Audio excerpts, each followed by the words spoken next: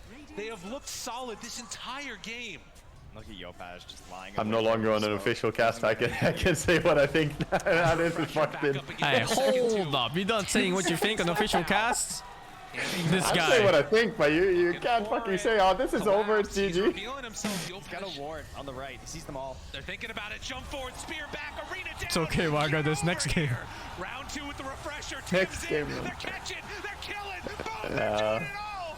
Team Spirit, they don't have the answer. There are still no buybacks. Ew. Oh god, the Lich. Lich dies 2 hits. They call it. That's a GG. Good call. Never called. No, there's still Nyx and Lifestealer. Yes, Nyx and Lifestealer There's can still do it. Nyx and Lifestealer. 2v4. It's only Shadow Fiend and Mars. And cancel his TP. Jackie trying to take it down. Mira looking, hoping. That's my Carapace. Take this out. But Tim, she runs in. He punches the ancient. It's fucking over. Jesus. Two fucking nameless crits on the Nyx before he wins too. Slap, slap. You couldn't write it any better. TI Champ's dead. Boom Esports doing it for the crowd.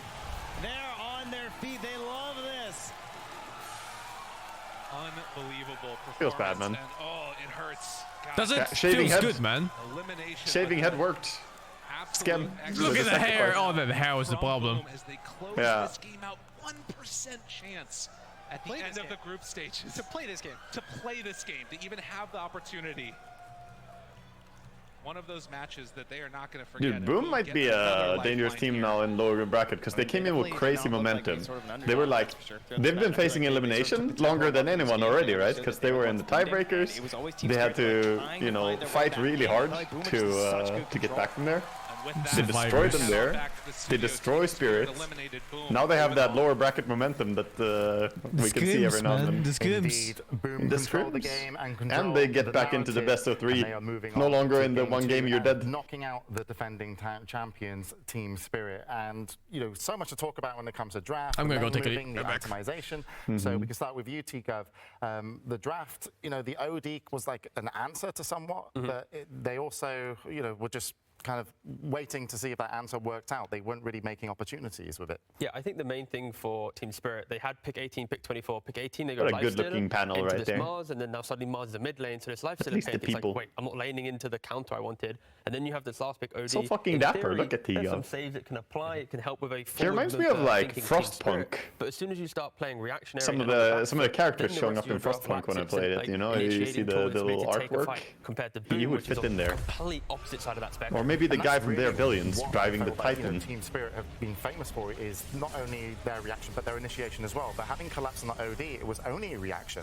And even at the kind of 20-minute mark, you know, Roche was taken, and here we see one of the big fights and turnarounds and, you know, various saves. But sorry, Lizard, you wanted to get in on this. No, if we go a year back and you pick this OD, you build him a Meteor Hammer. He's the one initiating. He's the one pressuring, always jumping in, astraling you, Meteor Hammering you, setting things up for your teammates. But right now, he cannot do that. And what's also difficult is, like, you're playing with the Lifestealer. Naturally, he wants to rage, right, Sheep? But if you rage, then you can't be saved. So it was really difficult to execute And you properly. can, yeah, and also get locked down by the Beastmaster during the rage. So really, really tough. And then, yeah, and also, you know, we talked about saves from the OD, and that was a very stressful game, I can imagine, for Collapse. And you really didn't feel like he Team got to play Spirit's his draft, it version looked of so what he complicated enjoys to in play, Dota, man. Which is initiation, So I am complicated. timing, just because of just how Oh many yeah, combos dude. it seemed that It's Boom the Nyx had. initiation, right? It's hard. But talking about items, It's hard to pull off. You know, what was the itemization like? At least in this game, they don't have like the combinations with it. Oh my god, I love their Like, there's no Dawnbreaker. If you have Dawnbreaker, it feels brain dead. You just like infest Lifestealer and Nyx, go in, Dawnbreaker follow up. You can just go on everything. But Boom's teamfights are so easy comparatively. Yeah, Spirit's teamfight felt so mixed. Like mixed between count initiate and initiate. And then neither is really that good. Well, the count initiate was okay. All decided by that first fight bottom, it feels like. Oh, the one the way you walked into Cass. If they won that fight, the game could have definitely gone like completely the other way, but I felt like after that fight, I already felt doomed, dude. Because it was such a passive game until then, and the first big fight that happens, you get clapped. If you see that in a game, you know, like long, slow, no fighting, and then first team fight is an absolute disaster, it's almost always GG. Especially against SF Beastmaster, your buildings will melt. Roshan melts too. Yeah, of course. It's so hard. Like everything. Oh my god, I love Boom. I'm so happy for them. Well, Boom had it all, you know, the heroes, the momentum, the items, if you just heard as well. And now they have a winner's interview with Casey. All right, we're here with Yopash. Congratulations. You just knocked out the defending champs. How does it feel, and why do you think you were able to be so successful? We're actually like don't care anything, just play our own style, and yeah, we're just happy. We're just happy to beat the defending champion, and we didn't expect Yopash anything. is an insane mid laner, by the way. How much Really did the insane. crowd play into it? Were you able to feel their energy and their support? Actually, we're not thinking about it, and like just play, no pressure. So yeah, we're not thinking about the crowd at all. Well, it worked really well for you guys. Congratulations. Thank you so much. Back to you guys. There you go. Yopash, also known as the team's hype man. I love interviews like that because like they are here just to play Dota. You know what I mean? That is their focus. And sure, there are moments, you know, because where they are now, and then of course, you know, for the final weekend, you know, stadium gets bigger, where you can, you know, sometimes even feel the vibrations. You know, some of the players instead of, you know, The vibrations. the boost. Feel the vibrations. You can fucking feel them, Just wanted to alright. play, no expectations. We're happy Oh with the yeah, defending we know champions. James. The IDC I just play kind of mentality. And if you guys remember, like 1.5 years ago in Singapore, Yopash actually made a name for himself. He was playing that Singapore Major, he was dominating. Observation about this game. Here he is, Oh, fuck. a year and a half later, beating the defending champions. I'm just picturing he finishes the interview and he's like, oh, okay, I just beat them, we finished the hook, you know? Like he's just doing like James his fucking watching your professional stream face, trying to keep after it panel stern, goes so off, they don't dude. get carried away. He's So here they're in the chat. champions. Here it Now they is. have to play up against second place.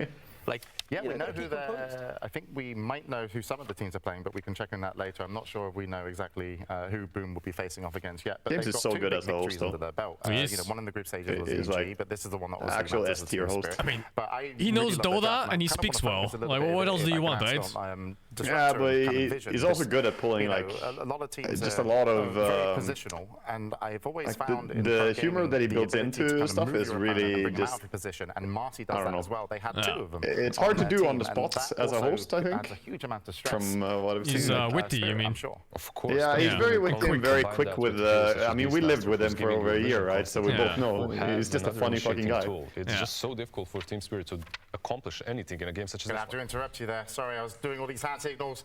Next game, Gaming Gladiators.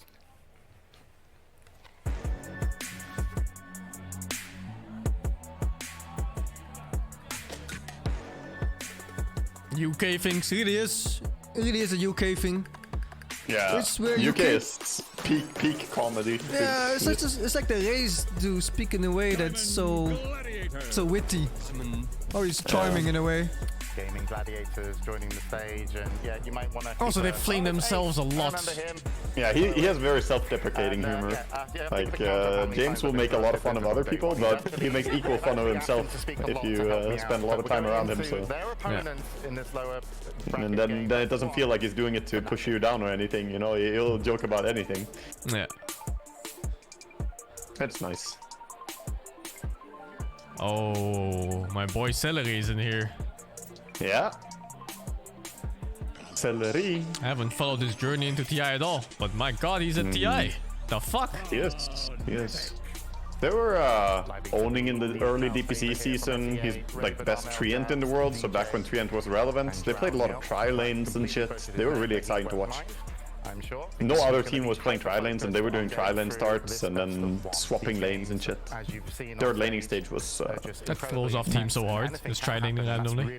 Yeah, they had like a completely different understanding of how to play laning stage. In DPC Season 1, like Season 1 this year, they were absolutely dominant. Coming back to you because I interrupted you last time, so we need more. Ace plays again. You need more of me. Okay. Even though he's playing the game again. Yeah, Ace is playing. Ace is so good. This is a team that has been around for quite a bit. Well, an OG player. My boy Celery.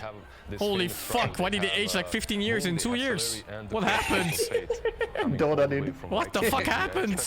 Takes your soul. Yeah, the amount of times that the Gladiators guys said in interviews, it's like, we're the guys and then you got Boom. No one cared Boom about is us, a so we made a team, Boom is a really fucking funny guy, dude.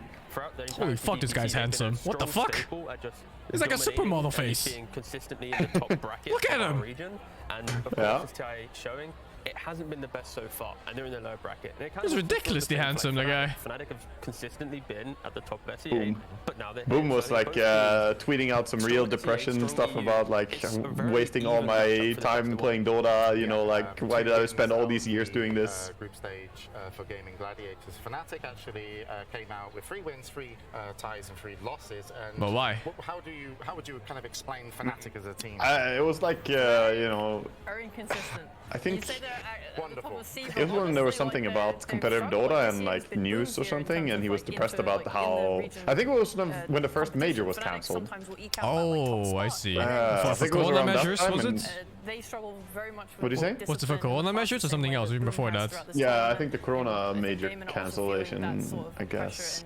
I can't remember what it was, but he tweeted out some, you know, like, why am I even playing this game kind of bullshit, and I can't believe I wasted all this time or some shit. Can't remember the exact tweet. I mean, Dota scene looked really grim during the Corona startup period.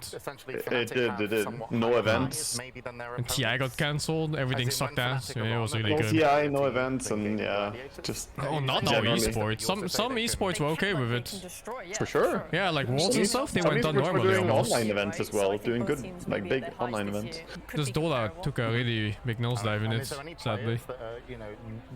You would want Unlucky. to keep an eye on in these matches, you know, kind of pivotal players. Raven. For me, it's Gladiators. Raven Terrorblade, Raven Morphling. They went from playing in a little mix Gary player. from Hellbest matches. Probably one of the best Terrorblades I've seen. And I think this Very strong combination player on that. unlocked Gladiators just to playing new styles. Like the strength of the this combination, a whole new life. Any signature heroes that they like to bring out as their off lane? For Ace at least, it's been the Underlord. Does Boom refer to his hair? If he wants to play, fucking explodes, man. Ex-carry player moving to offlane. Yeah, his hairstyle is crazy. For sure. He actually looks like a mad scientist, you know? He does. Yeah. I don't know if you played Yakuza 7, but there's a guy that called Ichiban that also has hair like that. Gimmicky kind of carry player, right? Like he had all those. I didn't play that, but he does just look absolutely insane.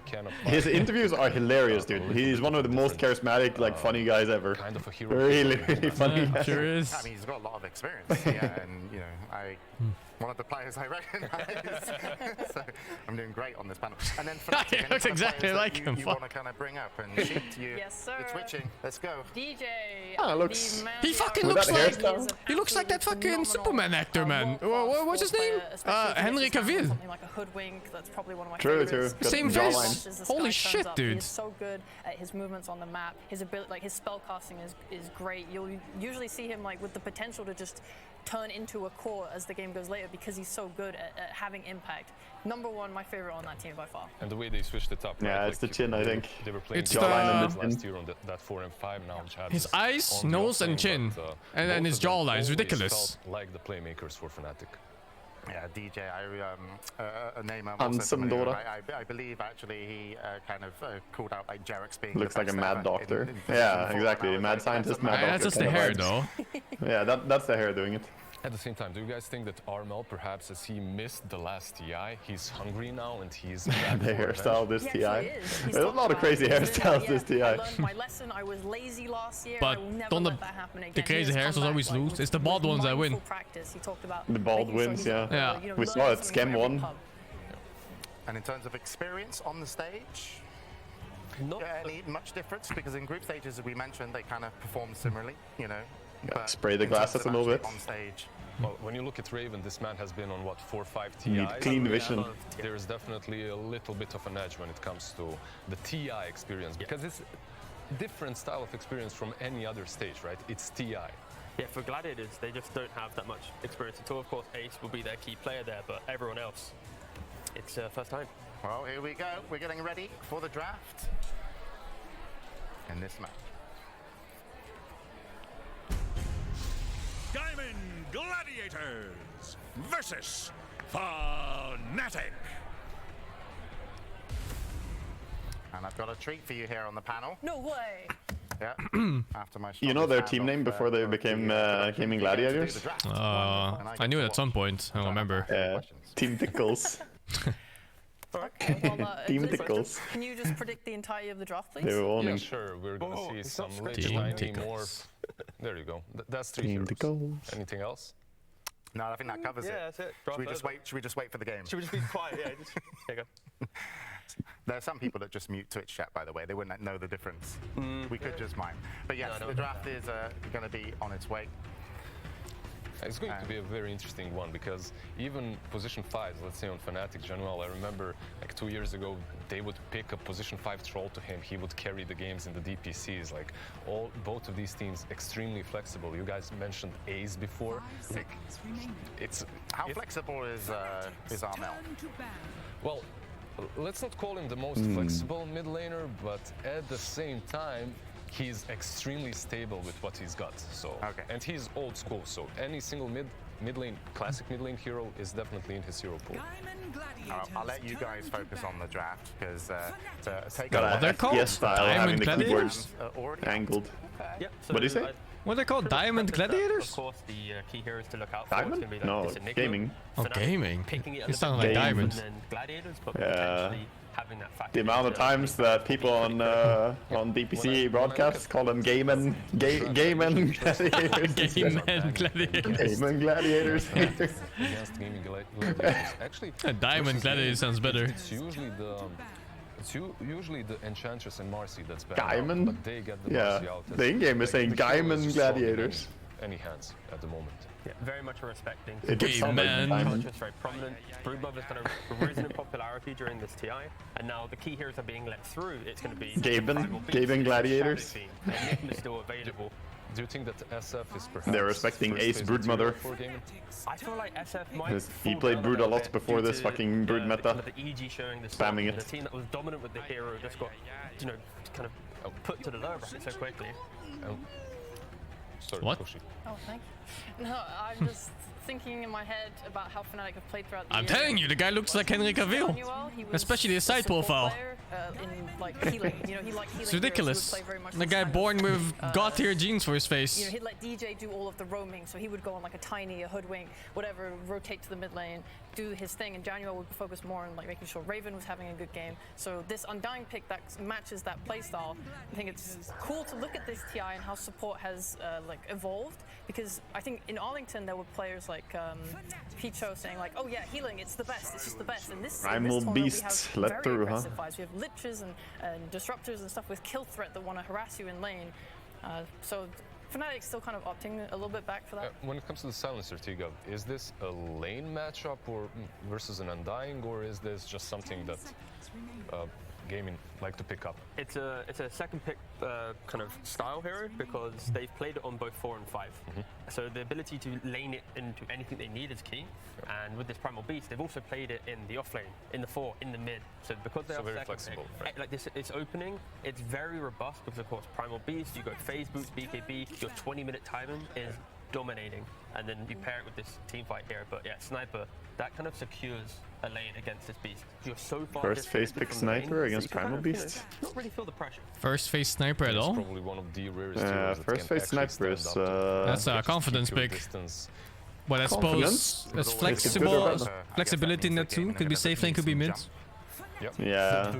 There's not so much flexibility though, because you see a reveal Primal. that Yeah. It could be Yeah, nice. you also know that he's really gonna cool to be see. You like know now. You Zhao just as well need has to have been good become a little jumps bit to this get in tournament, on but that she's suffering sniper. quite I hard in feel terms of if you're win rate. drafting for gaming, One of the reasons I think that is like because Sniper has this 1,000 And then boom, now you pick all the heroes that stop jumping. position himself Draft in fights solved. that Drow doesn't have. She has to buy full stuff and it like hinders her item progression. Yeah, let's So just because of stop that it. shot, Sniper just feels so Just prevent good and it, nice lol. against his counters. We've seen people picking him into like clockwork. Undying, Venomancer, Sniper. You can't close the distance. Let's fucking go. Combos that we saw with Primal Beast a lot was actually the Disruptor and Banning out zoo heroes. I think it's in the pool. Yes, it is available, and if Gaming Gladiators want to play in that win lane go forward style, then they could pick it, but because I think they're conceding a little bit of lanes because of the sniper pick, it might not fit so well into the lineup because they're not ensured a certified Yeah, win. the breaks are really short between games. No, please do. At TI4 when I played, it was like a pit stop of crew, and they were like all ready, and everyone had their own job to pick up all the gear. They moved out like the hard drive, new hard drive in from player with settings saved, and then they put all the gear in and stuff. Perhaps, right? Yeah, it's pretty sick. Yeah, it's pretty cool. They have very quick hardware swaps, like all very convenient way to store all the information for the players, like their settings and their everything. Yeah, it's really nice. I love it that they save player settings on a hard drive instead of resetting settings every single fucking game. That costs like 40 minutes sometimes, man. Yeah. Some dude changing hotkeys, pulse game, oh fucking sound is wrong, you know, like it's so shit. Yeah, oh my, I need to set up the fucking the voice comms, you know, whatever. Oh, I don't know if they're cleaning headsets. That might be the same headset from the first team that played. Oh, Jesus. I want to see more heroes that It's like 4 hours of accumulated sweat. not let people get picked off on backlines because You put the headset on and you can fucking feel it dripping on your ear. Oh, what the fuck is this RTC sweat? Jesus. Because Visage is still available, and if Visage The sweat of the team that just lost. You're next. Put on the mid lane. And even though again it's had a terrible win rate, it can still just open up the game. And Marcy's still ignored, There's but both banning all teams these here. heroes that can run him down, right? Yeah, no, Like, exactly. They prevent you from running away. Like Or no, can they always actually catch did you, ban he us. doesn't care about I'm your guessing shot. they just wiped the And headsets. Bloodseeker, if you I get hope so. corrupted, Just wipe him some it's kind of difficult to move around. force soapy Do you think the Bloodseeker tissue, is whatever. revealing that Pango you talked about potentially? It also could be a very good option for them, right? They So just they spray could- air freshener all over bases your with the station Bloodseeker before you sit That's the down. fun thing with drafts at this Don't have the Sounds smells. This Bloodseeker ban, they could have seen, okay guys, we've got 3 or 4 heroes we really want to play against. Random But let's forest just ban the smell. Bloodseeker to then force the final ban of Gladiators to, do we now ban the Pango to respect the Bloodseeker ban, or do we just ban the hero that still Fucking wants to hell. ban? How does Seri look so old now? Yeah. Like, this is Maybe I a just coach met him when he was very young. mentality. He was like 16 when I met him and I played with him. Now he looks like 35. What the fuck happened? Captaining Dota teams, man. Oh shit. He's one of the Takes a best toll players on you. doing this, where he'll sometimes use a ban where it's like, I'm gonna ban a Veno, and it's like, what?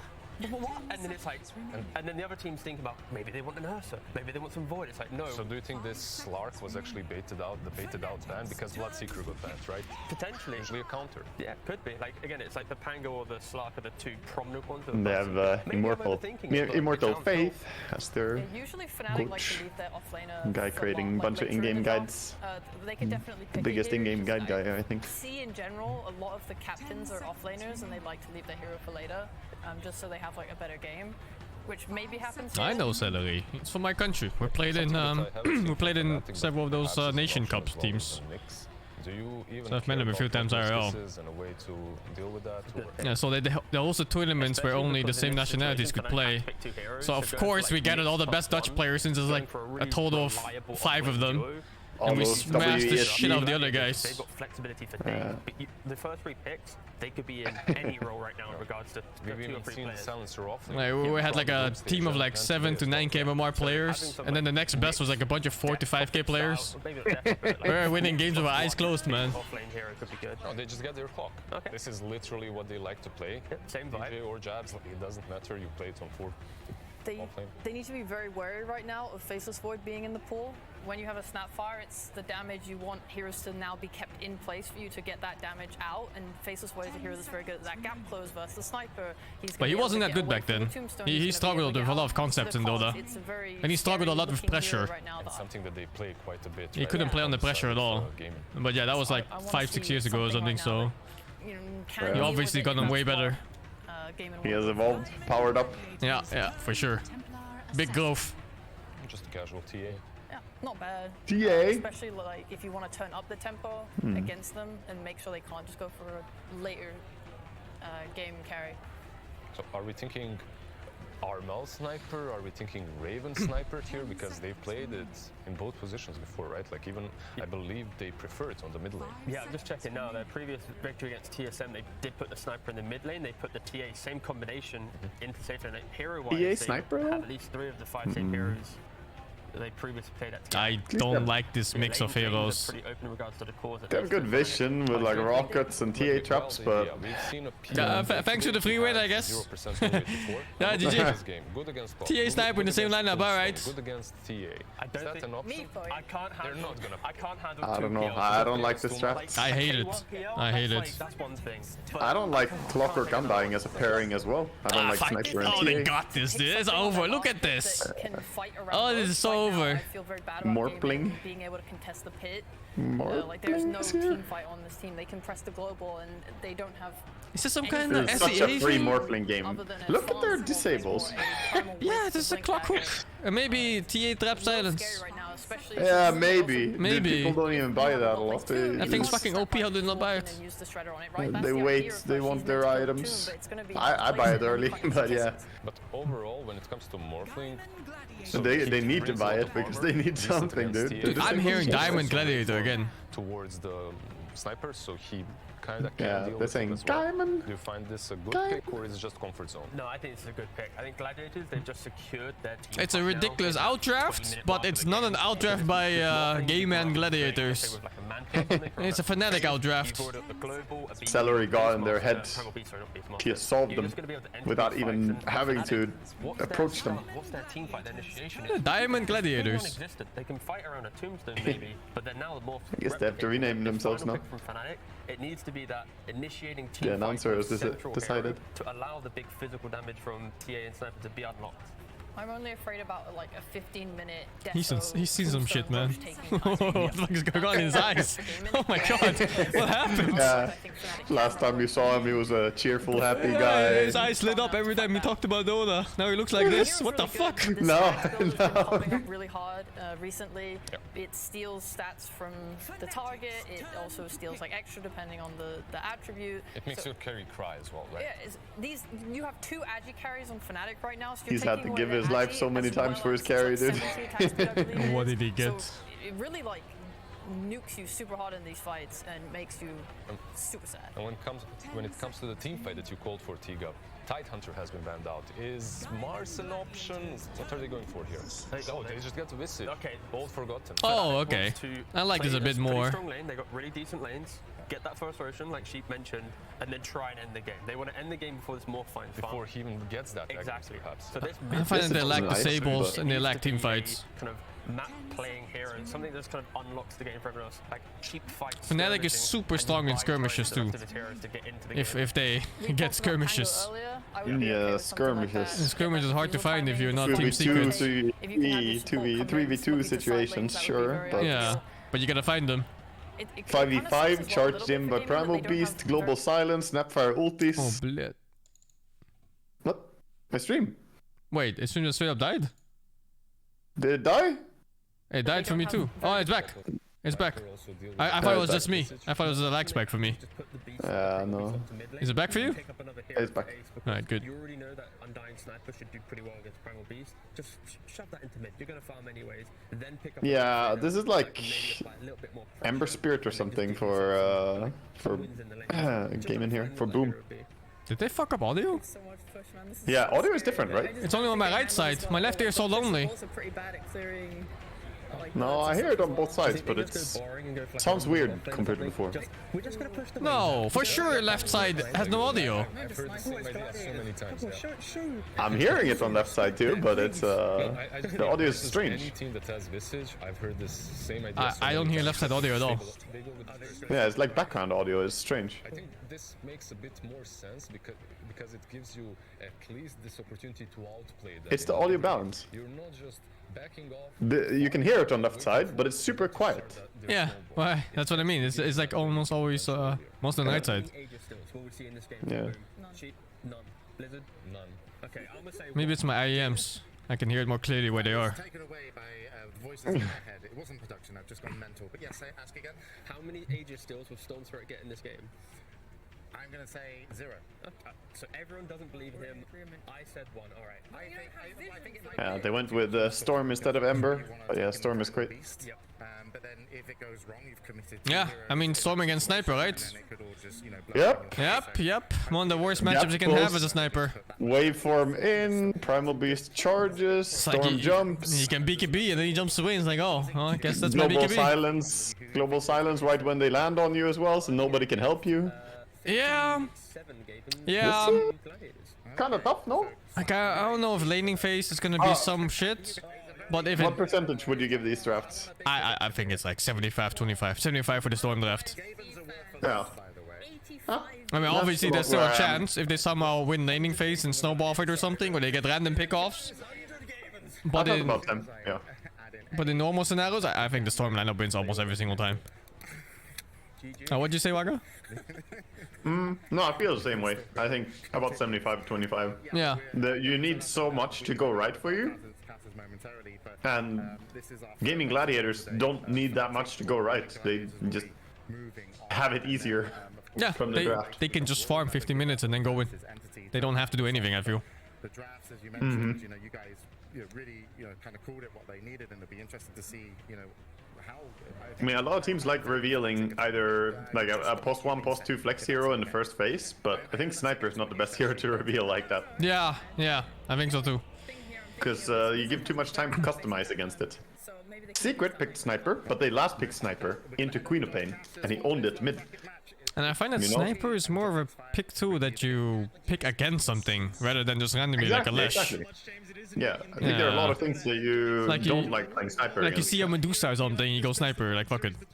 Exactly. I'm a massive fucking Sniper picker. I love playing it, Yeah, but you're I don't think you can play it against just about anything, because they just kind of fucking pick, some Storm Spectre or some shit, and they're on your ass every fight. Looks like shit. There's so much aggression. Good. Very good. Yes, good. Dutch man. Very good. Biased. Not biased, just very good. This is time for Dutch TI win. Yes. There's 2 chances, man. Team Secret and Game Man Gladiators. I see you're taking both the upper bracket and the lower bracket. Yes. Dutch tactics. Secret are looking good to make a run there and Nisha is looking like a god of war. Nisha is looking like the best player in the world right now. Yeah. Nisha, I was casting him during the DPC. He played against Stormstormer mid, and he played Puck versus Ember. He won as Puck versus Ember. He was then the he played Puck? Ember versus... Yeah, he was the Puck. Then they played game 2 in the matchup, and he was now the Ember versus the Puck, and he won again, of course. That matchup is big mind games. You gotta dodge the slide. But when does the slide come?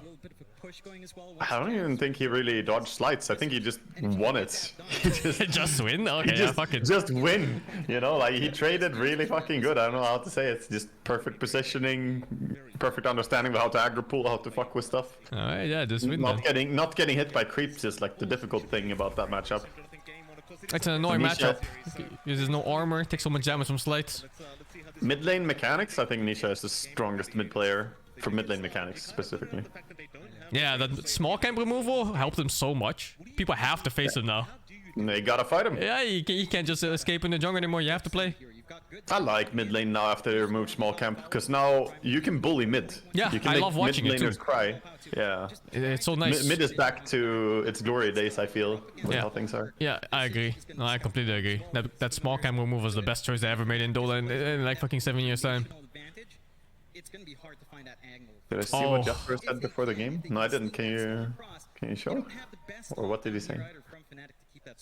The what? Rip Yattoro. Very, very true. We are looking to stare each other down right now. Genuel and Boom just having a look at each other across the mid lane. Sniper night vision. Very, very cute kind of doggy there. What about that ward on his ass though? I like Fnatic spray. Good spray. Yeah. Corgi, right? Yeah. Doggo. Corgi Doggo. Bot side, looks like Fnatic should have this one under wraps. And top side, you do have DJ on the clockwork. He's hanging around, seeing if he can try and sneak this boundary away from Tokun's Rachio. But they are going to... Yaptor said, boom, who are they? They don't seem like great players to me. I feel they're mediocre. Oh no, did he really say that? No. Also 3 runes, by the way. Oh, that's a nice advantage for him too. Yeah, well, it ain't much, but everything helps. That age well. Against that sniper farm, so we do get the sniper. Oh, the audio is just permanently stuck on the right side, man. What is this? That does feel a little bit more playable for Armel. Yeah, left ear so lonely right now. It really is. It's a really weird sensation when you don't hear audio on one side. You just can't walk up and harass Armel, even if you've got that double overlord charge. Boom is the type of mid player who's fun to watch because he plays a lot of aggressive heroes, by the way. Very flashy player. No. And super emotional player, I think. Oh. Like, if things go good, like, rides that high. Yeah. But when things go bad... Yeah, I think he can get a little bit down as well, but he can be dangerously, like, hyped on his own fucking skill kind of player. Yeah. You don't want him to have a good game, basically. Look at his wave fucking. We're going on a journey, man. Holy shit, dude. Where the fuck is he going? Let's see. Behind tower? No, he doesn't have time. He has to bring it in front. No, yeah. This is a really good start for Fnatic. Yeah, that level that you need on DJ start to work towards. Yeah, Flashy, emotional, would never have guessed from how he looks. How is Refresh ever gonna work? It's from the audio channels. It's not gonna change. Yeah. No, it's on production to fix it. Do you think the Primal Beast gets a lot of harass off this? How have they not noticed it by now, though? I don't know. Been like this for 5 minutes. Only my right ear. Game like man. 20% volume or something on left ear. I can listen to this.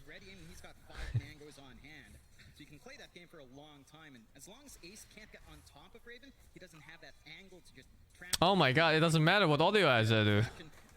It's not the best as well to play TA into Primal Beast, by the way. It's not so fun. Like, this entire matchup, Refraction is not gonna last very long. What about the laning phase? The laning phase is okay, but...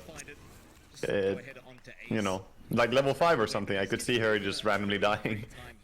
Yeah. Also, Silencer kinda annoying for TA too. Level 6 is nice though, because you get traps against Primal Beast. It's really good. Stops his DPS. On the Storm Spirit up until maybe that level 3 mark, but even then it's pretty tough to close the gap on armor. Yeah, it's just not range that the Storm can really play with a top though. Oh? It'll be fine. Even in-game audio is on the right side, man. I didn't notice until the clock Q went off. They're sending the production through it, so it's the same audio. All 3 cores of Fnatic at the moment, they are all top the CS board, so it seems like at least for now all lanes have been won, because we are still very, very... Oh, I see. They're bringing it up because he said it. He said it back in May. Okay. Yeah, he didn't say it right before the game. I was about to say, like, that sounds like a weird thing to say right before your elimination game. Creepwave his way is mid lane, Raven. Boom, we're going at it here on the Stormburst sniper matchup, but Storm can struggle first few levels against Sniper, but the matchup later on in the game is not fun. Storm gets destroyed actually by Sniper. First 5 levels. Might be even harder in this patch since there's no small camp for Storm. Yeah. I mean, headshot is super good. If you want to go either full headshot build or if you go shrapnel, doesn't really matter. You can use either. Yeah, they're both good against Storm. Yeah. You don't need much take aim against Storm in laning stage as well, because you can go like headshot and shrapnel and dominate. Yato set that line after they lost to Boom in a different game. Oh no, not again. It was sarcastic apparently.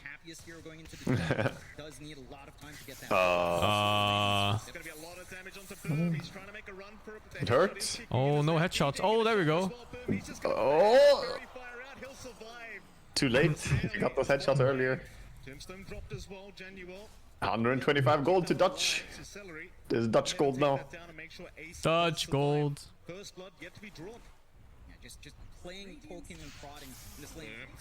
Oh, TP's now, team! Help me, Bliat! Oh, cancel that TP Snapfire, please.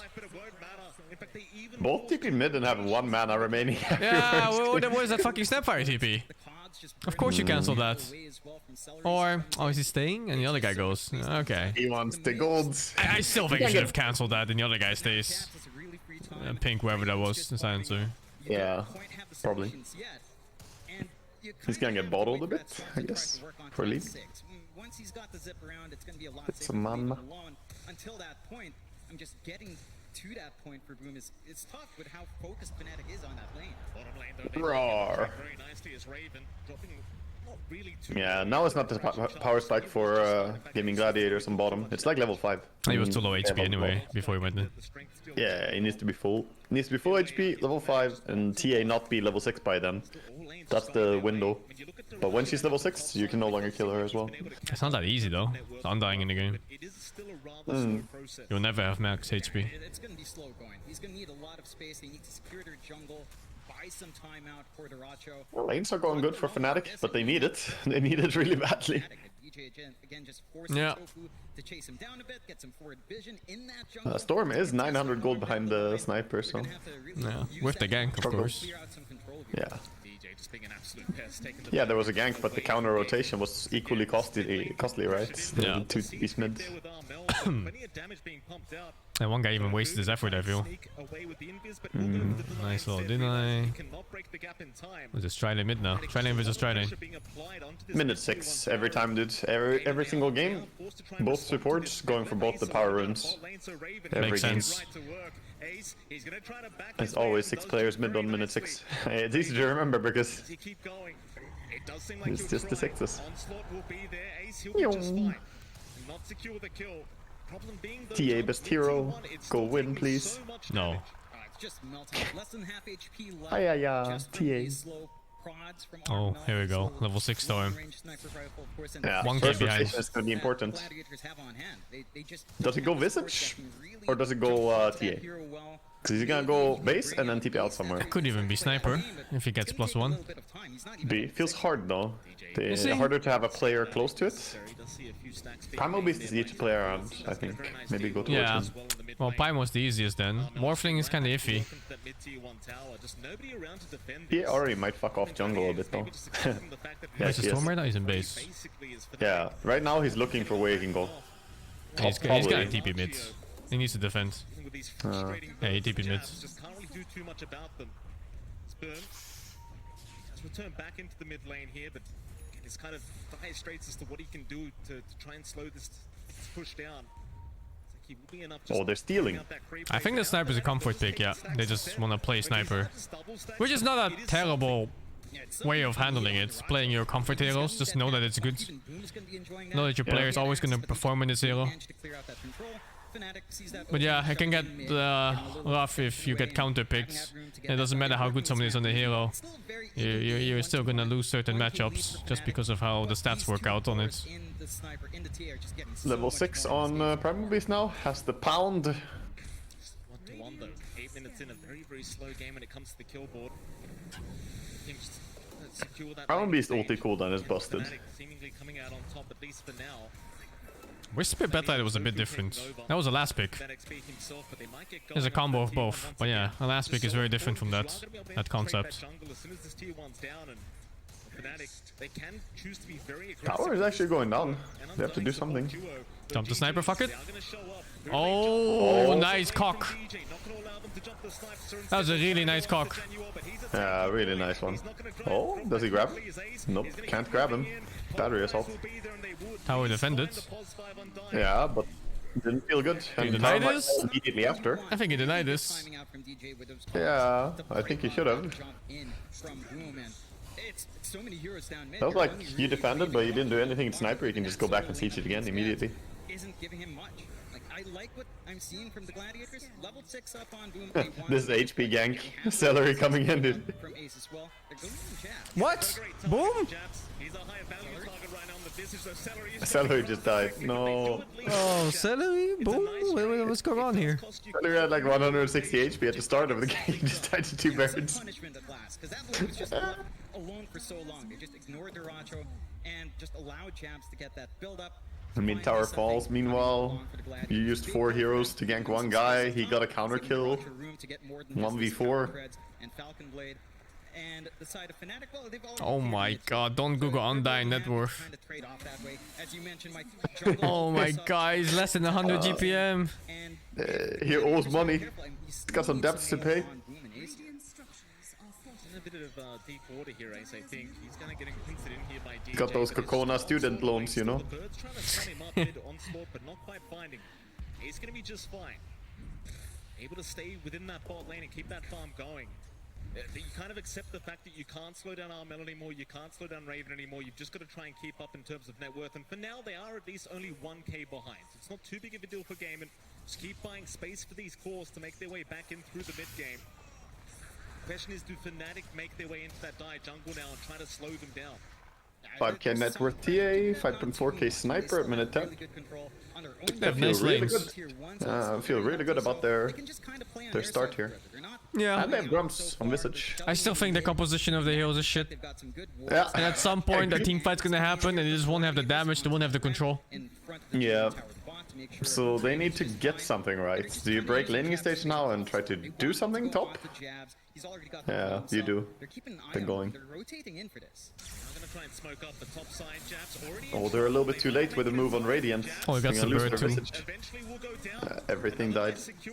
Arcane Rune Storm, huh? Nice pickoffs. Yeah, because now it's awkward. They smoked over here, but they can't really stay here, maybe. Lots of wasted time. Oh, the sniper came with this even. I didn't realize. I thought it was both supports. They wanted to move to take the tower top, but they were too late. Another smoke? Oh, they want to go triangle. They have Arcane Rune, so yeah, go in there. Clock might block it. Ganks. Yeah. Oh, nice block by DJ. Oh, well played by DJ. Yeah, that's really well played by DJ. Save the sniper's life. This is something Pro Dota has become more and more. Even lives. Yeah, that was. That survival was Clock's mistake, though. Tommy's mistake. He should have blocked that. Yeah, for sure. Oh, and Sniper still dies! Good at you! Why did he stay on Sniper? Why the fuck did he stay on Sniper? Great question, dude. Have no answer. The moment that smoke popped, he should have TP'd bot or mid or whatever. Maybe it's the tough part where they already have TA farming up. It's the both heroes want to farm and do exact the same thing. Yeah. Yeah, why even pick Visage, man? Pick SF on top of it. Fuck it. Very rough affair here. Fnatic just kind of trusting Raven and Armel to keep that farm going, but again, Gaiman doing a fantastic job of applying. It doesn't matter if you ask for hook target. This is not about him staying so Clock could hook out, man. He had like fucking 15 seconds to TP out. Doing a brilliant job of just rotating constantly and relieving the pressure. He had so much time, dude. He stayed for the wave or something. He did. He stayed really long, and he showed himself to the Morphling, turned into him, shrapnelled him, and then killed him. For sure. That's just greedy, unaware of the situation or something. I'm not sure.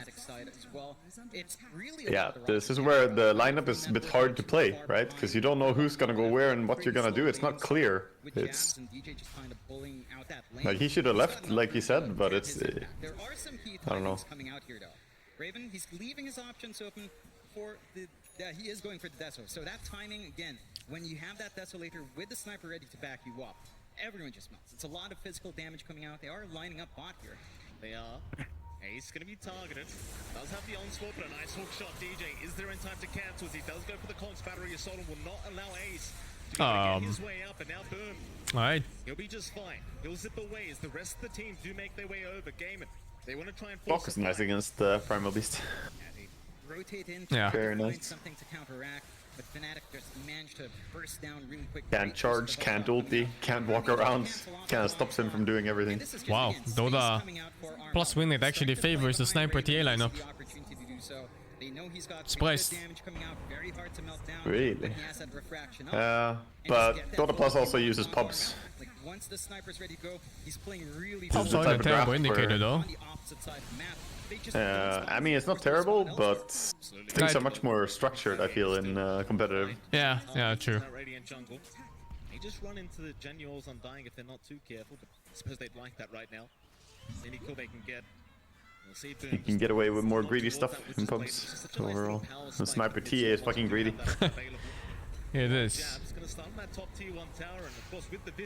Birds are hitting like crazy. Drums and solo, or the Q, whatever it's called. Oh, mid gank. Right now, considering they did take down that mid T1. Darachio though getting rather low. End up taking the tombstone. Nice to have Morphling against Undying as well. Can you just steal the tombstone in team fights? The tombstone, however, and I think he's gonna actually steal stats this time though. What do you think? TA or sniper? He's gonna get it. Yeah, anyone. Both are good. Yeah. TA is probably ideal, but if he turns himself into sniper, sniper has no attack speed. Yeah, and Shrapnel is good. Yeah, Shrapnel is great. And you can maybe stand as a sniper. You probably don't stay in that form though. You probably Scary, just pop right? shrapnels. You pop shrapnels and then you go in. Oh my god, what is the Visage doing? That's the third. The first step I was like, okay. He got ganked by a storm, sure, you know, happens. But They're second and third? Oh, the cookie. Yeah, that looked good. Cookie stopped the cog push early there, I think. He pushed him to the other edge. He didn't get chain stunned the way he would have. The key timing for Fnatic. The Deslo is fully up on Raven. They want to clear out that Roche. Not finding that kill. Yeah, he's going for the Hurricane and Shard on Sniper. Mass survivability. But that works better if the enemy has like a lot of right clickers and low mobility. This is not really that. Still good probably to buy it here, but yeah. Wasn't it blind for like half a year or something? Well, the question I was about to ask you as well, John, do they keep Doesn't going say with here. Roshan? Like, does Fnatic really want to try again? And the answer is This kind of arm. yes, they do. With the Desolator timing on Raven, they feel very, very strong to try and do this. Pop the Flesh Golem as well here from Januel. Nice Roshan kill. Oh, they get it. Huge. Able to take a very quick Roshan. That is very huge. They just don't have an answer for it. They just don't have the vision for it to kind of spot that out as well. So freebie going out for Fnatic, secondary life up for Armel. Our sniper starting to lag a bit behind in comparison to the Rocket, but at this point in game, I know there's a small camp creep called Wool Assassin Camp. If they hit, they reduce HP region by 75%. Dude, I played in a team called Wool Assassins. Yeah, I know. Take these fights yourselves because you don't really have I know about the Wool Assassins. DJ jumping in. And if you No. can't find that, no one can Go again. Burn. He'll make the jump in. Januel though, very nice position to make sure he tanks the gank. Oh, Hookshot was there too from short, DJ, man. but it's Too off the short. mark. They Such not is really life. counter-initiate. You had Armel and DJ trying to move their way up through the mid-river, but Was it too short? Wasn't it just bad aim? I couldn't see. I think it was too short. They were all kind of set from Fnatic to He Could might have have. been too high. Yeah, I think he could have hit the guy on the right. grouped up. So it would have been a bit of a big back and forth kind of push. I guess with the Aegis on Armel, you feel a little bit more confident if he was around the area. Unfortunately, wasn't really there to try to make use of that secondary life. And the Gladiators keeping things smooth as far as it can go. I mean, they still haven't been able to equalize the map fully with a tier 1 tower. Game is progressing in a very nice way for Fnatic though. They're not having those bad fights happen. What about this? Just walking up like this. Like, oh, what if gaming Gladiators just going as 5 now? There's 2 versus 5 right here. How the fuck are they walking in like this? What the fuck am I looking at? Aegis confidence. Fnatic playing like psychopaths. They're farming jungle, they're farming top. Yeah, you're just walking in with sniper alone. 2 versus 5. Yeah, actually. Okay, insane. They didn't expect them to do it. Nobody was showing on the map, right? They were farming jungle and they were farming ancients. They just bluffed. Holy shit. Yeah, that was actually a poker bluff right there. I have backup. Do not fight me. He didn't have any backup. He went in with 2-7 offsuit, dude. Catch up from all the space. Smartland going for the axe as well. It's gonna be scary once that's off. a little bit low on mana here. He is the storm, but he is going to be just fine to TP Hook. out. No. They got the vision, but they Too weren't far in range anyway. for a hook shot, so he's going to be just fine. They continue to try and bully Gaming Gladiators out of this map, but with that net worth on Duraccio. He's getting bigger and bigger on this Morphling. That's going to be a very, very scary timing here from Game and Gladiators and Fnatic. You kind of wonder if they're getting enough done with this kind of Visage draft. I think they are. It's really not. Storm hasn't found a way into the game. Playing along, with the potential of Raven. I got like those free gangs on the Visage. Benefit of faster push from jabs into Deso. But they never found TA or Sniper, huh? Which are the bigger ones. Yeah, you can bully a Visage all you want, but it doesn't matter that much in the end. Got the traps. They'll get a ward down on the high ground. Morphling, 1300 gold for Aghanims. Not on their terms. Do they have the other stuff they need? They have BKB plate mail on Primal Beast, so he's ready. He doesn't need anything else. They're just not ready yet for that big team fight. Morphling needs his something item. What is he even going for? Yeah, it's Aghanim, so he's 1300. Oh, he has it? 1k gold away from it. Okay. Yeah. When he has Aghanims, I think that's their timing. They have to do stuff. It's a nice timing too, Vegas running out. Yeah, it's gonna be around that time, so... You've got the scaling on. And there's the like double carry happening here of TA and Sniper, both of them scaling, and they don't have the same thing. Greedy SEA drift. Yeah, it is. It's very SEA. And backup carry for the main carry. And if he doesn't manage to find and then a backup for the backup. He doesn't manage to trap more than the Visage birds. Disrupt that fight in a big way. The tools of the Gladiators just feel locked. Yeah, Morph Aghanims is broken though. It's actually busted. So. There's still hope here, but it's starting to look a little bit dark. Losing that tier 2 tower. With this Aegis up, 2 towers have gone down, and now maybe even a high ground attempt to come out as Fnatic. They do still have Force them home. seconds left on that Aegis timing. It's a high ground poke to see if anyone comes home. No one coming home though. Just a silencer. He's like, sorry, everybody's out. They didn't bluff hard enough. No one came home. Don't want to get knocked down this round of 1 if you can, if you're either team. They will come a really strong late game power spike here though for gaming as well. When they have the I have Scotty down the road, it's gonna be insane here for Morphling. It is very strong against double ranged heroes, Sniper TA. Here comes the smoke, puff puff. Aghanim's complete, Kaya complete.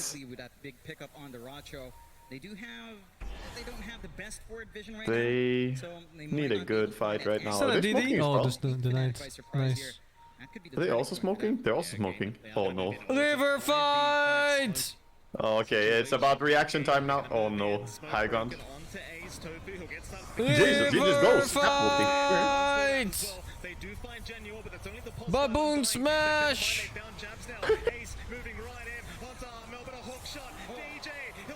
Oh, a bit too deep. Too much mana wasted on just getting in. Oh no, dude. 1 second. I think that was a bit too forced, right? It was. And the targets are wrong. They jumped the wrong targets in this. It was Undying and Visage jumps instead of Sniper or TA. Not like this. Like this, dude. Just like this. Not like this. Yeah, go down to only one hope for TI victory. My country. Oh, TA traps with the silence. Oh, nice he kill. actually got the shard. Poggies. OP shard. Actually using the shard. It is. It's very good. Very good shard against Storm. He doesn't have Yules or BKB. Kaya Witchblade. I don't know about Witchblade Storm. I feel... I don't know. I'm not sold on that. But again, just the game sense coming out. Same. You saw how much commitment came out from the Gladiators. Global Silence. It's good damage, I guess. Good stats. Yeah, but then you end up going Witchblade Kaya, and it doesn't feel like you have... I don't know. It just feels off. No survivability. Duraccio does end up falling behind once again in terms of net worth. I think his kill potential is good, but it's not insane. Looks like for now he'll morph into the sniper and just try to force them back with the shrapnel charges, and that's going to be enough. Fnatic, they'll walk their way out just fine. They might just Gold's still quite even, but it doesn't feel great right now if you're gaming. want to secure a bit more farm up on your cores before you do get going, Nah, especially how that last team fight I went. think it's not even that bad. This is gonna take a proper fight. So maybe you could force Yeah. the fight not worrying about One way don't Elimination chase after was off people there. like 3 screens. That was just unlucky. That was smoke into smoke, you know? Like, the timing was a little bit too slow. If they managed to mobilize and move faster, maybe they could have caught them. And they were on the low ground. I don't think Ace. it was bad luck. I think their pathing was bad. That Primal Beast, he just walked up the choke and he got revealed from mid. It was just bad, I That's think. true. Yeah, you could have gone around top or Yeah. swung through, like... I mean, ultimately you're gonna have to face some ramp somewhere, but you could go all the way around top. Yeah, and but you you'd don't avoid go it. for mid like that. There's no way. Yeah. You go for There the are too lane many top or places. something else. Pretty common places to stand and smoke reveal as well, like DJ did before, right? Yeah. Around that area. I don't think it was just luck for Fnatic in that case. It was just bad play by Gay Men, Gladiators. It's going to be all about the next Okay, man. for both these teams. There's now even a BKB to come out onto Raven, so it's scary at times against the TA. That Magic community, it's very hard to be able to try and burst him down throughout these fights. So much of your damage is just negated through that BKB. Now going to show up mid-river, try and force something here. Traps are out to give any vision if they do need it. Raven is hanging around, but again, he's a very challenging target. This also feels like first round lower bracket TI game. 6 kills, 9 kills. So fucking timid, you know, like... Of course. So scary to take a fight. It is, it is. Nobody wants to go down because you rush things. Oh, there's a region. Ticket. Way more damage coming out. Could be a power spike, regen rune for the storm. I mean, they still have all those items that timed up nicely. I think the more they wait, the harder it's gonna get. Actually. You sure about that? I feel that way. I think it's relatively even the longer it goes. DJ just going to continue to spam out and get so much vision. Jeez, that's a lot. Game and they just can't escape the rocket players, and now Tofu is going to get I jumped. think it's more about the Roshan control. Just fine though with the I think the Roshan decides a lot. gap away from Raven as they do move into that mid tier 2 tower. Nothing to defend. It's a game and they're kind of stuck onto their high ground now. Maybe hoping for a high ground defense. I mean, you could still try to defend the top tier 2 tower. It just feels a little bit rough. Oh, I'm gonna grab a snack. Hope I don't miss anything. They have to go for a play though. Going for that smoke out. Maybe they find a good angle here. Been seeing Falcon Blade bought a fair bit. Was it +2 attack damage last patch? All the item they needed to be viable? Well, it's been buffed multiple times. It also got some mana regen buff, and Soul Ring was extremely nerfed. Oh, the huge fight when SingSing is not here! Storm goes in. Primal holding the BKB when he charges in too. Very nice. But maybe holding it too long? That's fine. Oh, did he catch Storm during his TP there? Fuck! Team Oh, he fight the jumped moment into I the left! gods! Yeah, big fight. He still has regen, right? Oh, he doesn't have regen anymore. He died. The moment I left, dude. Both supports going down for the mid-storm. Gaiman, they'll be okay with it, I think. Yeah, it's a really nice back and forth. Again, they jump onto John Yuval. He's the one to break the smoke. He manages to get the tombstone right before the global silence in a really good spot on that cliff. Like, only Boom was focusing in on that tombstone. It took so long for him that DJ found that opportunity. So it's a good play coming out from Gladiators. They need to get something done, but again, they're finding the wrong targets. They're always getting Zhao first. They're always having to blow at least one big ult first. You see the replay here. I mean, you find the Undying, but he won't mind. He just gives so much information away to his Yeah, team. to cut the jump Just in. couldn't really walk away, sadly. He's forced the BKB up, and luckily Tofu was there to save. DJ once again, just fantastic with the hookshot, finding the storm. Just completely out of mana. And something you didn't really notice, John, but from the low ground, Armel, he was just getting right to work onto that Storm Spirit. The Assassinate just barely had enough damages. Now, Gaiman, they're trying to force... Oh, why we were watching replay? Why we were watching so much replay when they're already in a fight? Very nice onslaught to Rachio, and boom, they're onto jabs. They're trying for the Visage, and they might just have him, but Visage has the shard, he lives for a while. Buys extra time. It buys 10 years time. Yeah, exactly. He doesn't even die, dude. That shard was huge on Visage. Bro, sniper! Okay. Morphling's too alive, dude! Oh. 2 for 2 so far, but there was a buyback from Topus, still Ace. He would make his run out as well, but the slows are there from Raven. Can he find a way out with the onslaught? I go for the onslaught, cancel and go for TP instead. Oh. It's not gonna work. Oh boy.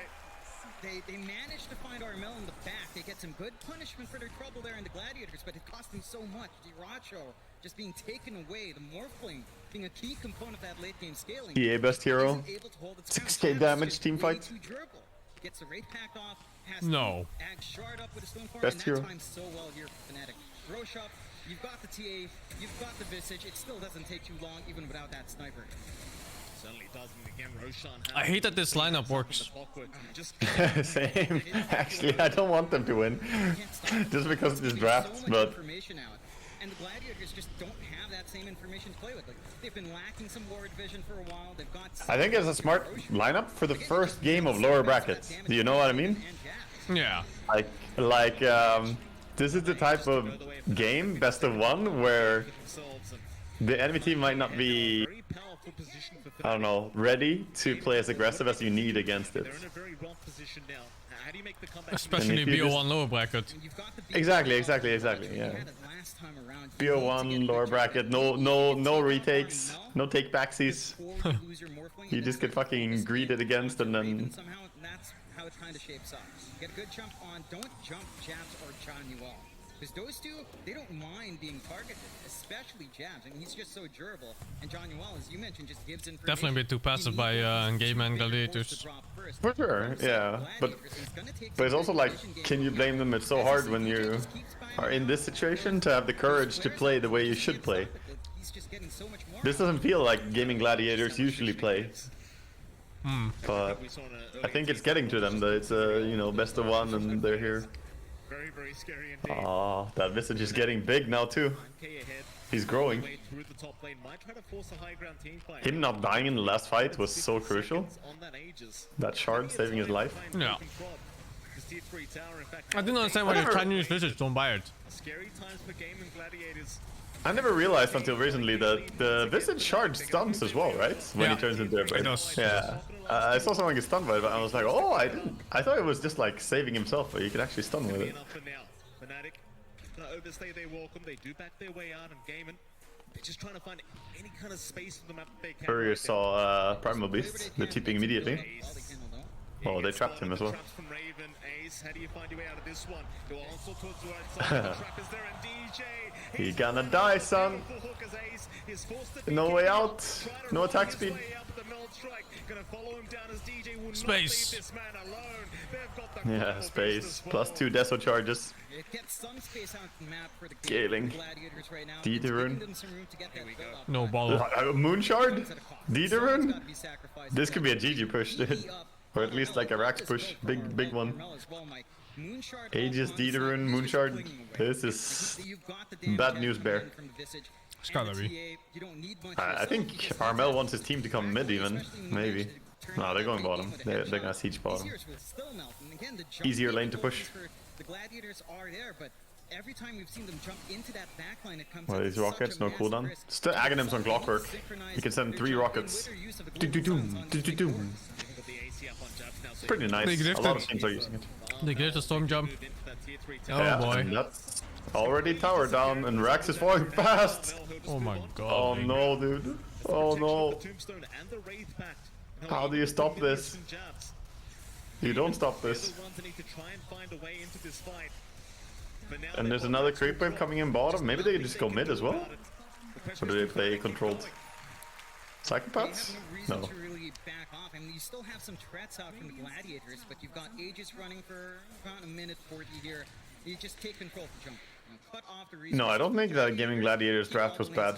I definitely favor their drafts. Like, generally, I would say their draft is a lot stronger even, but for this situation, for a best of one elimination, you can't play scared with the draft you have on Gaiman. Because Sniper TA, you just let them farm up, and Visage too. Visage scales like a carry. Is he gonna die? No, almost. It's fucking close. He made a line with the THFs. It just never ends. And it's just down to that Ags, and DJ's just been such a menace since picking that up. Dude, that shit is like, get out of my home, get out of my base. They've got a good flank from the right side if they manage to catch someone off here. Would be a massive Feels bad, man. Oh. Oh, huge! Huge grab! Huge! Return Let's him! go, Netherlands! Let's go. Let's. The sniper not being targeted. Let's TA not being go. targeted. Ignoring them. Let's go back base. Storm Let's here. go back base. No mana. Back base. Oh no! Fuck it! Just win the fight. Is that sniper for the sniper? BKB Aegis. Oh, he doesn't want to back kill off. him. Reset. They pop back. Yeah, reset. Fucking reset already. Don't bite the rocket. Still huge. Massive hold. From the side of the Gladiators, that Ags pickup from Boom turning. That's big, man. Winning a team fight like that into Aegis as well. I mean, Aegis didn't matter there, but it did also. So. Jesus, that Storm W. Yeah, he has that Aghanims. Yeah. Black hole is here. They can't afford to stay as pumped up as they want. So now they can't stack up at all. Look at his replay. Yeah, that was great by Storm there. Getting that, the reinitiation. How fast he went for that after he jumped out. Good read by Boom. Yeah, for sure. He was like, I survived, okay, now we punish.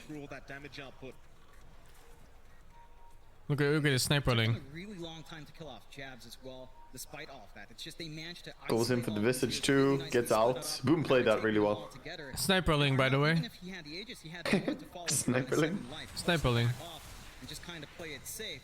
They're keeping themselves in this Sniper game here, link. Gladiators, but they're not able to really push out the lanes as far as they can. You know, I mean, yeah, you don't win the 1v1 shootout against Morphling if he turns into Sniper, and Sniper hits Sniper, there's no way you win that one. You would need so much more items. have the initiative here. They still have superior Aghanims is broken. That threat for the high ground still lined up. You've got the Scotty now up on the morph as well, so Durantia just a little bit tanky and a little hard to deal with here. The 16, I love myself a close game done. Storm has Arcane Rune too, prepared. It's actually really big for him. And Halberd on Ace. Ace is scaling nicely, at least. Yeah. Yeah. He's gonna be that frontliner. Morphling has to kill everything together with Storm, but they can also do it. Everything on the line here for these two teams. It's been such a long year throughout the DPC. They do smoke up this fall game, and they're going to try and make Oh, he got scanned out. It's just so hard to get the vision advantage against Fnatic's draft. Scary thing is, Storm is playing without BKB forever against TA traps with Shard. It wasn't forever, was it? I saw him on the quick buy earlier. Yeah, I mean, Storm is still not BKB yet. He's going Shard next and then BKB, so... It's in his quick buy, but it will take a while. Oh, nice. Force the shards. It's pretty long cooldown. Like 40 seconds or something, I think. Even more than that. They're losing a lot of HP on Primal though. I don't know if they want to fight without him having full HP. Kinda hard. It's very low commitment from Fnatic to shove you away there. You don't need to throw any bodies forward. Jabs is still really durable. Fnatic literally just Morph? What you doing? Going alone towards Ancients? It's fine. Jesus! That's not the safe area on the map right now, Duracho. He's got the Scotty up, he's got a lot of stats, but in Manta he's got a lot of ways of saving himself, so he's a lot tougher of a target for Fnatic. Sniper Scotty will be big. Does he buy it? No buyback? Fuck it? Yeah, fuck it, dude. Yeah, fuck it. It's a good thing. Just buy out. Fuck it. Good shove in mid from Roger, but again, Be as strong as possible right now. Absolutely.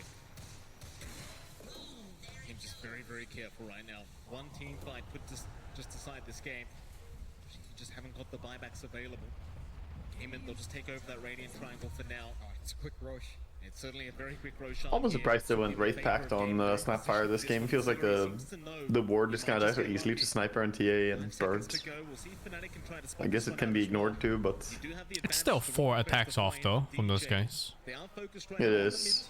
But from Sniper, that's like 1.2 seconds? 1.4 seconds? You know, like... I just feel like it might not be very value. Solar Crest or something could have been good. How's Clock Axe balancing it? All the vision in the world, dude. What do you mean visioning the HP?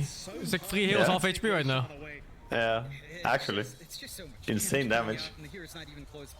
Like they whittle away, they know it's such a risk. I want to see the post-game stats for this game and see how much damage he did on DJ. Wouldn't be surprised if the clock is top 3. Good counterplay in the pit though. And the AoE Yeah. Vortex is still ready. Oh god, the base. The tier 4s are getting hit, man. You gotta make a choice, game man. They just picked up a side device here on the TA to It's fine. Oh no, the rockets are coming again. Not again. Snapfire HP dropping. Look at her. Is he dead? No! He's dead. No! Not like this! And they lose the Roshan for free now. Donkey John. So they didn't make the choice of defending base, they lost the Roshan and fucking Snapfire died randomly. No. Yeah, that's it. You have one chance to win TI, Netherlands. Backline now. They've got so much damage. And the damage from DJ, I mean, he's standing further away than the sniper. He's got so much long range here from Fnatic. They're just barraging the side of Gladiators with their spears. Game, again, not out of this game, but they're an Aegis down now, Cheese down as well. Fnatic, they're going to make their way over. See if they can move up to that high ground once again. Just one good team fight, and this game is theirs. Gaiman, they still have an opportunity to try and turn this one around, but they need that good team. Cooldown overclocking. It's like 40 seconds or something, right? 45 to a minute, I think. Yeah, somewhere there. We've seen how fast Armel can take It's not very high. Last time he did have a double damage rune, to be fair. It's funny how it does multiple things, but the rockets is almost the entire impact that matters. Standing from a mile away, Yeah. there's just nothing you can do. People buy it legit just for the rockets. Oh, here we go again. In. The Hex! There's a side device out from Raven, locking down the storm so they do find at least the Aegis, and boom, he can go for a reset. Not a bad start whatsoever. Get out, Morph, get out, reset, stop chasing, you fuck! Trying to find the sniper, but needs Holy to shit! way out. Just can't deal with the damage output of Armel at the moment. He turned into TA, he has refractions. They want to go again. Storm is in. Oh, nice BB reaction by Armel. Oh, they got the TA! Let's fucking go! Hex the Morph, doesn't matter, I think. Oh, they're doing it! Oh, what is that with Hex? What is that? What is that range? Did he hook Well, up? how did it reach? Was it 4 staff away or something? Mid 4 staff? I don't know, he was way Check far him away. ass. Check him fucking ass right now. That was not normally. What was that? What the fuck? Boom caught everyone? No secondary life up on Armel, and they just melt down. Boom doesn't want to die, dude.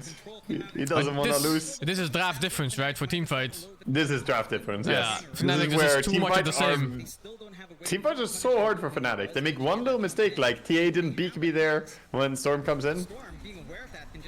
Sniper BKB'd fast for it, but if she doesn't do it, she dies, and then it's over. They both gotta do it. I'm glad they finally got the targeting right. They gotta stop focusing his undying clock and visage. They have to go for TA sniper. Yeah, if they just go TA sniper every fight, then I don't know. The Aghanim Storm is solving the birds too. You know, like if he grabs, he can grab the birds and stop them too. I don't think birds are that much of an issue anyway. Maybe No, maybe it's the just- stun. It's just quality of life, you know, like you stop everything. Yeah. That's, the birds are like a key component for Fnatic's team fight, you know. Remember we were talking about their team fights, so shit, they kind of needed bird stuff. They have lockdown for Storm. There's Hex on somebody. I guess it's TA? Hex. I'm not sure. I think TA It's was TA. Hex or this. Yeah. Suddenly 1k advantage from 13k down. Let's fucking go, man. Deutschland. Really good Rax advantage coming out.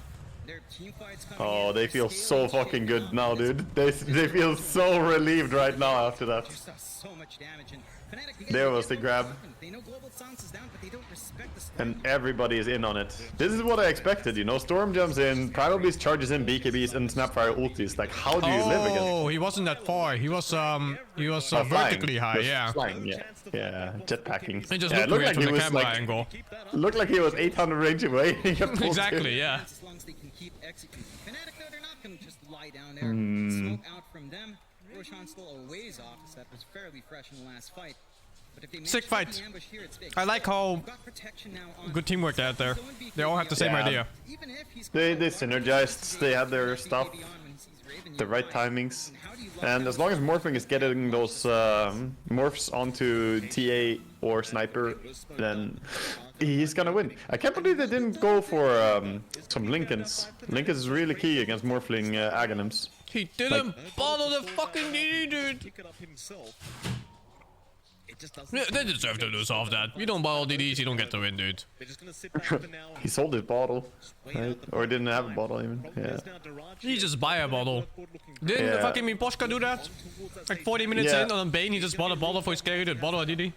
I've seen a lot of supports do it actually. Just buy a bottle. I even saw some supports buying it like relatively early because he didn't have a mid that goes bottle. He just bought it and gave it to his course, like here. Yeah. Just save the runes, please. Imagine having this DD rune for the fight. Instead Actually, of a it's fucking for like dragon 700 damage. They've got this really good start on the fights for the Gladiators with the global sound. TA soon level 25, big talent for her. Her faction talent is very, very strong, but I don't know if it's gonna be enough. The team fights are incredibly difficult right now. Item checks, let's see. Silencer has Bit Booster, Ghost Scepter, Force Staff now. Morphling with Daedalus. Oh. Creep back into that radiant triangle of their own. They do have the opportunity to smoke, at least for now. Raven is going to use his own ninja gear. Get his own smoke on. Storm having Ascetic Cap and BKB as well is almost impossible to kill, by the way. Very hard to kill. It purges the hex. Or not purge, but it shortens it, huh? Yeah, exactly. So, like, it's, yeah, with their disables, I don't really see how Storm dies from full HP. Fnatic is gaming. Over the top side of the map. One thing though is that Gaming Gladiators were winning fights close to their own base where Storm could refill and come back to the fight. Maybe they can take a fight here? What the fuck? Oh, he fucking blew his low too early. I got the sniper! Follow up? There's no follow up. Just chase. Oh Morphling is on him. Boom, boom, boom, boom, boom. Daedalus. Boom, oh boom, my boom. god. Yeah, we're Refraction, Daedalus, Morphling. Snapfire died somewhere. Oh, that's a Visage, I think, yeah. Visage is in a random fucking position right now. And he's dead. And Bird's dead. Worf. What was he doing on Visage even? Could have just backed under that first kill. I'm not sure. He was heading down mid at least. Morphling. So Roshan like 1 minute. Gaming Gladiators, you're so close now. And I'm not even too worried about them right now because they won that super difficult fight before. Now it feels like every fight should be easy as long as they're all playing together. Yeah.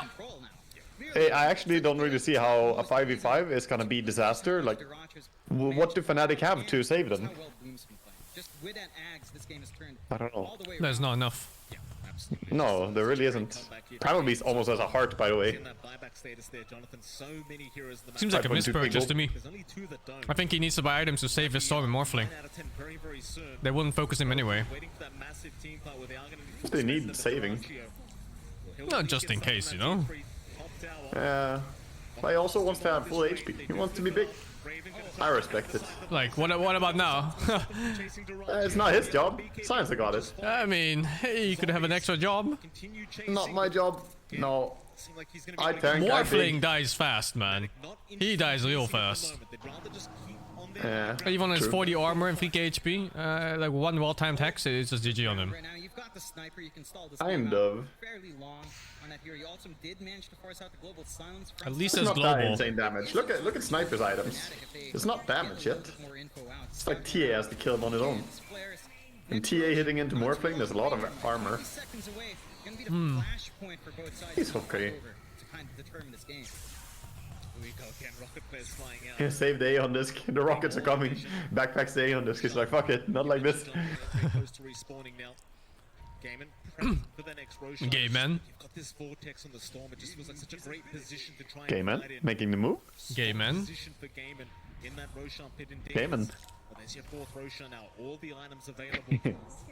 Game, and if they can win this next team fight, the game just feels like it's basically theirs. Mind you, you do still have a lot of buybacks on the map. That's why it says when you play Ability Arena, you get level 9 on Ability. Game. Game man. No. just start Roshan themselves. Oh, Roche is up. Both teams are out. Oh, the proper pathing this time. Oh, they see him. They see him. What the fuck? Oh, they grab their arms. So long. Oh, they got sniper D! The Oh my fucking, god, did they both die immediately? Boom. Fucking boom. What a jump. Hey, Morphling needs help.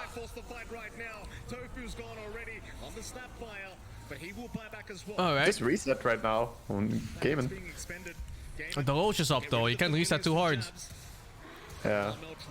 They kind of want to jump, look at this, they kind of want to jump. W's ready again? Sniper get it? Oh, they got sniper again! Oh no, GG. Half HP? What? Morphing can kill him anyway, huh? Oh, he's too far. Oh, this is kind of awkward. Alright, Morph is not hitting they're there. actually focusing their hearts. Primal Beast. Yeah. That fucking Okay, heart doesn't paid matter. dividends. Oh, dieback. Double diebacks. GG's. Let's go, Netherlands. Let's go. Netherlands. Out of the best of 1 eliminations. Duracho with the high five. His brain is so big. He's sitting there. They know. It was a good day to be Dutch. It really was. It really was. Fountain farming.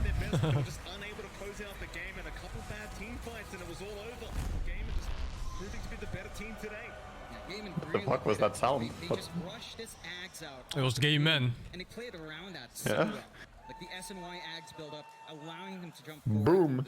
Oh, Celery actually smiling. Control. Like there was nothing to stop him. Emotions. Max out on Raven down the line, but he just manages to play it a little bit safer. Celery, man. In with the global silences, they get Fnatic really confident. Vegan power. Just kind of crumbles. They just didn't have that hard control. They didn't have the same level of team fight that Oil basically boiled down. I think they have 2 vegans in their team, right? Oh, I don't know about the second one. The names Tofu and Celery as well. Names like this. Tofu and Celery, man. You might be right. He's doing a fantastic job making this game one work in their favor, and it's going to feel so good now for them to move into those best of 3s now, not having to play these best of 1 elimination games that are they're just so frightening to try and play, and just too much pressure trying to play those ones out. At least now they are within safety. It's a smoother ride for them now. They get to move on to the next best of 3 round, so gonna be a lot better for Fnatic. I'm Southeast Asian team in Southeast Asia. We get Boom. Fnatic unfortunately not able to go up volume for this. Gladiators, Let me as play you interview. mentioned, just the better team today. Absolutely. Well, with that, John, we'll head over to the panel and see what they had to think about this this game 1, the best of 1. Thank you, MLP and John X Fire. Another TI-worthy game. 3 Roches to the side of Fnatic. They had the momentum, but it's the Ags on the storm of Boom for Gladiators that it was just turning tides. It was incredible. You know, it is as strong actually sometimes as a Tide Hunter Ravage, but you know, it's just an Ags. Well, got a stat on this. So Boom, he has just played his 66th game, I think, on Storm Spirit. He's in the top 10 most played Storm Spirits in the world. He has the highest win rate on the hero. He has the highest KDA of all these players. Like, he is literally the #1 player on Storm Spirit right now in the world. And then you give him this hero in 24th pick. He finds those clutch moments. He doesn't get any Aegis steals. That's unfortunate, but yeah, he. That's the thing. Doesn't matter how laning stage goes. Yeah, that was the prediction that you didn't nail down. Yeah, well, happens. Got the Gavens though. It's all good. Draft difference. Yeah, draft diff, honestly. Yeah, I mean, Fnatic, you talked about them as a team. Obviously, we can focus on Gladiators a little bit, but they kind of can do it a lot, but they weren't really just able to... They went down with a real C draft. They were aware of the... Imagine Boba right now. Maybe Storm is really good. I should pick it every game again. Storm. Chances of EG picking Storm next game. We should pick it every game again. Rocket Flare. Like, how could they have adjusted? I feel like the game just went too long. This is a draft that was built to kind of outscale them. The Morph and the Storm just have way too much like jump at this point for Sniper to be able to He deal said with. he would shave before Like TI. He looks dapper as fuck. What do you mean? No need shave. They were getting loads of vision from the traps. They were hunting people down. Yeah, but the initiations are so easy for gaming gladiators come mid-late game, you know? It was just that one initiate mid, the overcommit when they jumped.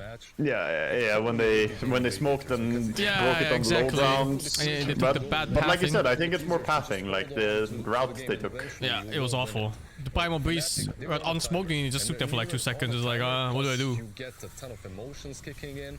Like, you're Oh bound to my make god, dude. mistakes. Aghanim's. This one Fucking was hell. the perfect mistake Is this for better, Blackle? GG to capitalize on. Kinda. Yeah, just the fact that Yeah, right, it's better I Blackle. mean, it's super low cooldown. It's nice with Enigma in your team as well. If you ever get Storm Enigma, it's very nice. Storm can set up and you can follow up with Black Hole if there's anything left. Yeah. If there's anything left. Did you see that sniper shoot? The silencer was like 0 damage still. What how Yeah, did he shoot because it? he had no DPS build. He had Moonshard, Hurricane Pike, Shard, BKB, and yeah, there was no damage item. Well. I'm not sure about the Moonshard sniper with no damage items. Itemization. I'm not convinced, Armel. Headshot does do some damage, but I think you need like Maelstrom, dude. You're against the Morphling too? Maelstrom is super good. Magic damage? Yeah, a little bit of the standard build now, as you talked about it, and you mentioned AUY. Who talked about the attack speed on the sniper and how? Don't sell yourself short. How good it is. But Aoi was he does his Aoi. math, and you know, Curtis is awesome at it, and I remember him kind of explaining to the tunnel enemy. He's like, no, actually, like this damage is not more damage. Attack speed now. It's not the fight. It's so much attack speed actually, you know, will increase your output. So it's specifically in this game as well versus a Morphling who naturally buys that tags, morphs into you, steals your attack speed, so Moonshard was the proper option. And at times they looked really invincible. You had all the rocket spam, you had the sniper from distance. I believe John Xfire called it a Tinker style of gameplay. Eventually, though, eventually though, you're playing a Tinker style of gameplay into a Storm, and Storm usually wins there. Well, congratulations again to Gaming Gladiators, and we do have an interview. Casey, I believe, is with Tofu. Tofu, congratulations. Thanks a lot. Just another day at work, I see. No, I mean, there's no question yet. But it's like best of one, like kind of tense game in front of crowd after a long time of not playing on stage. So like a bit shaky, people are a bit nervous, but like we push each other up, and I don't know, we had a lot of good moments, and there's a lot of hype coming into the series. I don't know, just beautiful to play. How did you do it with 42 minutes in and you're down by so much, and you had that amazing defense on the high ground? How did you do that? Was it down that much? Yeah. I mean, we're playing for our timings, and we delay the game until we're certain that we can win. Like we give up. See, that's what I meant, Wagga. Yeah. I didn't think they had to go all the time. You cannot contest this Roshan, so Yeah. you just need to delay Just a the bit game more out, aggressive, get a maybe. second chance, and eventually, boom, gets his I do second think- chance, get some amazing pulls. I do think and as that's, it progressed though, if some different itemization and like changes on the side of Radiant could have been dangerous for them, but for sure their team fight is easier to execute, like always. Yeah. And eventually, Radiant have to come and push high ground, and yeah. Playing further into the international. Pushing high ground against Storm, by the way, is pretty hard. He can go back to Fountain and versus refill. It's our last game of today and our last lower bracket. We're going to be introducing Entity first. I believe they're going to be almost ready to come out on stage. So this one, very interested in because Royal never gives up his journey. But for now, let's focus on Entity.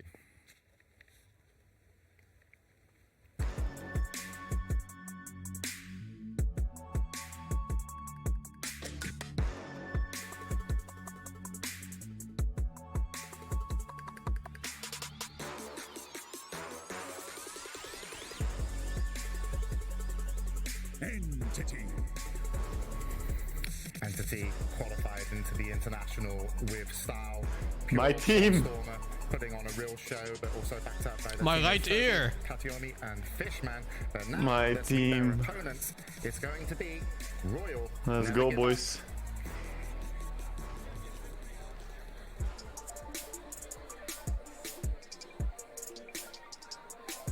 I wonder how they're feeling on RNG if they've recovered. See if they look sick. It's different for every person, right? Yeah, it is, but Somnus was real sick. Oh, jeez. Because he had to go to hospital for it. So. Oh, is that bad? Jesus. Yes. Please make some noise for X-Nova. I think X-Nova is the only one who didn't test positive. I don't know if he got it at all. Yeah, they're not even playing here. Oh, this is but they're not out of it yet. This is their lower bracket best of one. Because they're isolated, so. Unfortunately, the team had Dude, that's so awkward, man. He has to sit here alone. The hotel, and X-Nova will be on stage, and I Dude, why? Why force him to sit here? Just let them not be here. Why does he have to sit alone there? That's awful, dude. Bro, why does he have to sit there? Boy, that's awful. Oh god. How is this the decision? Let him sit somewhere else. Oh my god, dude. That's not the way to do it. They were doing pretty well in the group. How would you feel sitting alone with 4 fucking teddy bears on stage? I'd feel like a fucking Chad. 1v5, let's go. Let's fucking go, man. 4 teddy bears, your team. You initially get hit with some of the bad news. It really can affect you mentally. It's like, oh god, that's happening to us. Maybe it was his choice. Maybe. I mean, X-Nova is insanely experienced, so I don't think nerves are a big issue for him. We've been training for this. He's literally a god gamer, but still, sitting alone there is something very weird about it. I really hope it was his choice, yeah. Above it and adapt to the situation. The thing that's actually kind of funny about RNG is that X-Nova connects all the pieces. Like, he's the one on the stage. Actual 1v5, dude. He's gonna win alone. Oh my god. 1v5. He's the one that connects all of them. He's the only one on the stage. Almost does it all, you know. Yeah. They're sitting on buckets to the teddy bears. It will be a unbearable interview. His middle name is Cock. He's gonna need a break, you know. But yeah, there they are in their hotel room. That's what he gives them. He's the carry. Obviously, going to be talking to X-Nova. He's a really good player as well, and nice to see X-Nova not be the only Malaysian player in the team. You know, he played like the only Malaysian in full Chinese LGD for so long, and fans were kind of harsh on him whenever they didn't perform, to say the least. Got a lot of really always blame the outsider. Yeah, a lot like that. So it's nice he has one more Malaysian player to play with as well. Now they can blame 2. Yeah, they can play both of them. You know, you don't have to be alone. They don't look too sick though, these players. They feel... Tonner's looking kind of good, actually. He looked really, like, bad before. Hopefully they're feeling okay. That's the kind of weird thing though, right? Like, and Kata only played 2 heroes during the qualifiers. He played his Nyx and he plays Earthshaker every single game. They had it on lock. This is what they yeah, he has the cute headsets, but you right? move now into the group stage and he's played like 5 different heroes. They're really it feels uncomfortable. Maybe it's a little too fast. It was what Puppy said. They had amazing ideas, and it took him like some time to get the gears turning to figure out what they were doing so well. So maybe let's go, boys. Here where they start to shift away with it to try and adapt to that TI meta. Sometimes you are forced to shift away because. Oh, this looks so bad. In one game, I'm only on him 5v1. How can you lose? You got this game. Major, everyone looks at them. They figure out. That's appropriate though. This is bedroom TI. You know, people casting group stage from bedroom. Nice, well, the players play from bedroom. Teams with that momentum get shut down by the draft. Exactly. By the more experienced teams, and you know, so yeah, very interesting to see. You know, if they've been figured out, and you know, of course, these teams have had time to prepare against each other, and that could be dangerous for Entity. It could be. A lot of teams will add heroes to their pool for TI though, so it's hard for me to say exactly like, oh yeah, this was it. This was their Dunzo. Like Pure loves adding heroes to it. He's very I'm nervous, man. in the draft on his pick. It's like I'm almost getting used to it. My left ear is abandoned. It's like my brain is adjusting to this audio.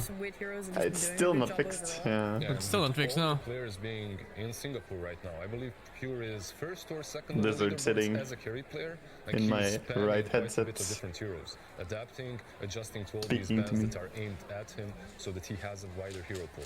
Like, yeah, I like that they have COVID masks on the teddy bears.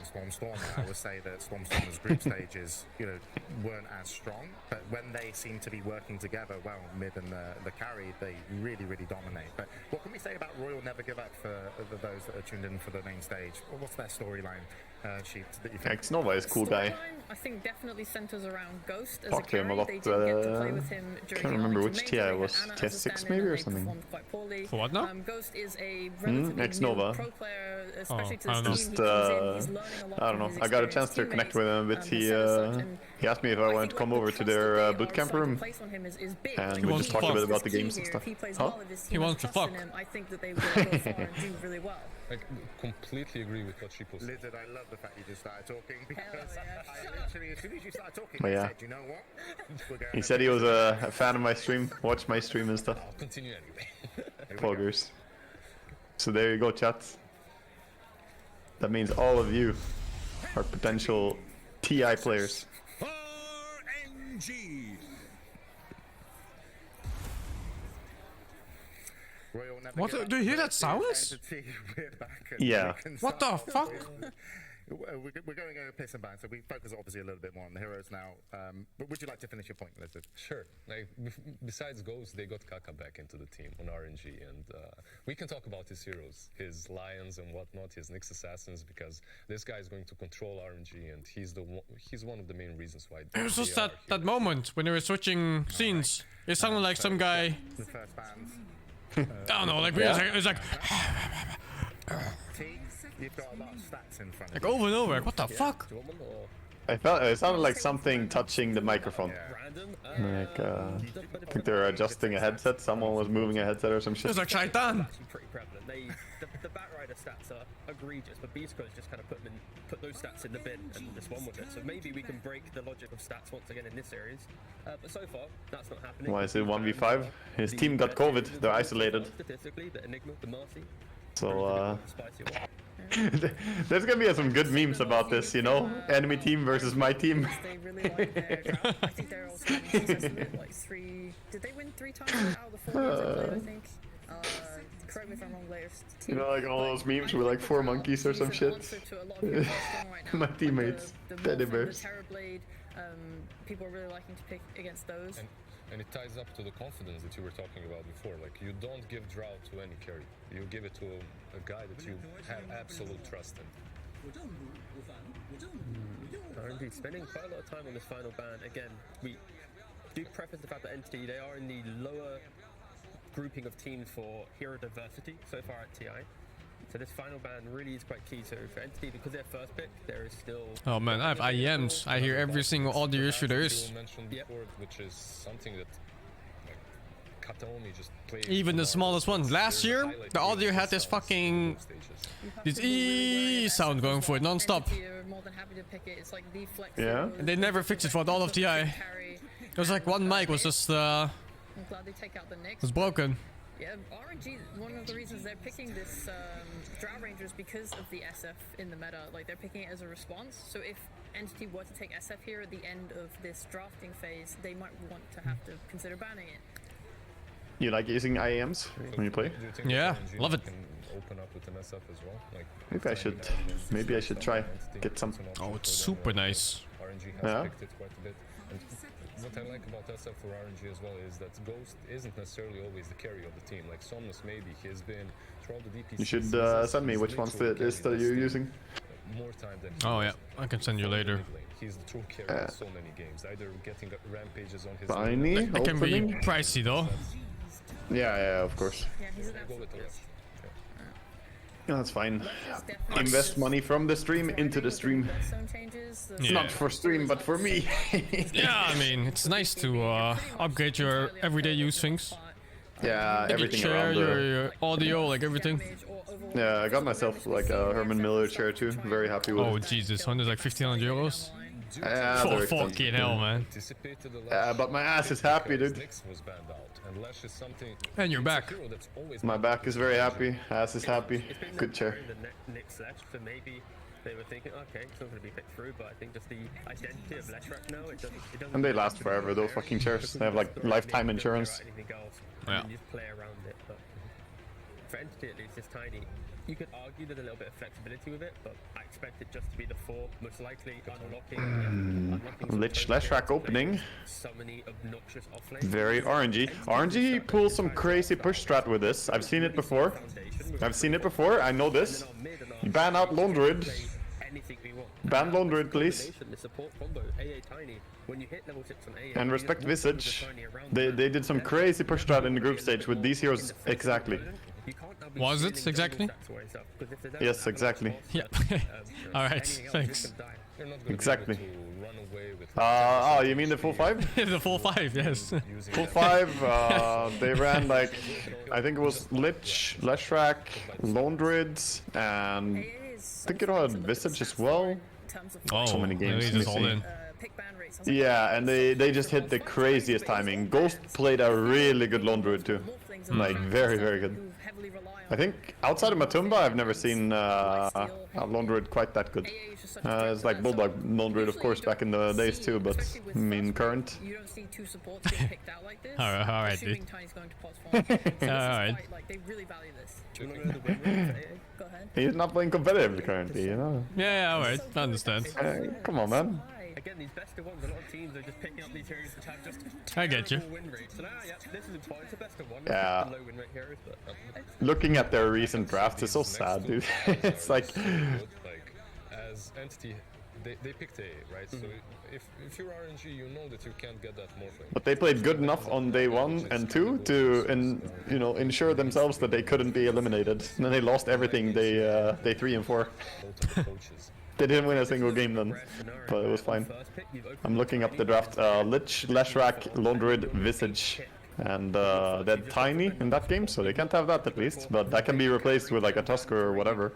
now in the second phase, I don't think it had to be a tiny. pick another carry, and most of your So, drafts should be revealed in some sense. So bit concerned if they don't ban Visage or Lone Druid here. Come on, guys.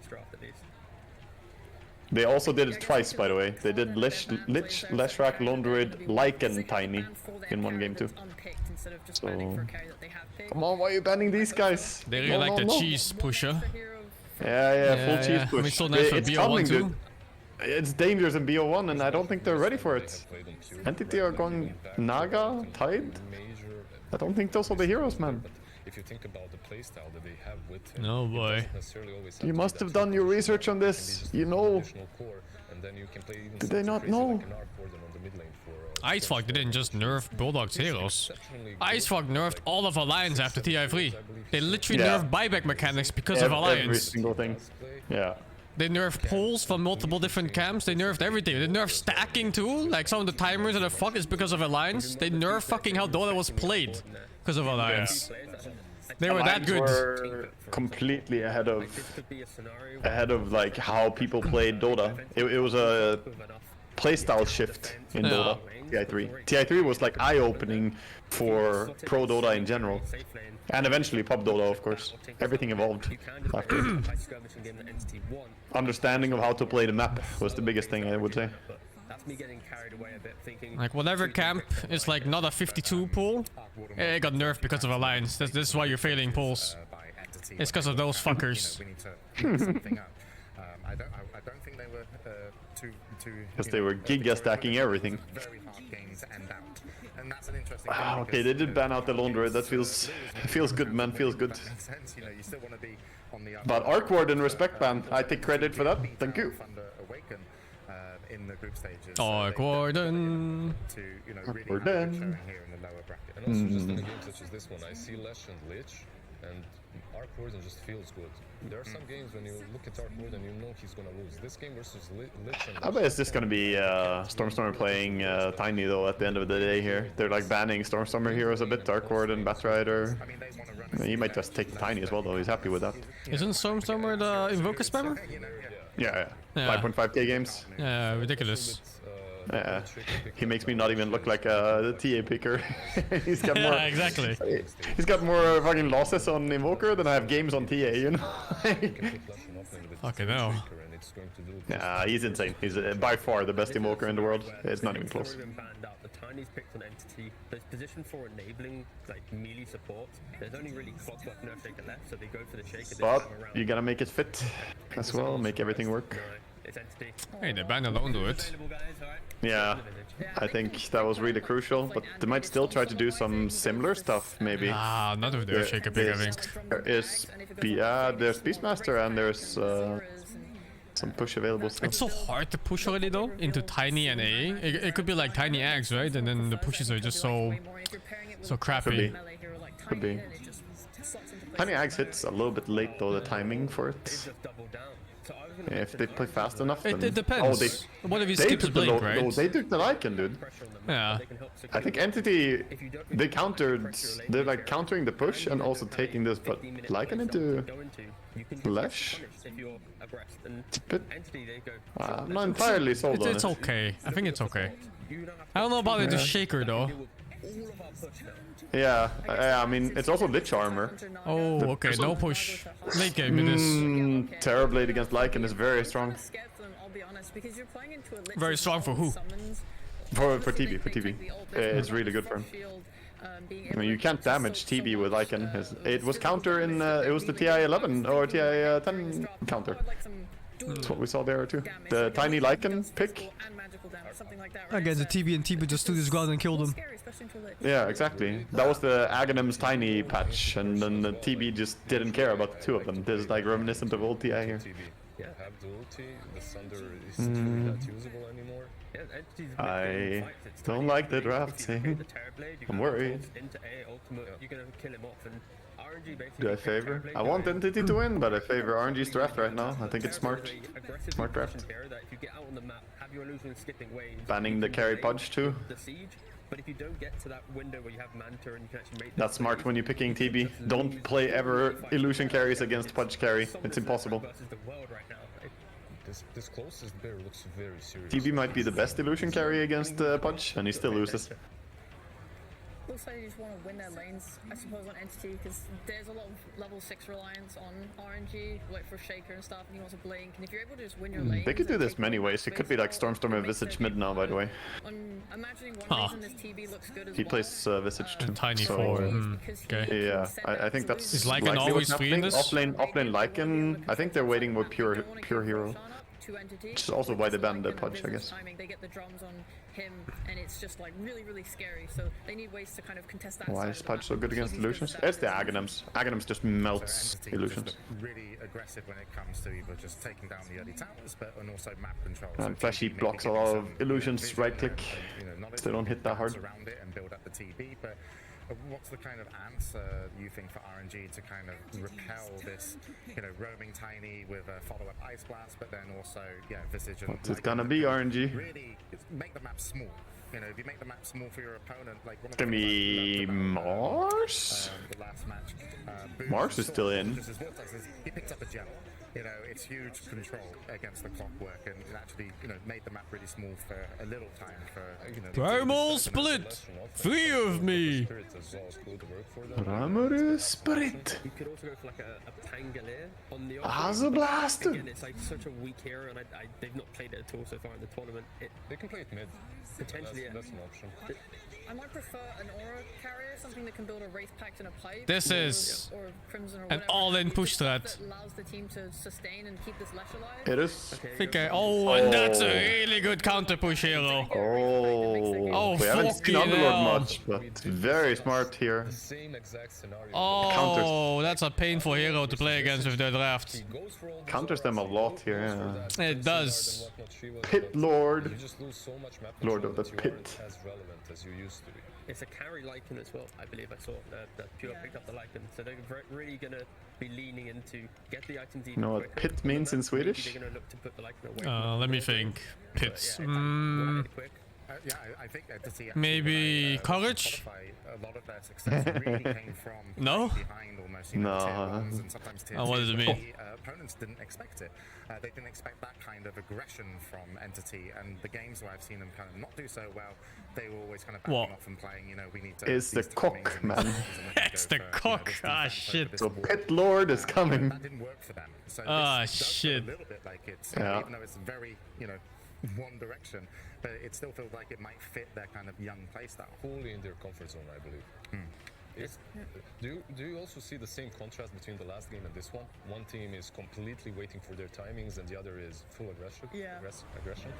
That's so random. You could never see Pit Lord as like Pit Lord. Lord of the Pits.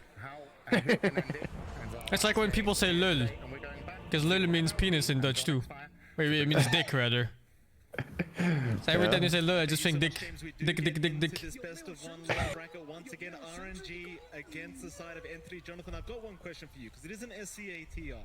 What does every pub player say after a Dota 2 game in the SEA server? Felt like a 1v5. It felt like a 1v5, and right now for Xnova, it must really feel like a 1v5. He's literally out there by himself. He saw Somnus's... So many losers in your chat. It's a real sausage fest. It always is. Always has been. Never changed. If Xnova and RNG win this game, he could literally tell people he 1v5 on the main stage. All tipping Xnova, by the way. The 1v5 man is here. For Entity's side, they've got this really He ain't scared. draft, right? Lots of push potential coming out here, going back to what they love. Imagine if he wins now, he just stands there by himself shaking 5 hands. Shit, no, shake the hands of the fucking teddy bears, dude. Coach Mike is on. What, that cheating? Hold up! Check him asses now! Check all the asses! The fuck? The fucking mic's on! Mic's on? I love the point Hold that up. made about the Lich Frost Armor kind of slowing down some of that physical output that minions will do to you. So you do have some save on hand, but you're going to be buying some space out for the Terrorblade. It can be a little bit hit or miss depending on how well you use your metamorphosis, if you're off guard, how well the lane goes. And You could learn it in a day, man. You could have like 10 codes. Yeah. Different parts of the map, different scenarios. Easy. Yeah. You just take one day to scrim that, right? Yeah, exactly. Prepare your ass for scrim day, literally. Fiora, not really kind of target you want to try and make the jump on. Bottom side. Now going to see Toby. That Brewmaster, but seems like Toby going to be just fine. In fact, Stormstormer and Kataomi are going to bully away. Oh yeah, you're right. This is mid. Bottom side. We get away with 2 boundaries of their own. In fact, make that 3 for the side of Entity. So RNG only able to pick up 1 on Ghost. And pure Lycan then. Can't fight me at TI, looking for me everywhere? I'm on stage, dude. Yeah, you can meet me after the game. Yeah, after this game. Yeah, it's you. Somnus can still kind of hold this lane. It's not the worst matchup in the world. You are going to be annoyed heavily by the Grave Chill, but the wave clear is there for Somnus, and you can just kind of poke and prod, especially while you don't have... At least they have the Dispel now against the TB, but they don't have many TB solutions. Be just fine as well on this Visage. Just we'll look up maybe the bot lane here, Jonathan. You've got Toby and Kataomi against Ghost and Xnova. Seems like a bit of an annoying lane here for Toby and Kataomi. I mean, against the Lich, it's just God, I hate this game. Just copying that much the Frost Blast over and over again. Split cam, see nothing on every lane. I mean, you can be aggressive with Tiny, but It feels like they want to show you what's happening on every lane, but you just see like You see not nothing. enough. Yeah. Or you The only see lane too you see much. is mid. You don't really see silent. You just need to soak up, hold that lane. Not something the Brewmaster loves to do, sharing a lane, sharing EXP. Because you do want to rush into that level 6, you want to rush into Primal cam. value point in your 3 of me. How does this play? Oh, jeez. it will. 2 melees against Xnova Lich. He's right clicking. No, I mean like the mid game, like how does this play out? Because I feel like RNG just has to survive, right? That's it. Yeah. Like they survive 35 minutes without falling. Oh, nice. Yeah, survive 35 minutes without falling behind you, all the win. Entity has to push, they have to get roast, they have to get buildings, they have to get racks. I want to be high on Hopium, but I think this is terrible for Entity. The way it is set up. You think Entity is just fucked? They're good players. They can actually play like insanely good. So even though I think draft wise, I want to say this is like an 80-20 for me. 80 for RNG. Yeah. Yeah, I think it's 80-20. I wouldn't say it was that. I was more like 70-30, but holy shit, man. Yeah, no, I think it's actually really bad because I know the Lycan versus TB matchup as well, and I really think it's awful. Like that, yeah. And then there's of course the pit And then lord against Underlords and the push laning that. stages. Yeah, laning stage is not starting out great. He fucking died on Lycan. That's also unheard of, really. The Lycan Yeah, dying on lane dying against against pit lord the Shaker. Shaker. Like, what is that? Nice Fisher block and Lycan just getting right clicked. It's not good. At what stage do you think they can start moving? Because you do see Toby with the Yeah, it looks terrible. they want to get aggressive. Need a lot of Hopium. Very effective with all the magic damage you A do lot have of Hopium against again. a hero like the Terrorblade. But at what point the fuck? TB versus A ulti? That's not even bad. What do you mean? He can still something. Or did they change that? You That can still get works, HP no? back. Can't you? If I recall, you can get HP back, but now I'm not sure. Now Oh, you you make me used doubt. to be able to. I think Sunder works normally. It's Am I not fucking an tripping HP now? game. No, I don't think they changed that. TP can Sunder. I think I'm fucking tripping then. Or did they change it? I think you can Sunder. Maybe I check it in game. I go check ass. I check. Oh, I bet it just works. I think it works. Oh, why did I think it didn't work? Huh, weird. Yeah, I'll double check that it's still that way. But yeah, so that matchup is not even bad. It's completely whatever then, in that case. Why it's taking forever to start my dump. Chalice has been pretty much left alone. Hawk is just stacking and falling and soaking EXP, but after that kill opportunity, just kind of holding back. Return now. Kaka is going to make his way back. Not healing? Lane, but pretty sure what he can get done here. A bit of harassment out onto Fishman. See the courier, it seems. Kaka maybe. Yeah, it doesn't. It's not coded as healing, so. No, I mean, does it give HP to TB? I thought it didn't. It should because it's not counted as healing. So. Oh, they're almost getting 2 kills here, man. What the fuck? Enough here for Kaka. Unable to find any of the couriers either. Just really finding nothing at the top lane, but quite a bit of harassment out at least onto Fishman. Yeah, it opens up the lane a lot for Chalice, though. 27-9 now. Again, you're not really threatened by the Lycan. You can't really threaten the Lycan yourself, but you are keeping Fishman away, and you're cutting off the EXP of that AA. Yeah, it works, dude. It works, alright. Works. Double checked it just to be sure. It's going to take a little bit longer in this game for Fishman. Pure, just going to need to try to get what he can. Where's my... Here we go again. Toby trying to move in onto X-Nova, but X-Nova... My stream is in slow motion. What? Harassing Toby. What's happening? There, he was alone Refresh. in all this, so can't go too far as the Brewmaster. Yeah, it's one of those abilities that's not counted as healing. Knowing that you don't have the support of Kataomi around, who is Still gotta check though. Yeah. You never know in Dota. Yeah, I mean, that's the thing, you know mechanics, but you play the game for so long, and they change mechanics all the time, so... No, but even then, like even if some mechanics are following the same rules, sometimes it's different for different skills. Yeah, for sure. You have to check. Dota is one of those games you just have to know everything. You just gotta know it. Consistency is not... And here we go, the classic 6 players mid, minute 6. Every fucking game, 6 players. Can he? No, he just... Just TP out. Just. Nothing to stop that, seeing the commitment from the Avalanche toss. So he's Lich net worth. Find anything for the trouble here on Entity, getting the rotations out. Somnus is still getting his farm. You're buying a lot of space. Unlucky, no rune. Rigged the game. You can't really stop that Underlord. And he already has that Vanguard. So you really can't poke him. You can't even threaten him. Underlord does not give a fuck anymore. He has Vanguard. From pure hitting his level 6, from building into his own Dominator, and as long as that timing's thrown off, got a lot of room. Moving in onto Pure. Oh god, that harass. Wait, is it even harass? It's not even harass anymore. He's Oh, dead. it's not even... No, it's harass still. Oh my goodness. Thanks Toss to him to Lycan, Kataomi, fuck at it. least. He was there with the Avalanche just in the nick of time. And Pure. This lane is unplayable at this point for Pure. He's gonna hang around the lane. He just wants the Dominator, I guess. But... Good timing from Entity to kind of jump in and save.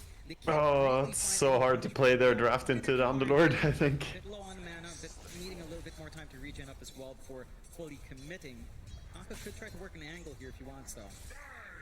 Hey, again, you still got Fishman around, and he'll spot out Kaka. Meanwhile, bottom lane, Toby getting aggressed on here by X-Nova and Ghost, but we'll be able to back off in time. Playing Kaka, still looking for an angle here onto Pure, but could end up going for anything here. Underlord really was a brutal pick. I think Underlord was the best pick. It was the best pick they could have had here. Yeah, single best hero, for sure. Like, what's better than Underlord here against I thought push maybe left? they would go Mars, which also fights pretty well, but this is more suitable for this match. Yeah. What a draft. RNG are really good at drafting. They generally have drafts that I always agree with, like, this is the stronger one. I don't know. Chinese drafts in general are very strong. Same for Aster and LGD. Overall. I didn't see LGD's games today though, obviously. Don't know if they lost on draft or if they lost on gameplay. RNG, just find a punishment. It takes so much commitment to just kill off X-Nova, and even now he can just go and top up Somnus over here with his pop. Absolutely. We go again, Kaka on the bottom side in trouble. Ah, this fucking player named Kaka, dude. Why did he name himself Kaka? Kaka. Why did he do it, man? Chased down by Stormstormer. Get those familiars in range, just trying to creep away here from Somnus. Just being very, very patient. Slowly creeping. Just the name he was given. Was born. Parents. I will name That you looks like Kaka. Around on the left rack, but not really much he can do at the moment to try and force them back. Kaka doesn't just mean poop in South India. Kaka means poop in like fucking 250 languages. Yeah, a lot of languages. Probably another 1,000 dead languages too. Not Swedish though. In Swedish, it's a cake. Of course you eat Kaka in fucking Sweden. Kaka. Of course. Yeah. But it's Kaka, not Kaka. It's not going to do as much once you've got that AoE effect. Yeah. Yeah, it's cookie. Yeah, cookie, not really cake. Yeah, true. More like cookie. This whole thing of the bandits. That's off.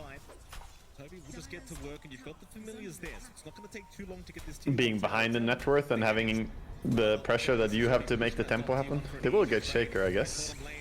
But the skill doesn't really mean much. Isn't exactly lane winning though. Like none of them are. Like Visage doesn't really win mid lane. No, Brewmaster doesn't. Lycan doesn't. They're more of like a mid lane winning, but no, they're more like a mid-game composition that wants to gather and then push.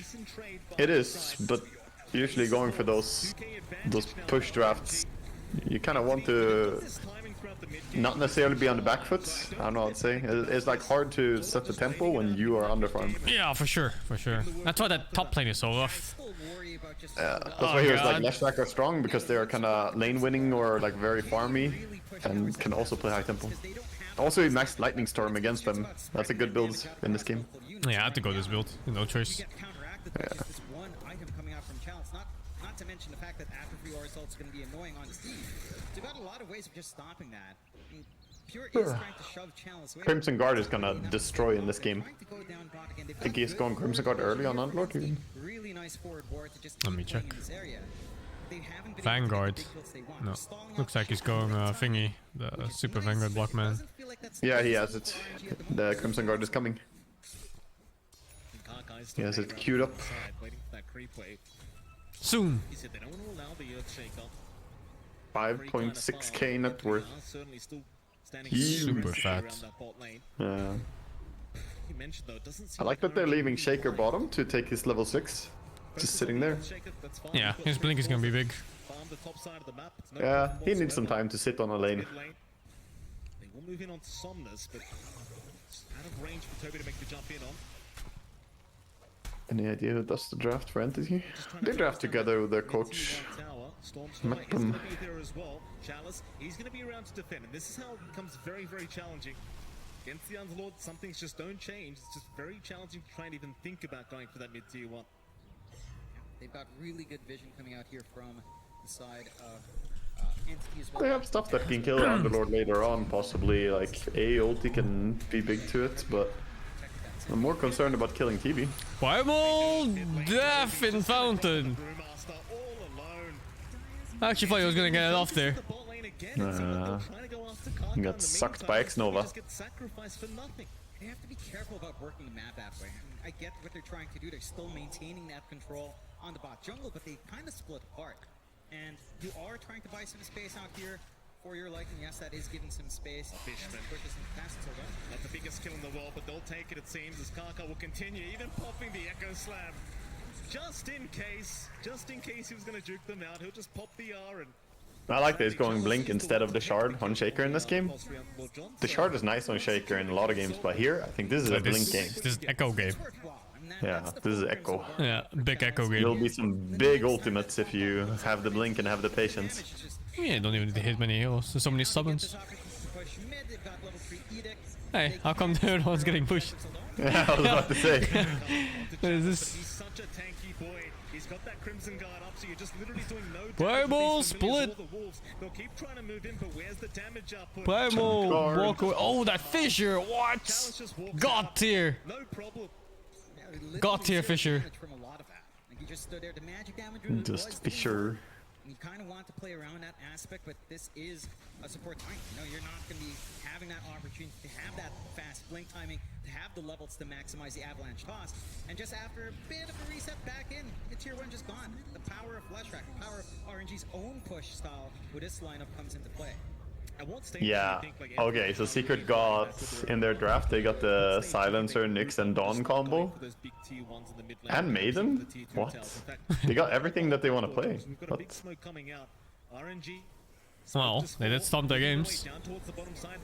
Yeah, they've been destroying lanes with CM Dawnbreaker. Oh, nice one.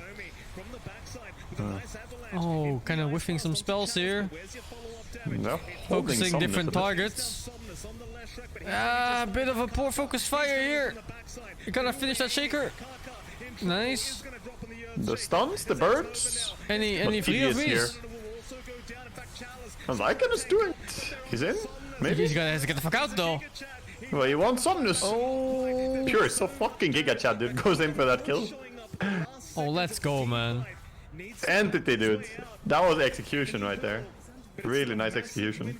Pure outplay, really. They managed to find the big kills they wanted. RNG were the ones trying to be aggressive there. I will say this. I've seen Entity in some game where they were like 17,000 gold behind take the single most beautiful team fight that I've ever seen in Dota. Like their execution can be really good if they perform. They're really good at kiting as a team. Yeah. It's nice to look at. Yeah, Stormstormer is like debating them a little bit, and then suddenly they're all around them. Well, and look they're at fucking this. triangulated. Like they're all perfectly kiting around. Yeah. I think the focus fire here is a bit off though. Yeah, but it's very tentative. They're not overcommitting to something. Yeah. They bait out the Lich ulti on Lycan as well. He just runs away, puts it on the fucking small camp. Or big camp. Once you do understand that the Underlord is not the target, everyone else falls back. And TB arrived late for that fight. A bit too late.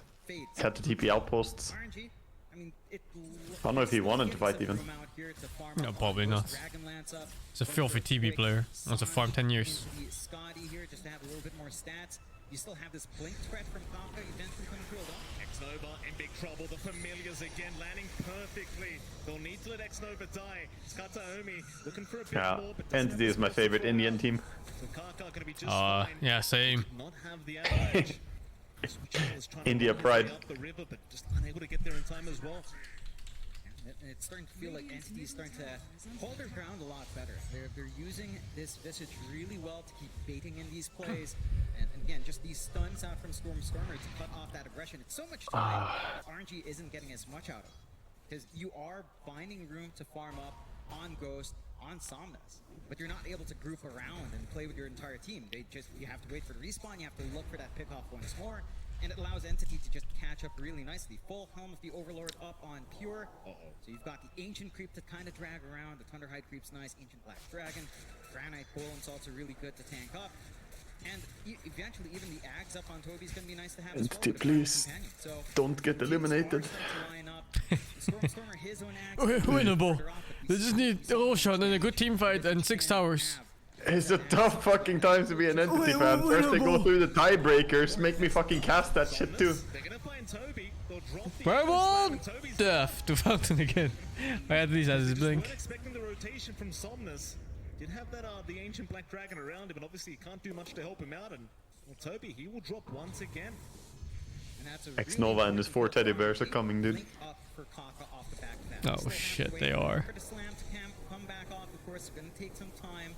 And maybe look for that opportunity unless they find a really good angle just to enchant. Imagine losing and having to go over and all 5 shake the hand of one man. 1v5. It just sits back. Who's gonna do the player interview? Who is it gonna be, Waga? With a blink up, he can kind of set that up for his team. Yeah, I don't know. Who could it possibly be? Do one of the teddy bears for the memes. Right about to break out. The war form was popped here by Pure as he will try to rush forward. He will We're with Somnus. Looking good today, Somnus. He'll cop the Ice Blast with Somnus. He's the real target. Where's the help? He's popped the Bloodstone. Didn't get stunned. That Bloodstone heal though. Oh no, what? Pure. What was the dispel just now? Oh, must have been the Pana dispel, what? Oh, he's alive, dude! Somnus alive! Is that... It's fine! Oh, it's fine. Not enough damage. It's blink, right? Yeah. He has that blink. Fishman. That was huge turnaround there for them. And they get to keep farming their TB during it. He wants the Aghanims on Visage. Is that the way? Aghanims is good if he can find Shaker or Lich or something to start the fight in a good way. It's very nice to fly around with, but it's hard because in this game he can't kill a core with it, right? No. That's the problem I see. And it might be a very 5v5 oriented game, and then it's also not that good. I'm not sure what you should buy otherwise though. What would be best? I was thinking aura items. Yeah, maybe. Then you also have, I guess they already have auras on Underlord, but there's Reflection as well, stealing auras. Yoink. My auras now. Kaka. Not the biggest deal in the world, but perhaps they could think about Roshan. It's not going to take too long. Ghost already in the pit with his metamorphosis up. And Entity, for their part, it does feel like you rely on that Tiny to come in with the Avalanche Toss for the control. You can try to scout out here with Stormer and his familiars, but it doesn't feel like the follow through is there without Easy damage for him. Roshan gonna go down base. It's strange that we don't have boots this year as well. Right? You mean the soundproof booths? Yeah. Yeah, usually they bring the usual TI ones, they bring them everywhere. Yeah, it's the same ones. I have no idea why they don't have the soundproof boots. And just using regular headsets, I guess. No, the soundproof headsets, but still, they don't block all the sounds. No headset can be soundproofing a crowd. It's never gonna happen. Yeah. Even the soundproof booths, if the crowd goes really insane, you hear it. Yeah, for sure. Dude, I could hear the TI crowd in TI4 from the booths with whatever I was wearing at that time. Yeah. It's a regular headset though, I think. Yeah, I know. But that didn't matter anyway, because it goes to the mic, right? Not the headsets. And then it plays through the headsets after. He's the one getting targeted with the Ice Blast, with the Cold Feet, but he's going to be just fine. In fact, now Chalice, he's being targeted, trying to go through the Dark Rift, through the portal, but they just... Can't leave! You can't leave! I wanna leave, Sing! Oh my god! It's just closing on him. They will not let the mat go through. Good punishment out from Entity, seeing that opportunity to jump in, knowing that They have sample for main stage only, but why though? basically just They have what for main stage only? That's the sample of boosts. Apparently they have them. Oh. So not for this stage, but for the main stage. Yeah. Yeah, not for the main event, but for the main event. Yeah. Ah. There's like a 7-day break between playoffs and grand finals or something. There's. It's very, very tough. Do have to go ahead here. RNG, who are having a few issues. 1k advantage still there, 9-7 in favor of RNG. They do still hold on to the Aegis. Entity, though, definitely clawing their way back into the game. Now with the Aghanim Scepter up on the Visage. It's because of Justin Bieber? What? Yeah, I think I heard someone say it's Justin Bieber is in between or something. Fucking Justin Bieber? Yeah, I think it's Justin Bieber, man. That's what I heard someone say. Does this sound so surreal to you? Like if you go back 5 years, you tell someone, TI Grand Finals will be delayed by Justin Bieber. Yeah. You told it to a guy 5 years back, you'd be like, what the fuck? I already fucking hated Bieber, man. Now I gotta do this. His concert got cancelled and we're still getting cooked? I guess that is what he said. Yeah, he fucking wrecked us and then he cancelled his concert? Yeah. Really? Fuck you, Dota players, fuck you! He's doing it to spite us, man. To grief us. They are. Four-man smoke up. To the backside. In the Radiant jungle they go. Another mid-tier 1 tower. Beaver plays League, confirmed. Ghost, he might bait for the team. His He wants RNG people to is watch Worlds instead of Dota. They know something is awry. They will not risk it. They are just going to back their way out. RNG, they'll wrap around the left side of that mid-river. Just behind Ghost, trying to force a fight.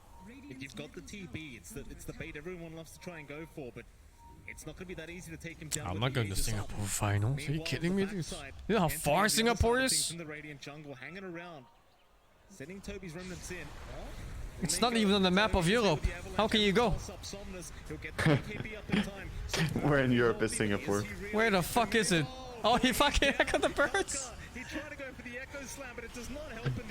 He tried to stop them. Big fight here for Entity! Spam this T for NTT! Yo, it's happening, Waga. It's happening! It's fucking happening, Waga.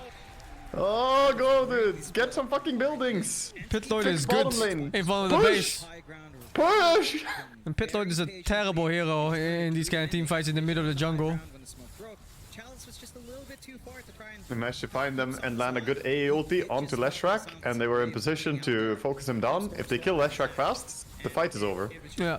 Anyway, con fucking grats, you can beat 5 versus 1. Nice team, dude. Con fucking grats. My team would gank one fucking X-Nova alone. 5 of them. Yeah, such a nice kill on last year. The Visage Aghanims worked out nicely for positioning for that fight. He managed to sneak himself in there. And the damage. Yeah, the damage. Yeah, it does a lot of damage when you come out of it.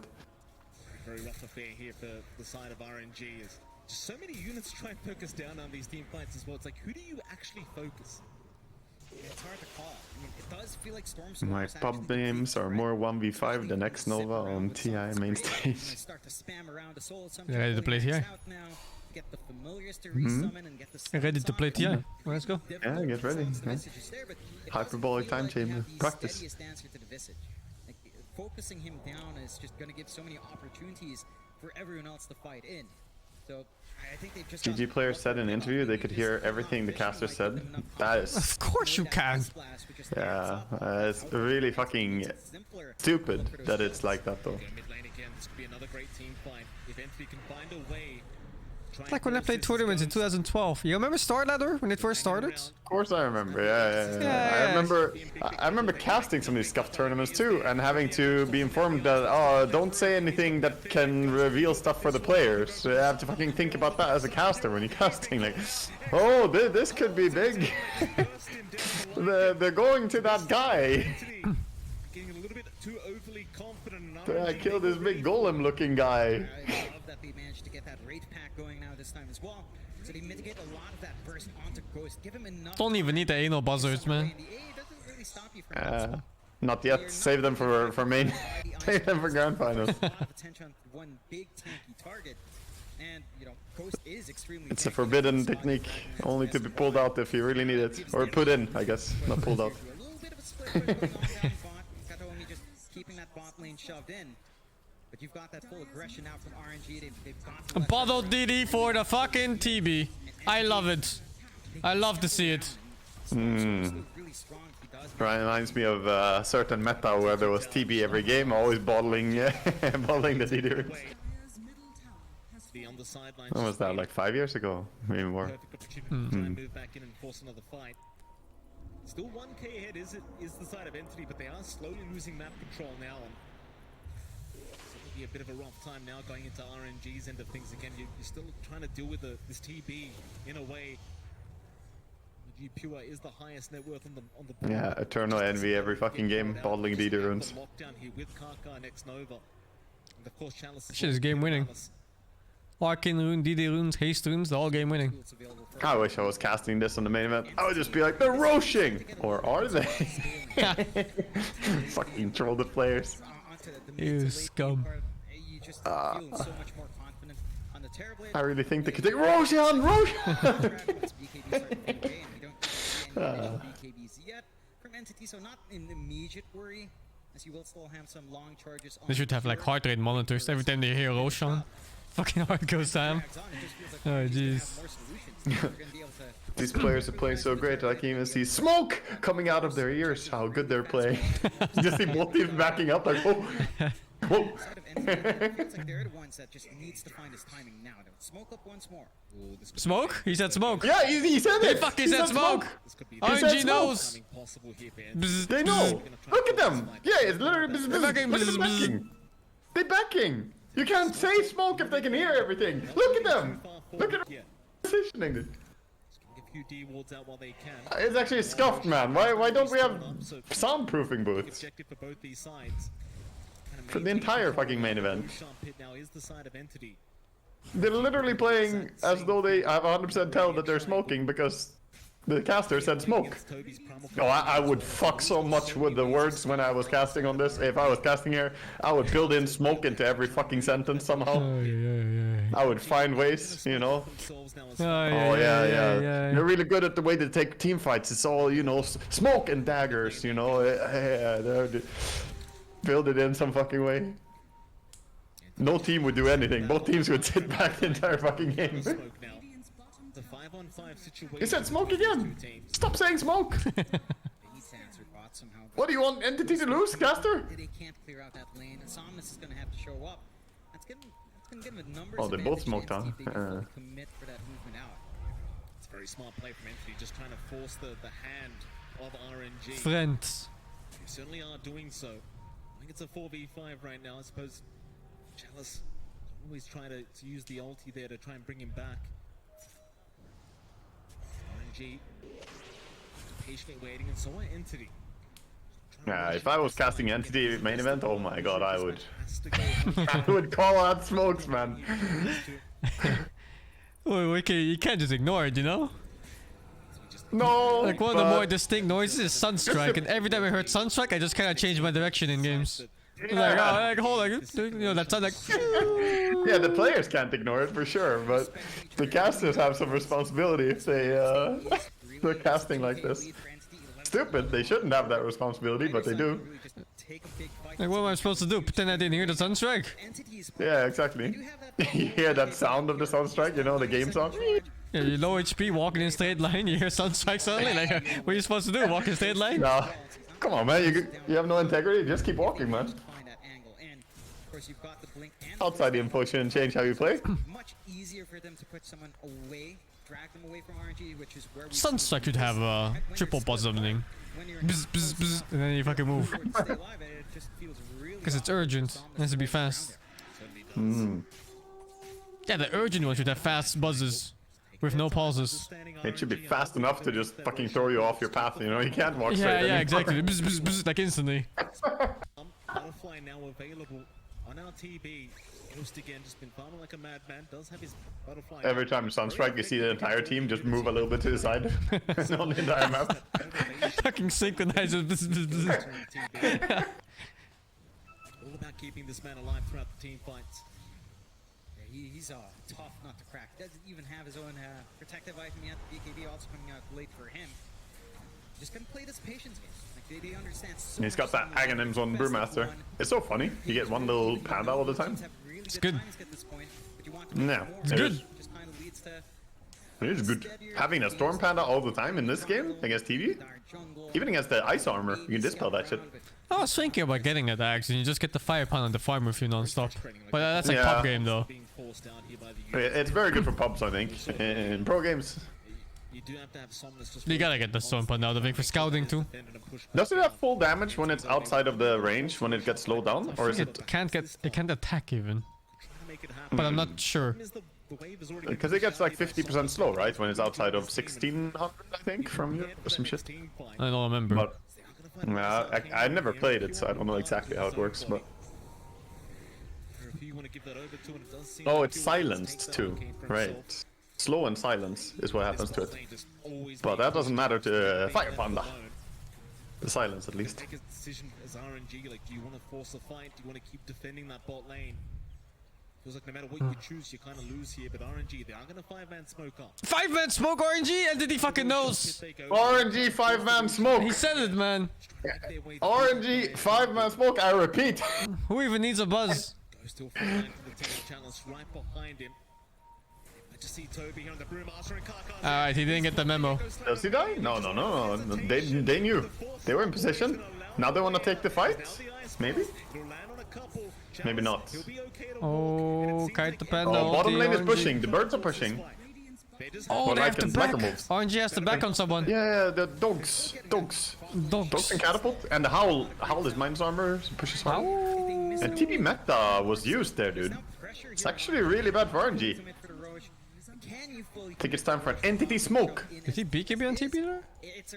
No, he doesn't even have one. He has no BKB even. Yeah. That's what I saw. He did butterfly and I have Scotty. He's still super strong. But hard commit on Roche. yeah, but that TB ulti is running out, or meta is running out. It's gonna end very soon. Maybe? Hopium? No Brewmaster split though. So many ways of getting that vision in the pit here for Entity. Doesn't matter if he has Aghanims. Maybe he doesn't need it. Just gonna make life even more challenging for the side of RNG. Luckily for them, at the very least, the bot lane is not being forced in any longer. Don't fucking say it, Caster. Don't. No! 4-man smoke up. 4-man smoke entity. Yeah, even saying that they're only does 4. Does Nova speak English well? Yes, he does. He does? Oh shit, man. He's Malaysian, dude. Of course he does. Oh shit. Oh shit, dude, that combo. The ulti is huge. A fucking 4-man A ulti plus tiny combo. Yes. Huge. Oh. Oh. Win. Kill him. Murder him. Oh, TB down. Does he buy back? They bought back 2 already, but 2 people bought back, yeah. Nullified? Do they have nullifier? Buy back TB as well. Oh, this if FD doesn't clean this up, they lose a Roche. Entity. no. Oh no. Oh, that's the Roshan. It's okay, it's okay. That's the Roshan. Does he buy back on Tiny for the Roshan? What do you think? Storm will steal the Aegis Copium. I will go for it. Maybe. Like, one bird stuns, other bird kills Aegis. Fuck it. I mean, they used 4 buybacks. That's not even that terrible for Entity here. That's Losing, good. It's good. Like they're ahead in this. Just gotta not lose the game now of this Aegis. Yeah, this timing. Actually, the really shit part is that they're pretty much forbidden to fight now for 5 minutes. Kind of. Yeah, it's rough. Oh, look at 4-man tiny combo. Dude. Kataomi and Fishman just won that fight for their entire team. Jesus. What a good tiny jump. Got Chad support. Getting carried by a bunch of support players. 2 supports just winning. You got the Roshan at the end. Definitely great news for RNG, but heavy. Ghost going down there. Aye. Just so much impact on that support time. I'm going to Ade? What is Ade? RNG in the meantime do manage to take the top tier 2 tower. Ade? ADE. They do have up now. Finding something for their trouble, but I imagine with the buybacks, I don't know what that is. You are not going to be able to try and force high ground. Aid. Amsterdam dance event? God no. What the fuck am I gonna do there? Yeah, Sing is performing actually. He's one of the main acts. And once you've got that protection on the Terrorblade, that's where you can start to get a little bit riskier. Still a rather even game. Add these nuts. Side of Entity, just a small margin. Aye. So it's still holding even despite all the back and forth. Although RNG are finding the game a little bit tougher. Without that security of any buybacks, Entity has a lot more room for error here. Absolutely. Entity still grouped up. It's a unit. RNG. It's the same here in this mid lane. As this could be big. The Overlord creep. They'll try to move in and take that one out. Oh! You got a pick, baby! Oh, no, he couldn't finish him. Familiars just do not have the damage through that Crimson Guard. It's Ghost. Let's take care of the Familiars now as well. No resummon anymore. Go ahead and respawn them right back up. It's such a close game between these two teams, just neither side willing to give an advantage over. They do take the outpost here, Entity. They want to try and control the bottom side of the map and maybe just keep working on towards that bottom high ground. doing a fantastic job with just the units being thrown onto those creep waves over and over again. Just waste the time Fix of the the cloak, Aegis man. if it goes. Just don't allow them You the forgot the opening to cloak. actually find a successful team fight in RNG's end. Just prevent them from trying to reach that high ground here from RNG. Like, don't give them any confidence to try to take that risk with the Aegis right now. Keep playing on your side of the map quite, on their side of the map quite nicely here, and just kind of keep them locked in.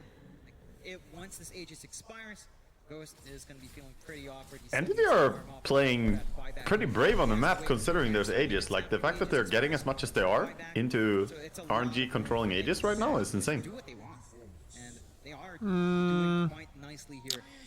I think a lot of it comes to that RNG doesn't have that good initiate. It's just Shaker.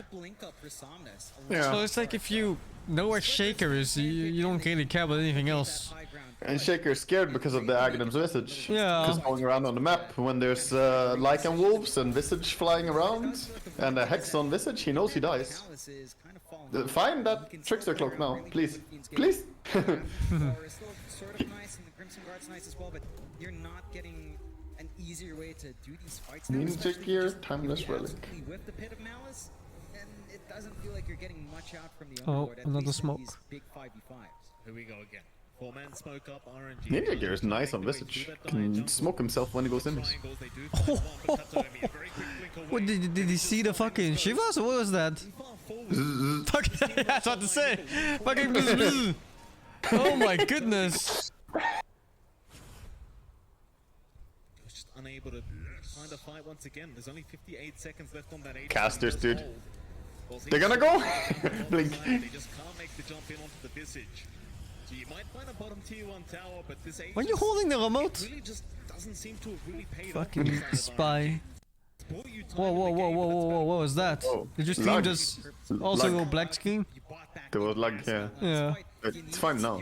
Fucking hell. Get that, you play it slow, you farm back buybacks, you wait out that timer, and you just find whatever objectives you can take. So Don't say it. Smoke! Don't. Megaphone, smoke! Don't say it. Don't think it, don't think it, don't say it, man. Triangle. From RNG. It's the fucking bye-bye man of this gang. Risk anything. 10 to 15 now. 4K advantage. 40 minutes in. Teams in a best of 1 series. Oh, they backed out. It was the buzz. He didn't get the buzz. But Chalice does have the He BKB up. didn't get it. Will just TP away immediately. Messing around though, Ghost now spotted by Karkan. They do actually land Yeah. a nice tornado out onto the Earthshaker. Karka, he will be able to force stuff away, but the chase is on. Kataomi's there with the avalanche. It's Right. Wow, nice saves on the force staffs. I thought that chick was dead for sure. Yeah. Oh, the Lycan ulti being committed for this is pretty sad. Toby is channeling the Pit Lord gate for a little bit there on Brewmaster. He was about to go through. It was in Fountain, by the way. What the fuck? Probably don't want to go there. RG can't hear anything though. They're playing from the hotel room. X-Nova can. And he speaks English. He speaks very good English. And that does mean there's more time to... So he has to act as five vibrators for one. They're waiting for these buybacks to go back up. He is the biz. Trying to get themselves back into the game and equalize the game a bit more. Whereas Entity, they need to find these kills now. It feels like if you're going to have that window onto the high ground, spy. find one core He's a kill spy. here for a full minute with no buyback, that's enough time to melt those objectives. Yeah. RNG, they're gonna occupy that dire jungle. 1 minute, no buyback. Repeat, caster. 1 minute, no buyback. Entity very well aware that Roshan's still a very far way away. We'll risk it just letting that go for now. Oh, they want to go in there. They've been looking to try and fight the side Visage. of RNG for quite a long time. Just doing a good job of trying to avoid them all together, but Stormstormer gonna move in as the Wards. Kill the wards. coming up fewer. They're gonna find Ghost on the TB and they will slowly start to move in. No, that's good vision still for RNG to fight under. Now they got it down. Oh okay, my killing the supports. I God. like the targeting. Pure? Shaker dead too? It's over. Fight's over. Oh, he doesn't even get the Tiny.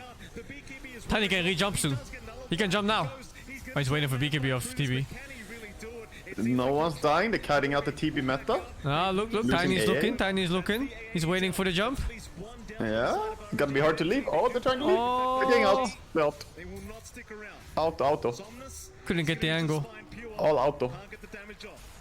Check the Roche. Time to check the Roche. It's not up yet, but let you check anyway. Yeah. Throw a little scout towards that. Is that the spawn timer or when it can start spawning? I don't know. Second? I don't know. I guess it's the second one. Second Roche, I think. Yeah, it's the second one. Oh, it's the I second know timer that or much. Is it spawn? May spawn. Maybe May spawn. can you hover over Okay. it? Yeah, No. the observer just did now. But it's behind the player fucking cam. the cam blocks. Okay, 145. Oh, Storm! Don't fucking feed!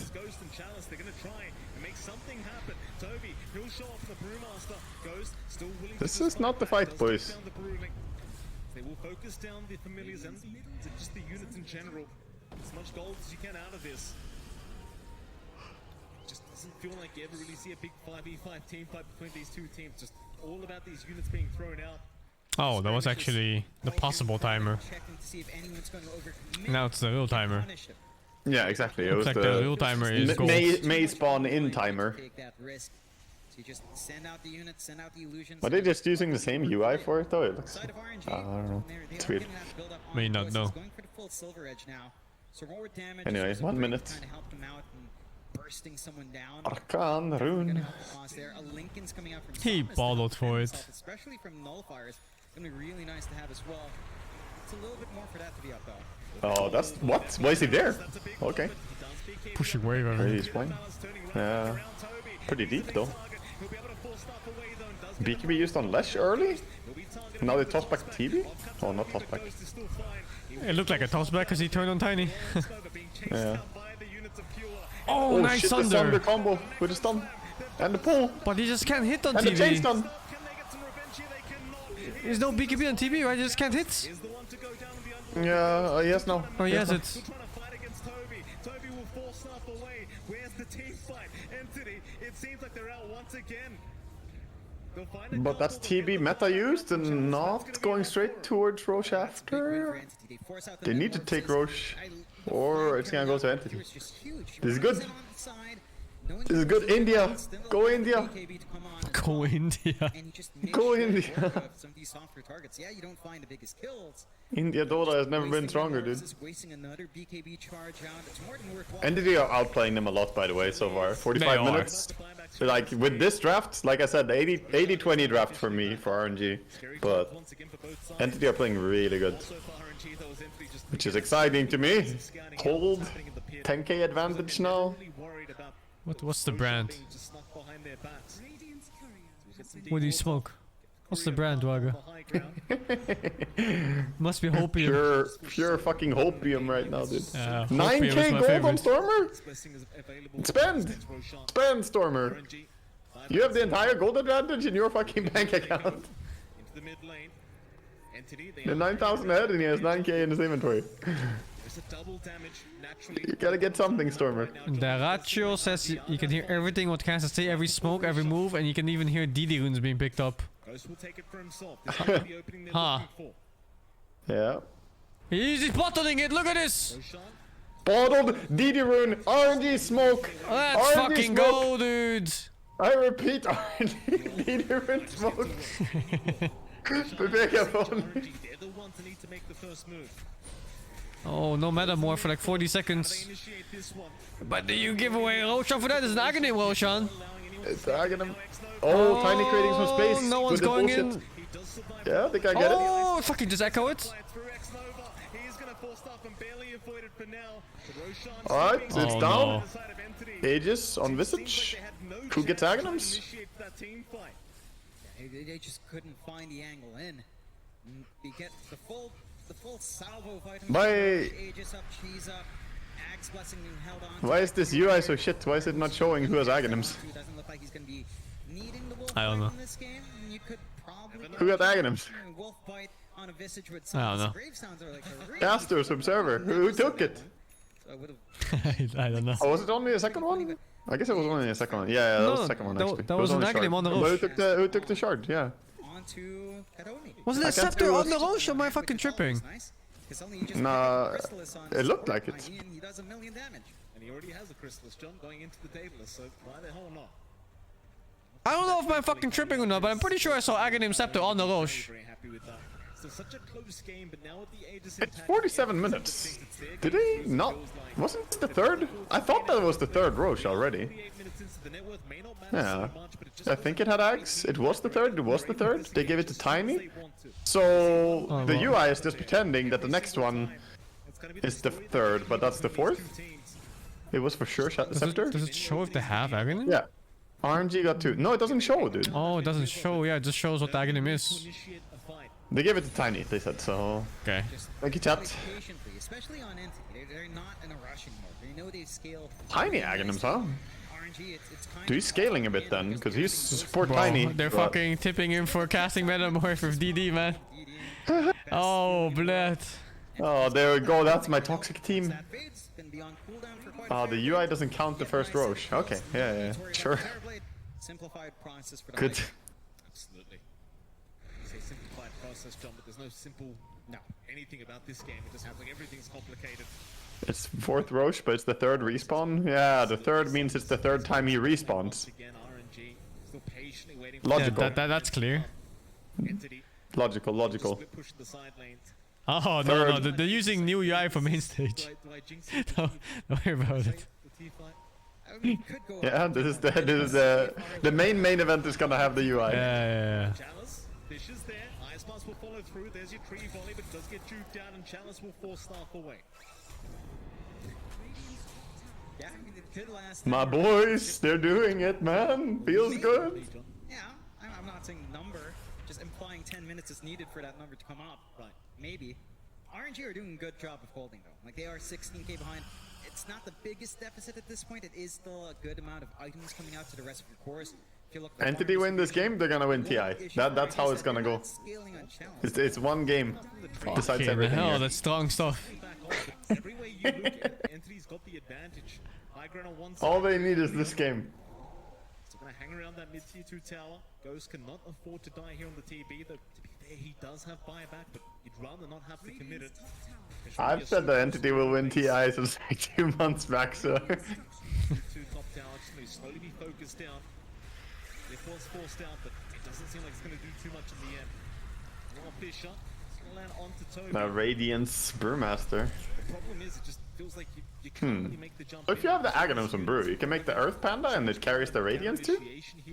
No, I don't think so. Doesn't it? Actually, now that you mention it. Does it though? I don't know. Just not trying to force anything. Or is it just like you are on the Earth Panda when you're an ulti, but you're not on the Earth Panda if it's the Aghanims? For himself now, very close to that level 20. I don't Gets Radiant know. aura. I mean, normally it does. as well with the last home there. I will test this. I'm going to the lab. You keep an eye on the game. Bouncing twice on units, which is really nice in stalling out this game further, right? You can just hold forever, and maybe they are going to try to hit those next 9 minutes here.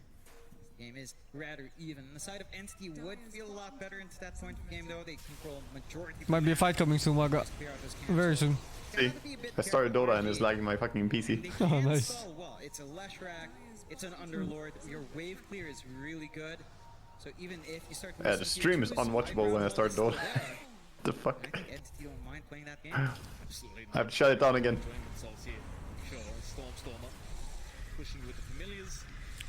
And it's fine. Sees the Firestorm, immediately just walks them out once again. Unwilling to feed It's like gold away light skirmishes right now. Just back their way out. No rush for them. Aegis about to expire in 5 seconds. Okay, it doesn't carry. I have Agent Gandalf tested it for me. It doesn't get the auras. Unlucky. No, unlucky. Okay. It should. Again, it just feels like they're in full map control here. There's just no need to rush this game. Just kind of hold back. Buyback status? Yes, yes, yes, yes, yes, yes, yes, yes, yes. No. No. No. The odd one out. Which is great to see. He does need something to kind of help him out when that metamorphosis is down. He's going to have an option at least with a Terror Wave coming through. you won't have some contributions for the team, and you're not beholden. Stormstormer is just flexing his fucking magic wand when he has 8k gold. Come on, man. Toby, so you still have the double primal splits coming out, which is also really. Lycan is actually really strong now, dude. It's not a great Lycan game, but he does have scary items. It's a really easy target to handle. Certainly is. He's gonna go late enough that Tiny gets bit by Aghanim's Lycan, and then we have a repeat from old TI. Yeah, does have his own smoke broken. Back off immediately. Ghost is probably invis around the corner. No Satanic on TB, huh? I guess he's against an AA, but... Slowly but surely getting strong does. The smoke is going to be there once again from Entity. Hal reduces total damage talent is insanely good, by the way. This could be the big team fight we've been waiting for. Yeah. The 25 talent. So many ways of scouting out. Very, very strong. I watched 2B play that, he just spams it. Yeah. Stormstormer, does he have shards? Stormstormer has shard, yeah. Yeah, well, and he's gonna die 5 seconds later.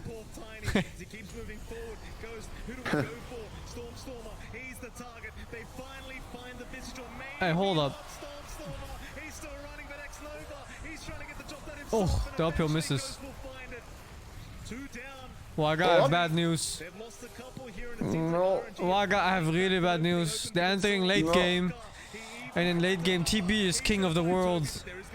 No, not the TB king of the world. Lycan falls off eventually. Visage also falls off eventually. Tiny does not, but he's alone. No, the pandas. He's alone, Waga. The pandas. 17k lead, there's now 11k. And it's about to get worse, Waga. No! Not like this. At least they have no metamorph for the push, but there's also no tower. There's no resummon on Visage chippy buybacks too. The pants. DB, why is it OP hero? Why are RNG drafting so good? They don't deserve to win, Sing. They didn't play better. He's gonna shake 5 hands, Waga. No! Losing to Teddy's. Find to back his way out, and again, it's still a very slow game. Like you are still behind as RNG. Sure, Where's this Lycan ulti? You could lose one team fight, and the game could just snowball back the other way. Though I say that Pure Farming ulti, it's okay. Oh, I had Arcan rune, that's fine. Low CD. Yes, Tiny, my finest creation. Oh, how still lags the game? I don't know what the lag was, I forgot about it. Oh, every time he howls it lags the game. Oh no, no, no. 6k now, Waga. From 17k to 11 to 6k. It's okay, gold doesn't matter. It's okay. 11k net worth swing just like that, Waga. It's just gold. TB can't get much stronger. He just has level 25 talent around the corner. It's fine, it's fine, it's fine. It's not. You're gonna overdose. It's still winnable. They got Roshan too. Oh. Look at Roshan with Refresher and Aghanim. Oh. My team. We're losing to teddy bears. Here we go. Everything available. Let's see what they can get done with it. Oh, Aghanim's Refresher. Find a way to slow down this game. Haka, it's like he's got the axe blessing on himself though. Has he handed it? He has. Chalice will take it from himself. Oh no, no, no. That's really disruptive with the Fiend's Gate, with a pit of malice on both sides. No, I guess Aghanim's on Underlord. 40% slow in the pit. Entity actually does look like they're the better team. They are the better team, but they drafted into a rear corner. Drafted into fucking shit. Oh, too bad draft is also part of the team. It's sadly part of Dota. Picking heroes. Oh fuck, why can't you just all the pick heroes for me? They can turn this game around. They're only 1k gold behind, it's not a big difference. Secondary life doesn't matter if you waste the Metamorphosis or Terror Wave or the BKB, you're always going to be able to have any of that on hand for the next. Although it is costly in the mana. Ghost has Refresher, that's fine. This game just feels so much tighter now. 3k advantage doesn't matter. See, win probability favors Entity. Sure, man. Dota Plus says it's okay. 52% chance to win. Yeah, 52% according to Dota Plus. 52 times out of 100. Entity win this. Yeah, winnable. Dota Plus said it, man. Fucking Dota Plus is overdosing with me. Oh, fucking hell.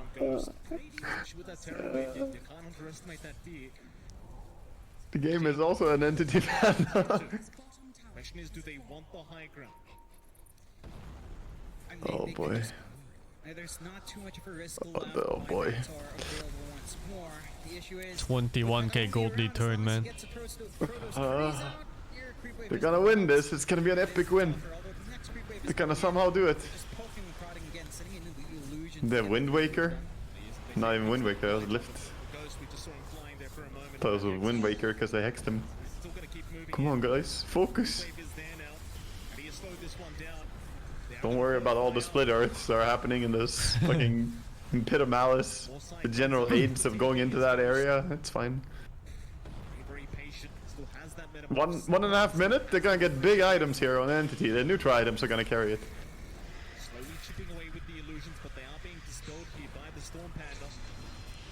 Oh, they wanna go? This is Aegis. The fuck did he do? They wanna kill everyone else. Leave him alone. Ignore the TP. Head in the sand. Late game we should give 2 Aegis. Yeah? Yeah. A support Aegis and a carry Aegis. Yeah.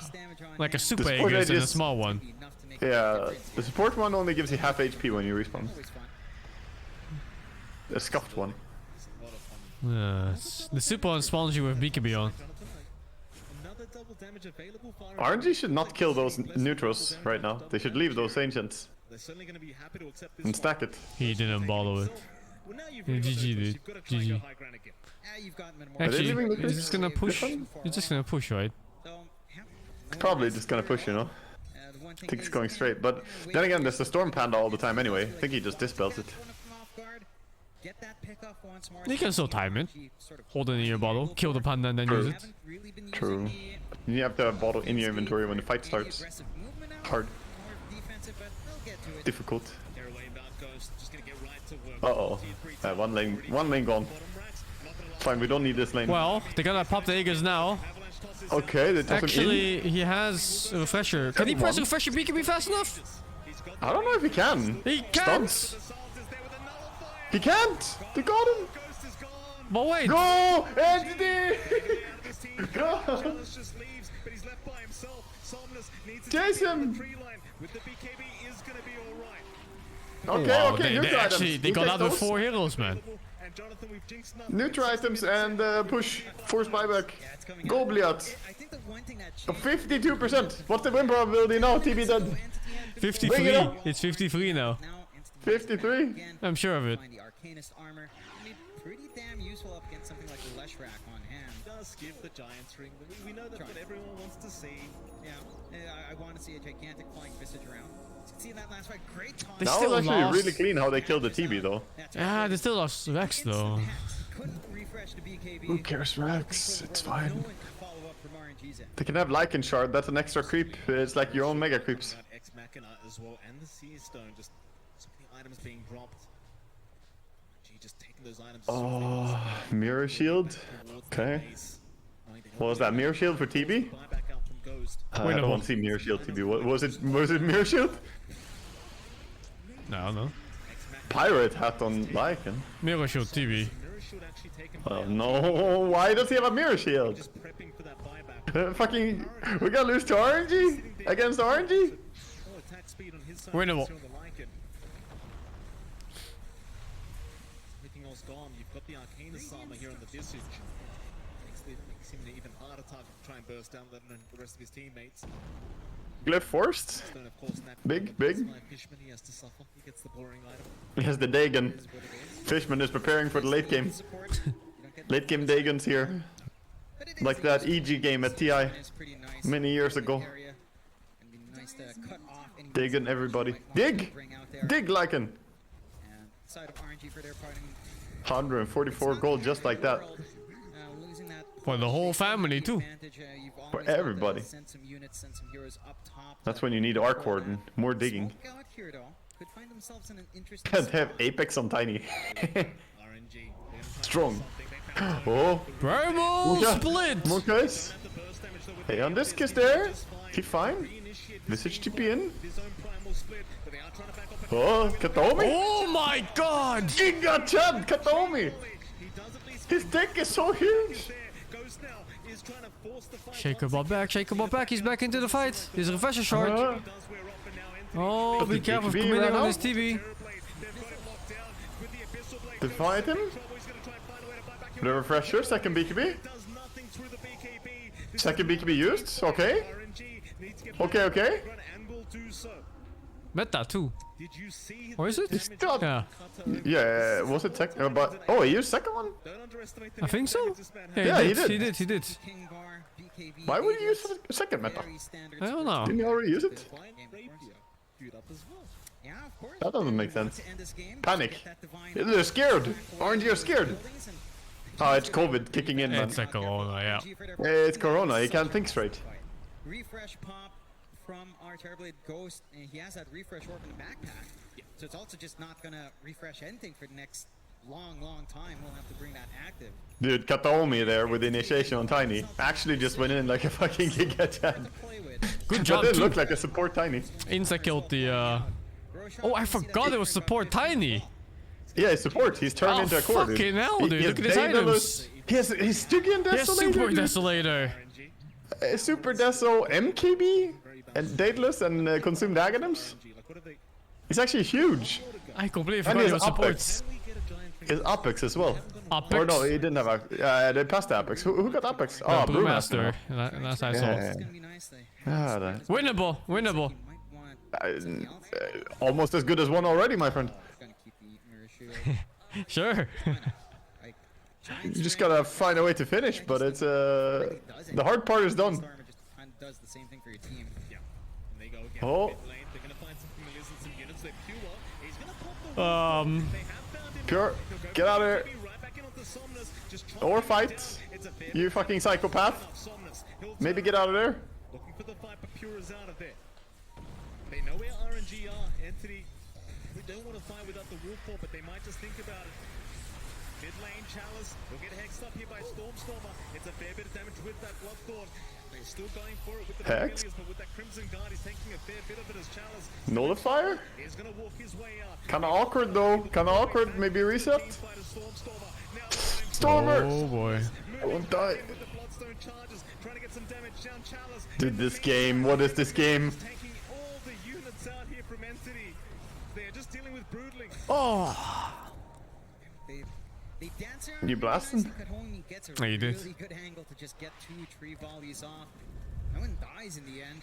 A lot extended from both sides. It does feel like you risk it a lot more on RNG's part, having to pop the BKB on Ghost. Yeah, the MKB makes it so he doesn't have to miss his hits onto Terrorblade. So it's good. He's going to rape you, dude. Kataomi. No! My game lagged again. Mine too.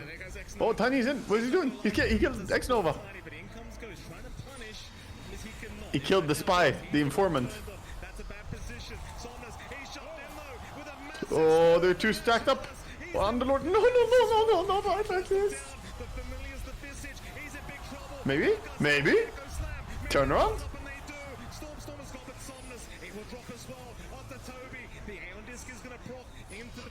Winnable.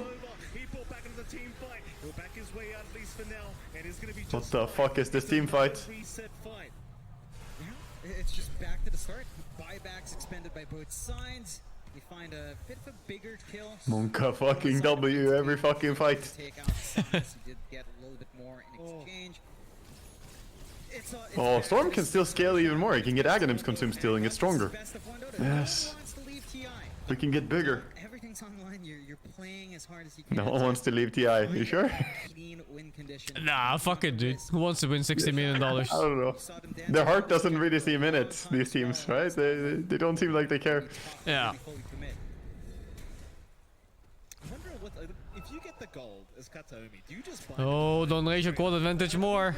They did better when they're behind twice. you just buy it? I can't say yes. Oh, don't let the advantage build up. If you have buyback gold, sure. Because the toss back and high ground defense is huge. But if you just go in, risk it all in on Look that at ulti. you probably have Fuck it, just clicking ulti. to be fair. Like that could just literally end the game. You can actually backpack the Dominator and still keep the creep, huh? So nice. 7 slaughtered. 7 slaughtered. Double-side device now coming up from RNG. They've got one on Chalice, they've got one on Somnus. That could make all the difference here for RNG. My TP looks so weak. Guard with those hexes up. Yeah, but why does he get the fucking mirror shield? Report. To reflect the hex on usage. Yeah, but why does he get it? Why does the game give it to him? Because fuck you. I'm angry, dude. It's hard enough to kill as it is. TB Illusion will move in as well. Yeah, this went on for about 5 minutes in the last rush, right? Just an illusion in, primal in, and then just keep going. It's time for split push, my friends. Split push. Split push. Split them, Maga. Split. Split them. Would be fantastic. When your games Split go the 18 cheeks. minutes and no one ever wants to win, yeah, maybe that ends the game. Still, you know, it's not quite enough for either side to feel comfy yet. 16k lead for Entity. Oh, I still think they don't have. Oh yeah, they do have it. Yeah, they picked up really late, like in Shard in this game. But yes, he needs to keep owing to push the lanes. You can catch certain heroes out if you can get your 69 minutes in. position, punish them harder. No sign of ending. And if you're not looking to give away openings, you're just looking to hold your ground, keep farming, and just be patient. Very, very patient teams here, Mike. You've got to be John. Now, this is the event you've been playing for the whole year. There's the Divine Rapier. Gold earned. On Divine Rapier. Bounty runes gold earned. Oh, that's the shoveling. I say Giga Chat maneuver. Does he have it on Kataomi now? Kataomi's positioning has been on. Yeah, he Sold does. his 4 staff. I Sold his approve. 4 staff and got it. As long as RNG doesn't catch As a up, baller move. is Whether he wins or loses, good time, 'cause it is the right move. Yes. By the way, the damage is not reflecting on the tiny damage right now. So whatever damage you see on that tiny, just add 350. That is not accurate. Yeah, it's just a bit too much Yeah, damage. he's got like 1,000 damage. Basically what, like I don't know why the spectator like damage doesn't show properly. Those are fucking bugged right now. That's a good amount of damage. I don't know why that is. Now we just need to see. Yeah, I noticed that when I was casting. Like armor doesn't show, movement speed doesn't show, damage doesn't show. Everything is bugged all the time. Yeah, but you know how it is, right? Free game. Time for spring cleaning. Free game, no bitching. Yeah, Free game, no cleaning. No cleaning. You can't do the same thing with say a lit. The code is probably dirtier than my house right now, and I haven't cleaned in weeks. Fucking nasty. As much now. Lord, it's still annoying, but It's a fucking mess over here. Still looks better than the code, I think. Terry Litchfield. This is the SCA TI. I'm sure we could make it happen. Any server that makes it happen is probably on. To be fair, I've seen my own share of mid liches. Top lane. Interesting. Certainly is. Dormer. Oh! Oh, he's going! Somnus died instantly. But what about TV? No buyback on Somnus. This is just it. This is just simply the fight. He has done a BKB. This is the fight. He has a blink if he comes down. Next tiny volley is gonna be it. He blinked Play back. around the tiny. Oh, Shaky gets picked off. He gets picked off. No echo. Buyback though. He's TPing in now. Where's TP? TP is alone. Stuck in the back. Does he have another Just owning BKB? them. He has a BKB. He's a BKB. Oh, he fears them. Holding that BKB. Maybe now. Maybe Swap now. HP. Swap HP. Oh, there comes the tiny damage. Oh, okay, and then TP out. He got the Sunder. Oh my god. That's fucking CCNC right there. So cool, calm, and collected. 9! 9, man! Another bonus. It's still a big window for No buy on Lesh. Roche. More scaling, more items. Net worth advantage increase. Get it. They lost team fights with plus 18k, just saying. They won with minus 4k. What about 28k? It's more than 20, I think it's like 30. This is gonna be... And Aegis doesn't even count. 31k. Aghanim's liking now. He can actually bite the Tiny, dude. We're gonna see it. Does it add the crit multiplier on his toss? On his 3 toss? It does. Yeah, it works. Yeah. So he has very high crit chance on that. And they lifesteal and heal each other.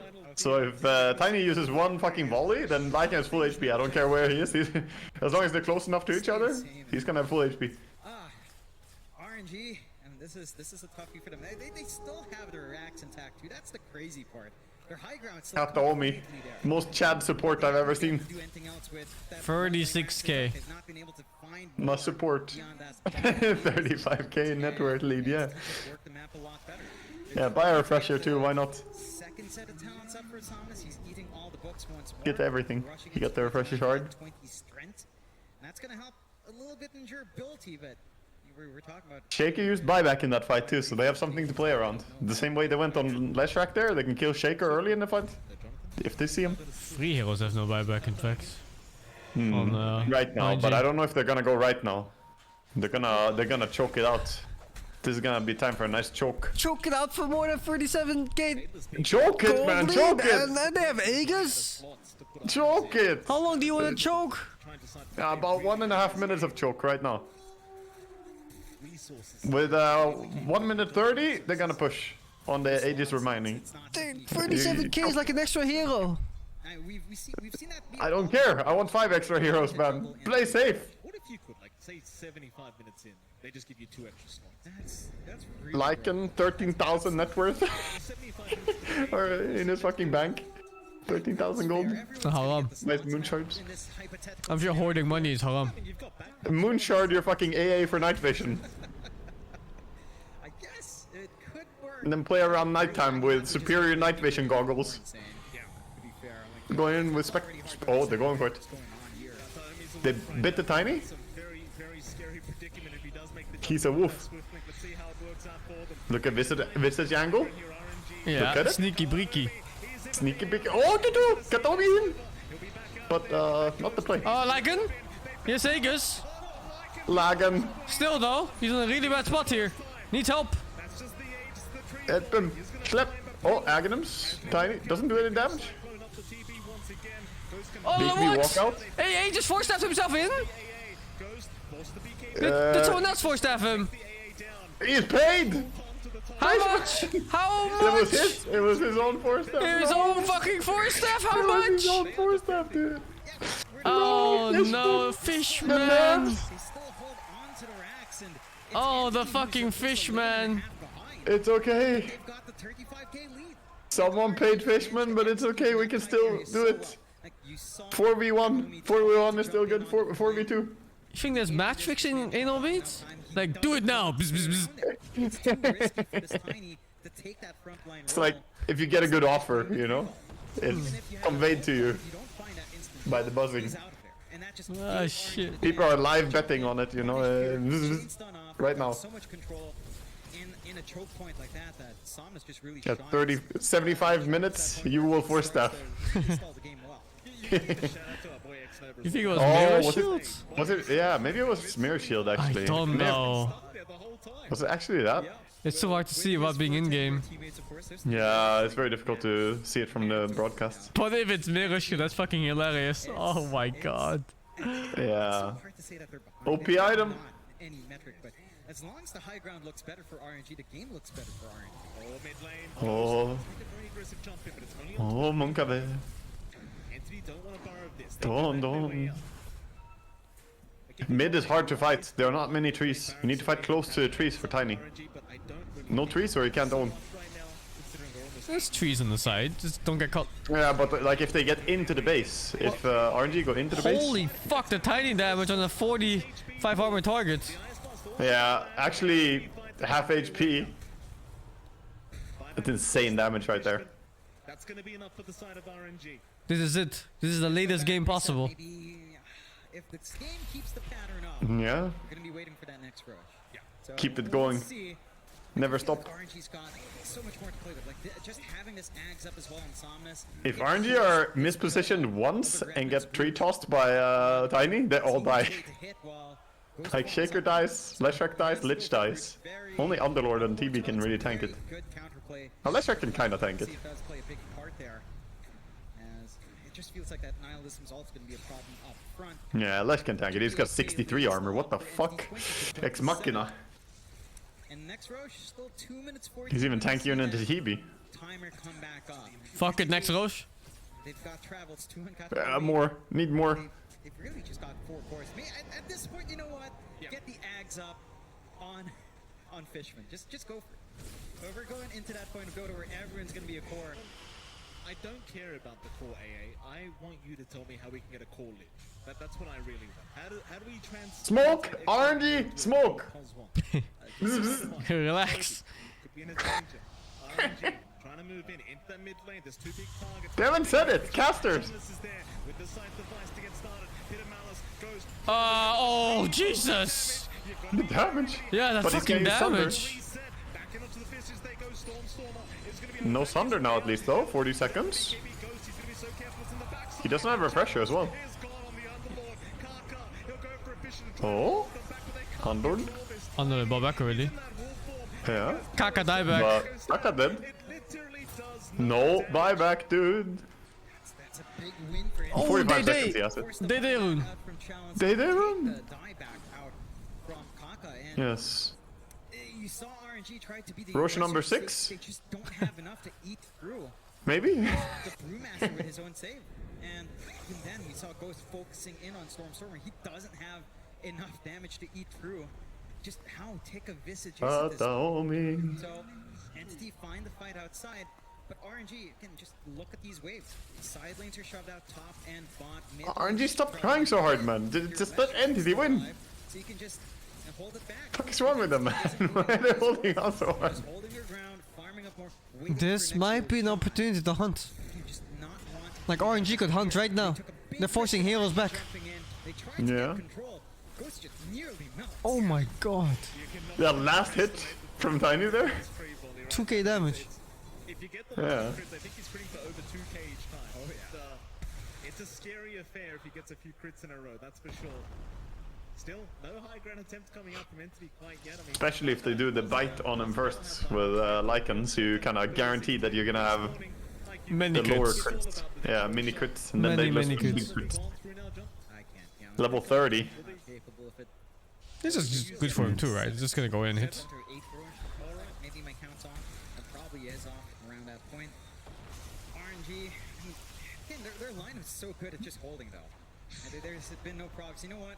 If X Nova manages to hit his level 25 and goes for regen, these towers could just heal up. We could be here all night. I forgot that existed. Yeah, plus 50 HP regen. Let's see it happen. Yeah. I mean, you know, all the tomes have been going. What am I looking at here? Somnus for the most part. Now I think you'd really want them. Scouting Panda ult. Really on X Nova. Yeah, like just additional HP regen. I mean, objectives. Roche number 6. If not going offensive for the Chain Frost bounces, really clears Again? out the army. Well, smoke Another puff puff. In we go. In triangle they hold. That's Omi. I mean, he has a divine rapier. If you can find the kill, it's a pretty big one. X Nova, Aeon Disc. It's not the target. Katomi? Certainly not. Highest possible land. Katomi. Wolf ulti. By now, be fine to back off. In fact, he wants to go back in. Yeah, they're committing some stuff. They do move in. Somnus with the Shiver's Guide. In fact, they found Toby, but he has his own. No, the trees. Just fine. Meanwhile, Pure, he'll get stunned up through the BKB. Will retreat immediately. Didn't have enough time on that BKB left to keep going. Understands. This is actually like one of the most tense late games I've ever seen. Speaking of Ghost, he's got a divine rapier locked in his The 40-6k ahead though. It's still tense though. They have fucking TB, dude. Yeah, it is.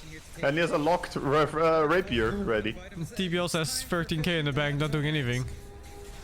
Did he moonshot his team? I don't think so. Oh god, that's 55k? Are you kidding? Yeah, I guess. I don't know. There we go. Aghanims on your Fishman. 51k?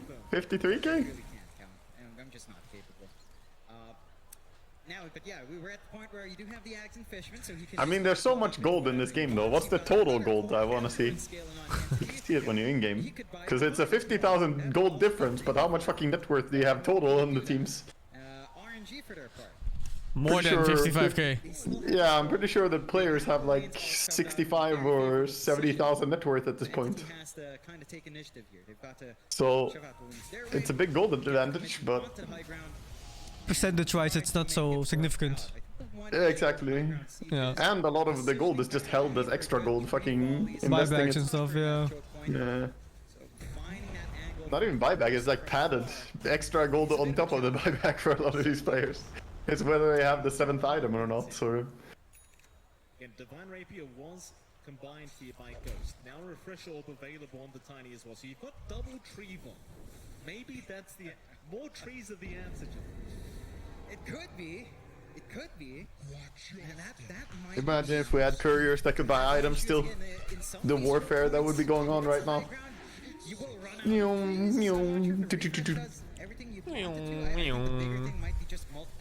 Ding. 5 Necrobook couriers flying in from behind, dropping Necrobooks on your throne. Teamfight starts. Stormstormer sneaking in. Scary. Oh, initiate!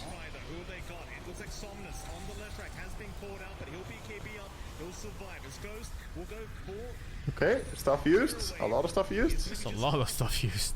BKBs, Metos. Oh, that like other commit to kill world birds. Yeah, now everyone is switching in their refreshers, using them, switching out. Here comes the wolves, the dogs. A fucking army of birds and dogs and pandas. Commit! Let's go! Full come. Full? Oh! Only 2 pilots left.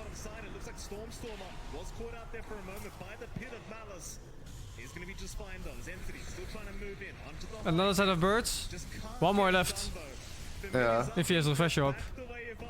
I think he has 1 more, right? I think that's the... Or does he? I think he does want to refresh for this. Applause. Clap, clap, clap, clap. They killed 6 birds. Killed 6 birds. Let's go. So Entity are draining resources still, but they also drain their own. Like they don't have. Yes, Ex Machina, my finest creation ever. Yes, just get all your stuff back. They're just gonna have to go back and farm. Fucking 25-second cooldown, extra BKB and extra Hex. Yes, yes. And he has Bloodstone for the mana. Have you seen net worth? TB 68k, 70k on Lycan. Fucking inflation, dude. 70k is not the same buying power as before. Okay, Yeah, you do, really, man. You really can't get the same. Yeah. You used to be able to buy. You used to be able to buy a good fucking item for about 5k gold. Now you need more. 6.8k nowadays. Really just a great class to understand how to play Defense of the Ancients, how to hold that high ground. RNG still haven't lost. Fuck a it, Roshan number fucking- 7. Yeah, they haven't lost a single fucking tier 3 tower, dude. They're like the impenetrable fortress. All Entity want to do is penetrate. These damn calls, they're like, oh, I'm level 27, let me get level 28. You know, I need that extra talent. Just get the Yeah, let's just watch 1 more game sync. I fucking understand. Entities holding out until they succumb to Corona. Like they're drawing out the fucking strength. Like, one of them probably has a fever or something, right? That's what you think. Meanwhile, RNG are holding on until they recover from the corona. Then they're gonna win. Fucking hell, they just tired them out of a 3-hour game. Just about sending something in, sending the bodies in to try and rip apart. They Yeah. Oh, first tier 3 tower. but they can't move in. Yeah, they're playing an endurance game. They see it as a marathon. Smart, honestly. It is. You know, in just like 34 more minutes, someone could run a marathon in this amount of time. Just. Eliud Kipchoge would do a marathon in the time it took them. So your backup plan on Storm is kind of gone. Time to wait for the next Roche perhaps here. And yeah, they just leave Verax alone. Can't really find a pickup. This is the battle of 2 teams that really don't want to go to the airport. Oh my god, dude. RNG hasn't seen the neutral camp in like fucking 20 minutes. All they see is birds and wolves. Pandas sometimes. Really doesn't matter. John, I didn't think I'd be asking you this on the TI stage. I really didn't. 69. Today, I've got to ask you one. Nice lead. No, I haven't been able to have. I'm getting a drink again, man. Another one. It's been a while. I haven't been in Singapore in years. Always good to be back. And we are well past high tea as well, Mike. We're starting to approach supper. I'm aware. That's why I asked you if you had Merienda, Jonathan. Not if you're having Merienda. I mean, it's TI. There's no time for that. Only time for Dota.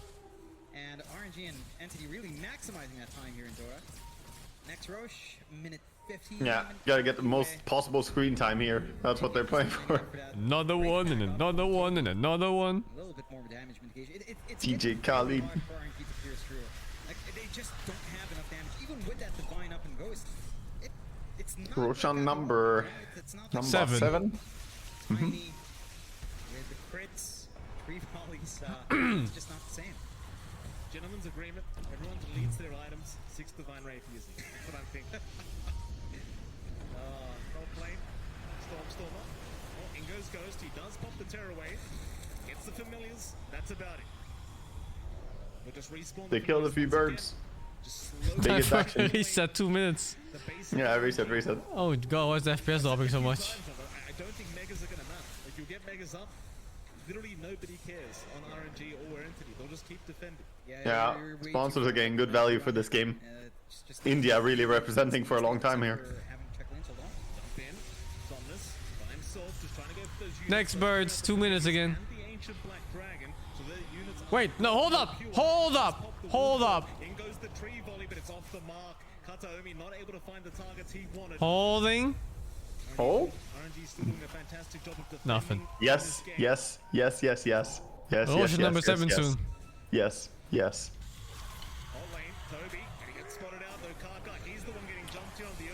Primal split.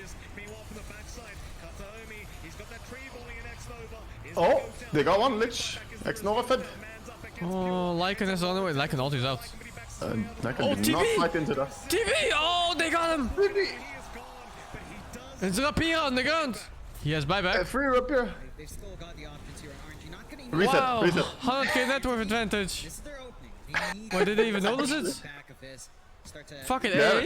They have an A Vortex on it. No, I don't think they realized. Wait, Courier?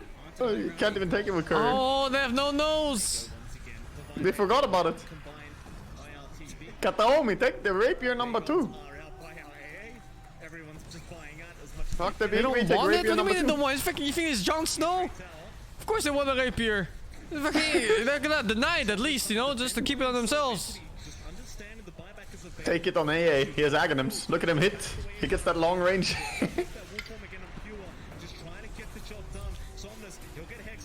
Trying to force the buyback. Oh, almost got X-Nova. Would have been no buyback Lich. Oh, he's fine. The racks being touching. But they have no creeps. Okay. How do they not have creeps? This fucking TB has nerves of steel. How did it not buy back there? Yeah. What is this, dude? Ghost is actually insane for not buybacking Fucking there. insane. He believes in his team. He really does. 15 seconds, no TB. It's like Did I fucking get frost armor. There's like 15 hexes. There's 19 stuns. What is this? Can it What is burst? happening even? Oh my god. The Spire is there. Oh, Tiny takes mid though. Takes it fast. Oh jeez, that damage. Oh! Yeah, but the ice armor is there again. Oh, the sock? Is that 3 of me? TB's back. 4 of me. 4 of me even. Back, reset. Good scuffle. Roche? TB ulted. See you in 5 minutes. Yeah, Roche is up, dude. Roche number 7. Number 7. Get him. Did he get the... They pinged the rapier! Oh, I saw it! The AA picked it up! AA has fucking rapier, dude! He has rapier! I told you! AA rapier! They actually didn't see the fucking rapier before! He has buy a moonshard on the AA. Does he have the gold? If he gets a moonshard, he can actually carry it. Oh, blink echo, fuck it! Just gamble it, fuck it! Miss Gamba, blind. Wait, what the fuck is this? They go for fucking gold, dude! No way! Fuck it, back out! What is this mouse D play? Oh my god, dude! Oh my god! They're stuck now! Why Chan is leaving by himself? What the fuck? What the fuck? Fuck it, go! Fuck it! Fuck it! Fuck Ghost! Ghost! He got bashed! You have to buy back now, right? There's no way he's holding another buyback. There's no way holding Wait, this one. they can do this again. There's no glyph. That's what you want to see. They can go again. Yeah. This is the ultimate ocean control. Yo, they can. If they leave base, they might lose now. Tier 4s are gone. Oh shit, dude! If they don't go for a win here. But if they do go for a win, refresh on Underlord, everybody TP's back, does the same thing. They just use their TPs to get back home. Oh, if they show even past the river. If they do, they're gonna do it. Oh, no. I think it's happening, dude. And he's buying a moonshot to do it too. If they're coming down Does he mid, have refresher they're on? actually Does he losing. even have a refresher? He has no refresher, dude. He's no refresher. No Cooldown refresher? is 100 seconds. Oh, fuck, man. Sell something, get refresher? Underlord? Oh, fuck. It's actually an insane play to do that. I've seen it before. The intentional lose a fight and let the enemy push. 93,000 gold lead. He has it in 10 seconds, dude. They're gonna go for it. But pink is They're ready. 1,000,000% Pink is ready. gonna go Pink for is the ready. room. Oh, yeah. But are they gonna be ready in time, dude? It I falls don't so know. fast, I think. There's no glyph. Yeah. Yeah. Oh, They're man. gonna wait, keep your Oh, respawn, dude. and then they're going. How do you do this? No. It's entity. How do you do this? Do you base race? I don't know. You're gonna be too slow. I think. No, you lose. You lose immediately if you do. Pink is ready. He's pinging it. He's like, they're gonna come now, because TP's up. Yeah. And Lich is up. At least they're thinking about it. They're going. Oh, no, Does he dude. ping? Does he? Did they react in time? There's not enough damage. There's not enough damage. Not enough damage. They're not doing it. They were ready for They're it. gonna hold. Oh my god, they fucking held. You use their shit. No, hold up. They still have buybacks. It's not ogre until it's ogre. 170,000 net worth lead. What the fuck? 108k. 108k net worth lead. I've never seen this before. Fuck it again. Again, fuck it. They're gonna get fucked, Sing. X-Nova is feeling it now. Alone on the stage. They can't do it. The 10 armor buff, Sing. They buffed the throne plus 10 armor. Is he gonna hold buyback for a third time? There's no fucking way. He doesn't have time for that. There is no They're gonna fucking go. way he's holding buyback 3 times. No, they're coming in. Double wolves are coming. At least one wolf is coming, and it's a tiny one. Holy shit, he 4-shot the barracks. Boom, boom, boom. Actually, yeah. Is it time to TP? Buyback TP, let's go! No, they're gonna fight. Okay. They gotta fight it. Oh boy. Normer? Gets the shard out? Did they get the Stormstormer kill? Does it have Aegis? No, Aegis is on Tiny, which is a I dog. think they get him. Yeah, I think they get Oh, him. huge kill. Huge kill. Big pick. But yeah, no buybacks on RNG. Well, not the big ones anyway. Only Lash has it. Do they want to wait for Storm respawn here? I guess so. What do you think? Where's number 8? What do you think? You just cast Pitlet ulti on the throne now to force the buyback, and you don't go in. What do you think? I think you cast the ulti, and people are gonna insta-mass TP back, and then you can make a play, you know? During. Yeah, I think mid-team fight, they should just throw the fucking ulti towards the base. Yo, they're taking the fight with no Wizard ready, but it's TP ready. Oh. Pebble Sue, he's in the fight. Oh. Okay. Okay, buyback forced. Good for RNG. This game is the most Monka game I've ever fucking watched. Yeah, Even same. with a 112k lead. The fuck is this? Okay, team be 112k ahead and still Monka. I think net worth stopped mattering past 50k. They're all maxed out. I think so too, dude. There's nothing to carry anymore. It's all just buyback money at this point. 113,000 gold buyback money. efficient attack when it's under attack when the tier 4s are gone. I love this game. I hope. Oh wait. Oh, Tiny doesn't There's a have fucking rating Aghanim anymore. in there still. It has a very high chance. Casual Aghanim. I'm still baffled that X-Nova. Yeah, you get refund, right? I think everyone has Aghanim already. He killed it. Oh, actually, an RNG that Yeah, it was. doesn't refund. You can't refund with it. It's only Alchemist that refunds. Everyone's upgraded except the side of RNG. They don't want to give the free axe away. Yeah, he tried to get the refund for his Aghanims, but it doesn't work. Actually would be pretty good in this game. I thought it did work. Huh. It's only Alchemist that gives it. Yeah. I think. And no one checked it anyway, so if you don't see the axe blessing being denied, does it really disappear? Very good question on bot lane. A great question. Oh, big damage, Tiny. This guy's buyback. It's the only one with buyback.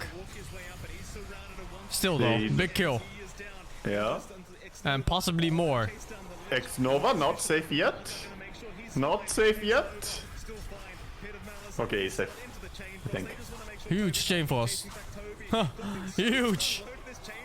It's fucking YOLO throwing it. 3000 damage chain force. Yeah. Divine and Fishman now. With the axe blessing on him and his own divine that he buys out. There we go. This is what The Fishman. This is how you end His inventory. Sell that Dagon. Sell the Dagon, get Moonshard, my friend. Fucking AA of 2 rapiers. Two rapiers. And that could help RNG hold on once more, but they have Pocket switch the thing. Yeah, for Moonshard. Pyrotats? Pyrotats. AA? Oh, that too? Fuck it. RNG, if they manage to hold on somehow. Oh boy, the push. The slow push. Emphasis on slow, it is very slow. Slow into ice armor too. Ooh, dude, this HP on the panda. Yeah, I saw.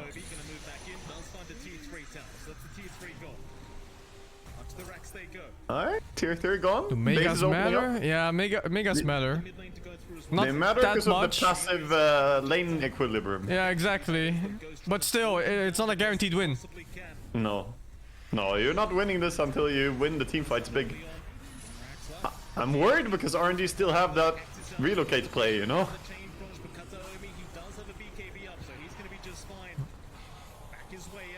Oh my god. The tree on Lich. They're just swarming it with Zoo. I can't stop it, man. The birds don't take damage. The fucking Gravekeeper's cloak. Yeah, they have the Oh, talent. backline jump on he went Lycan. on Lycan Lich. gets caught. But there's no follow-up and there's no damage. They had 4 stuff to keep him safe. Can they burst the panda? No, not even close. Yes, they on disc. Yes, Not they on disc. even close. Should No, not wait, be- wait, oh, he doesn't have have ult. ulti. Wait, He's dead. what? Okay. That could be a bit of a window. It does make it easier for Entity to kind of pressure into the high ground. It will leave RNG stuck in their high ground as well, but they've been stuck Okay, there for a very so they have Megas. Doesn't really change too much, but minor advantage. 129,000 gold. This has never happened at TI ever before. This is the craziest game of any TI. Gold is just a number. It's also a 100-minute game now. RNG clanging on 127k deficit. Okay, imagine this being your last match at TI as a lower bracket game. Fucking sick. If you lose, I mean, at the same time though, if you lose this game, can you even be that mad about it? No, this is Like probably this- the best game at TI. Like, it's is- very likely. Whoever loses this will have gone out in the best way anyone has ever gone out in TI, I would say. Like, it sucks to lose, but... It's a boy's dream, really. This is Dota, dude. They should be pretty used to it on the side of RNG. So they are going to move in through the mid lane. I have so much goosebumps right now. Rather against the side of entry with the Megas and in there. Oh boy, oh boy. Oh my god, the AA damage. Fucking AA, Yeah, man. actually the carry. Well, the Book of Shadows. Ooh, the grab. Oh, Stormer. Don't get caught there. Lich ulti, it's kinda good. More than Lich, kinda Lich, good. Lich. Who's gonna force staff him? Oh, they can't. Oh, but the book. No. Oh, bled. Oh, no. Oh, He I lives. got him. Oh, that catch. He's gonna die. No way out. Is there buyback? 1 minute, no buyback. 1 minute, no Underlord? That could be it. Lich that too? Lich, hey, ulti. Oh, but Lich is buyback. But this is really starting to look like they have an opening. With the 4 rapiers against 1, they have the advantage thing. Yes. I'm pretty sure 2 of those are TBs as well. They fucking took his rapiers. Fuck it, Roche number 9? Yeah, Roche. Roche number 9, let's go. Yeah, take another one. We've been here before. Dormammu have come to bargain. Who takes what? Do you even care? Do you care cheese? I think so. I think you care cheese. Maybe you do. Instead of like yeah, something on Primal. Something, on Brew. It's no joke. No, it certainly is not. Sad part is this will probably be the best game entire tournament. Probably, dude. It's better than any game other TIs even. 60 seconds without chalice. Maybe not most 3 seconds. It's not really too big of an issue here. hectic early game, but this is the most insane game of any TI, I would say. So it will be hard to top. Buyback was forced. He did not have the balls of steel.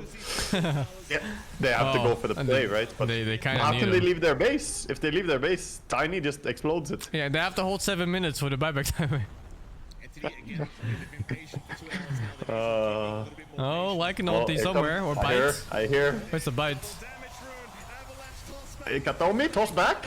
Oh, he he doesn't grabbed him. buyback. TB, is he fine? Oh, the big fear! Huge fear! No buyback, The isolated Panda! Brew. No buyback on him! No buy Panda! Oh, RNG now has an opening. Fuck it, cast TP on the base again? Turns out the make creeps are in fact doing something, Jonathan. Very, very pop. It makes it so hard. So dumb, dude. Starts off as 25,000 gold. They do manage to hold on though. Again, Entity with 129k. It's not enough. RNG still has bite in them. RNG still has a way of playing. Does Lich have the fast armor talent? And they do have Is that still a thing? No, he does. Yeah, the healing one? Yeah. He took Chain Frost! In Mega Creep Game! You fucking... Oh my god, you... There's no way! There's no way you take Chain Frost in this, right? The heal. Yeah, I think you take the heal. The heal is really good. Oh boy, Kaka! Oh. Oh! Oh, they're going. No hey, buyback! on position. Fishman, he's gonna go down. Oh, The 2 rapiers down! 2 rapiers, take them back. Visage dying too! Oh no, But he has dude. Aegis, he has Aegis! Oh, Shaker Yeah. blew up! Oh my god. Another Tiny. Hex! Visage dying again! Hey, he bought took back! one of the There's an rapiers. ulti flying out! It's gotta be! No, he bought back the TP in! No, No, Fishman. he fucking bought back the TP! The Fishman, he's going for his rapiers! He was Katomi, going big for boss. his fucking rapiers, dude! Lich die back! Lich is dead forever! Yeah, but The Tiny has buyback, right? Tiny has buyback still. Gonna pop it, Yeah. man! Does he have a backpack? Oh, they got Pit Lord! Tieback on Pit Lord too! And Creeps RNG are has the pushing in back! for Radiant. How do they do it now? RNG has the back! Gotta defend base! Yeah, RNG got better defense. Someone's got to go back and hold. This is an opening though. When they respawn, 2 dead. Yeah. Fuck AA, don't need him. Yeah, fuck Rapiers AA. there. Fuck AA. Stage game in TI history. This is just Only 3 heroes. 100 seconds. going further now. In literally all of TI history, this is the longest. Do you fight the throne? No Lich? No armor? I don't know. I mean, Lich didn't I fucking think you skill ignore the heroes. I talent think you anyway. go throne right now. I think they can throne it. Swing from 123k to 84k. Yeah, the gold swing by the way. 84k now. That's the biggest gold swing we've ever seen. That's the biggest 0 impact gold swing I've ever seen in my life. They're rushing level Yeah, same. Yeah, imagine winning 40k gold in gold swing and it just does nothing. because of the meta. It doesn't matter. You're gonna need to repeat that process again, Mike. Oh boy, here it goes. You fight the Here's throne, I BKB. think. Oh, they're fighting TV? Here's buyback, here's Okay. buyback. Okay. Last shot. Okay. No rapiers now on TV. Here's BKB. He's buyback, but no rapiers, dude. Here's buyback. Reset? Fuck it, reset? Holy shit. Echo Slam! Huge! But no damage. Oh, the catch. No follow up. The ending? Can't end yet. 30 seconds for TB response. can hit, let me hit. Is that Oh, a the dieback trees. tiny? That's a dieback tiny. This dieback time. They're going No, for TB's it. already Reset. dead. Where did he go? Where did TV go? They fucking destroyed him, dude. He just disappeared. They won. He paused the fucking game on Fishman. What? Fishman, hello? It's not a pub game, you dog. What do you mean you paused? Fishman. He fucking paused. Why do you pause, Fishman? The most BM pause I ever saw. That's just insane. I don't think the longest game in the main stage. Look, oh no, they're gonna pan to X-Nova sitting there by himself. Oh no. Oh no. Oh no. He's crying, dude. He's actually crying. I mean, that's harsh, dude. Yeah, it just took way too long, but they do manage to ride on. The Ching X-Nova. What a fucking performance, though. Yeah, great job, X-Nova. You played fucking insane on your Lich.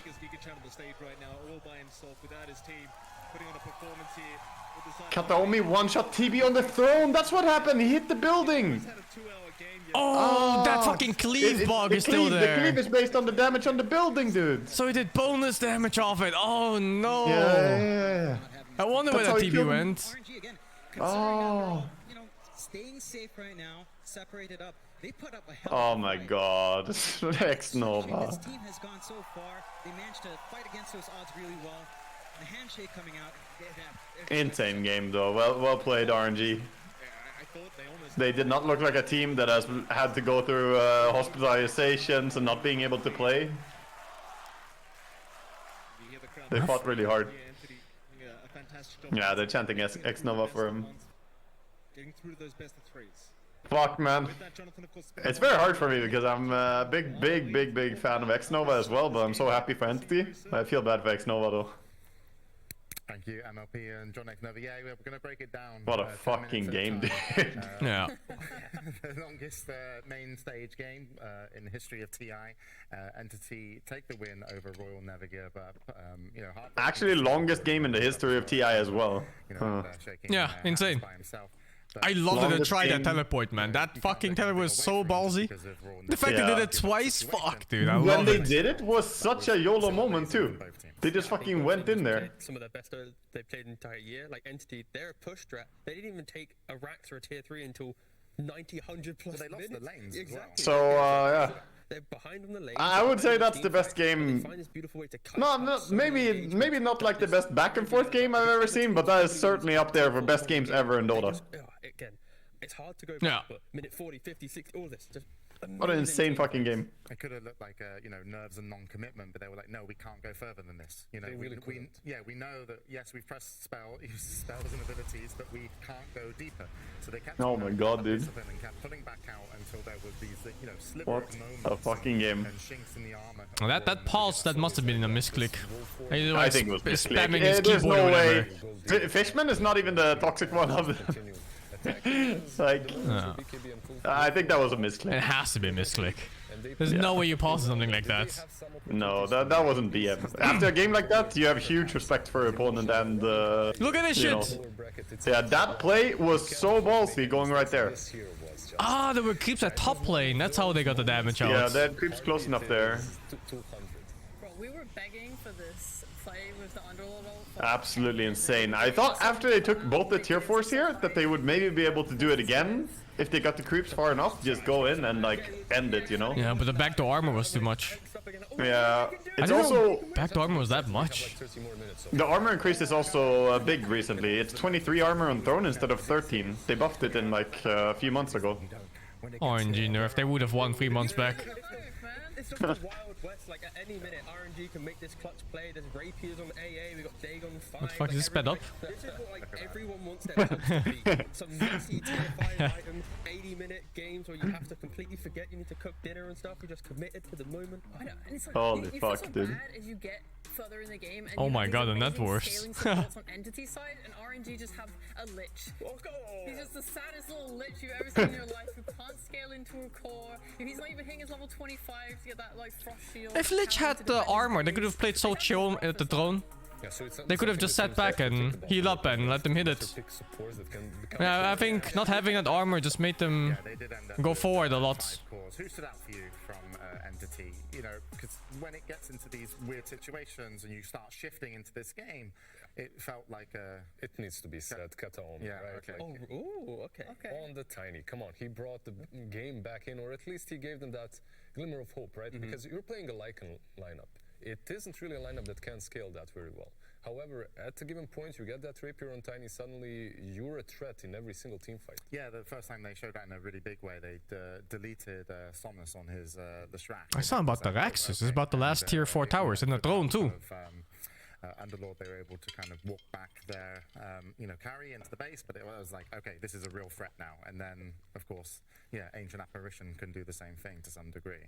But who were you thinking? You disagreed. Oh, no, I agree. He played phenomenally. He held the rapier for probably some of the longest of any players. I said most impactful, so you do disagree. Okay, I'd say Brewmaster Toby. Like, he kind of forgot about it due to how long the game went, but during, like, the mid-game, the 30-40 minute marks, he was going these, like, clutch dispels and stuff to keep his heroes alive, to keep them going, and just purging the Crimson. So I think, Of course COVID made a difference for RNG.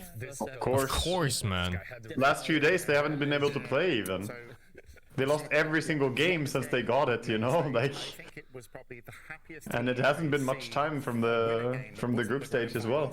So. And that's great because I'm wondering if they still have that energy, because we're going to go to Casey with an interview. Oh my God! My boy! Stormer! I'm exhausted watching you! Yeah, me too. No, this game actually insane. Man, holy shit. We played a 120-minute game against one player. That's it. No, just kidding, but holy shit. This game actually, I don't know. Against one player. Did you ever have any idea what the maximum gold difference was? Do you know? Because I do. It was a 3-digit even? Yes. It was 3-digit? Can you guess? I have no idea. I mean, we got like, I don't know, 7. I know that Toby destroyed one Aghanim's Blessing, so 110k? At one point, you were over 131,000. I mean, that's like the point, you know? We were buying moonshards. Like, I was like, Tiny, do you need my moonshard? Or AA. In the end, AA had freaking... I looked at Fishman's inventory. He has 2 rapiers, and do you want my moonshard? It's like, sure. 3 people were offering to buy moonshard for him. We actually... Yeah, never had a game like this. Congratulations. How are you even... You want a moonshot, bro? Probably not at all. That's good. You're going to need it the next few days. I mean, holy shit, TI. I mean, this entire best of 1 situation, I mean, this game was absolutely phenomenal to play. Probably pretty nice to watch, too. Like, RNG, man, they're such an amazing team. Like, they are struck by COVID, but they're still, like, I don't know, you can feel how they're playing such a disciplined game. Doing little mistakes, little pickoffs. We were really looking for every inch of the map to get them, like, get a pickoff, and they played so freaking well, so really shout out to them. I think it's a tough situation they're in, that they basically have 4 COVID players and have to play from hotel room, so big shout out.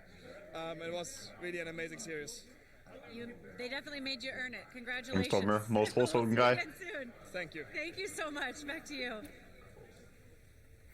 Welcome back to the panel. Yeah, Stormstormer, first TI. Love Stormstormer. The energy. That is just infectious energy. It's just, I mean, the adrenaline that he's, still kind of got holding from there. And, as we kind of mentioned, even though they were in a tough situation, he was like, we had to work so hard, to the point, 133k gold lead, or 31 Casey mentioned. But unfortunately, they don't get to take that with him. But it doesn't carry on.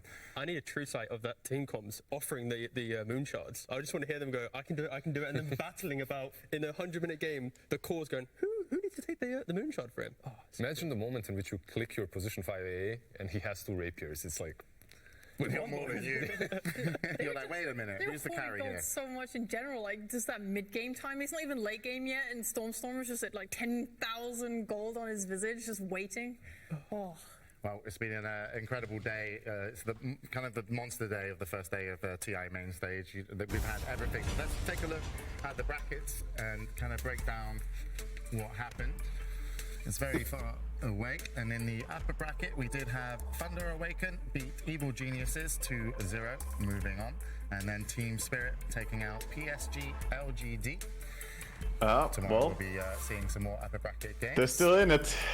Still in TI. In the lower bracket, What a fucking game, dude. we were on today. We had 4 matches. It was Beastcoast knocking out Hokori. They will be moving forward to play Evil Geniuses. Team Spirit lost out to Boom Esports. Boom Esports will be playing PSG LGD. Fnatic losing out to Gaming Gladiators, who will await their opponents, which they'll find out more about tomorrow as we go back into the upper bracket. And Royal Never Give Up, as you just saw, unfortunately missed out to Entity, who also await their opponent. So, you know, looking at the upper bracket and lower bracket, it's hard sometimes, I think, with this TI, it's stacked. It's hard, you say, like, which one's which? If you took away the text, because you've got PSG, LGD in the lower bracket, EG are down there as well, but they had they've always been a TI contender really. They've got so much experience and within their team, Chris and Arteezy, but it's not obvious to me, at least. I don't know if it is to you guys. Of course it's not. Like, if you even think about today's games, like we had a lower bracket in which the ex-TI champions were eliminated, right? So it's very, very close. And I'm actually really happy that we will not get to see any more best of ones. They are fun. Yeah, they're good. They're just so brainy. You're so sadistic. You're like, give me the which longest camera do I have to look at? Come on, which one? Yeah, go on. The red one.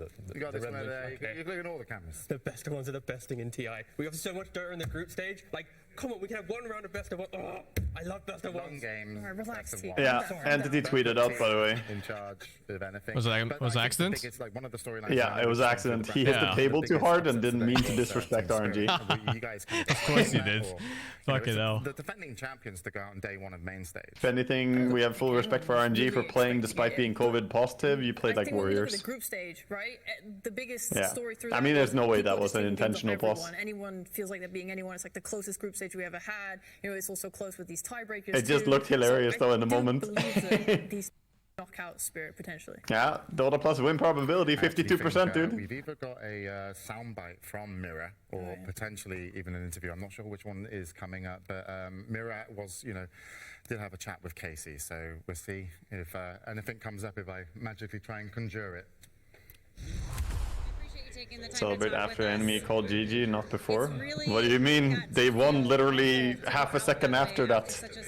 Like, they already killed the entire enemy team. You guys are a really strong team. What do you think was the difference maker this year? Why was this year different for you? It's the same roster and everything else is the same. Why do you think it was harder? This year was definitely different compared to last year. A lot of things happened to us. We had to move from our countries because of Russian-Ukrainian war, so it affects me and the other the most, I think. But we somehow managed to get through this and to live with it. But in this tournament, I think we disappoint our fans, we disappoint ourselves, and I think personally, if I can speak for me, I just lost my confidence on this tournament. I wasn't sure that I can do it, I wasn't sure I'm good enough, and it was really hard to play with this mindset, so it's just bad times. I'm so sorry. Do you think the other teammates felt the same way, or do you think this was something you were struggling with? Did you feel kind of alone in it? I think it's about me personally, hard times in life maybe, and I think we're gonna manage to go through this situation, and I hope we will play together next year and show what we can do, because it was like 10% of our power for sure. It's just hard times for all of us, I think. Yeah, and you can kind of see of the course it's hard times. I mean, and how people feel being a Ukraine-Russia team during these times. What it really means to these yeah, and it's heartbreaking. for sure. I mean, you can't expect them to have an easy year here. There's a reason why Eastern European Dota is not looking super strong right now. Yeah. I hope they don't change anything when it comes to this roster. They definitely have proven to us that they can take it the whole way. Even Mirai, what's so interesting Feels is... bad, Mira. Man, you're a TI champion. Like, you don't get to say, I feel that I'm bad. Like, you're great. Like, he is a great player, and I hope that they stick together.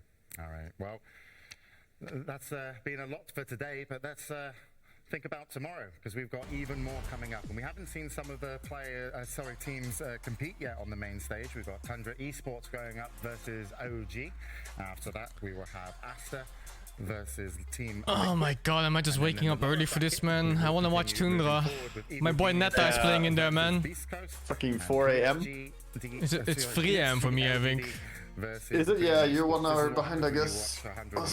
Minute plus games.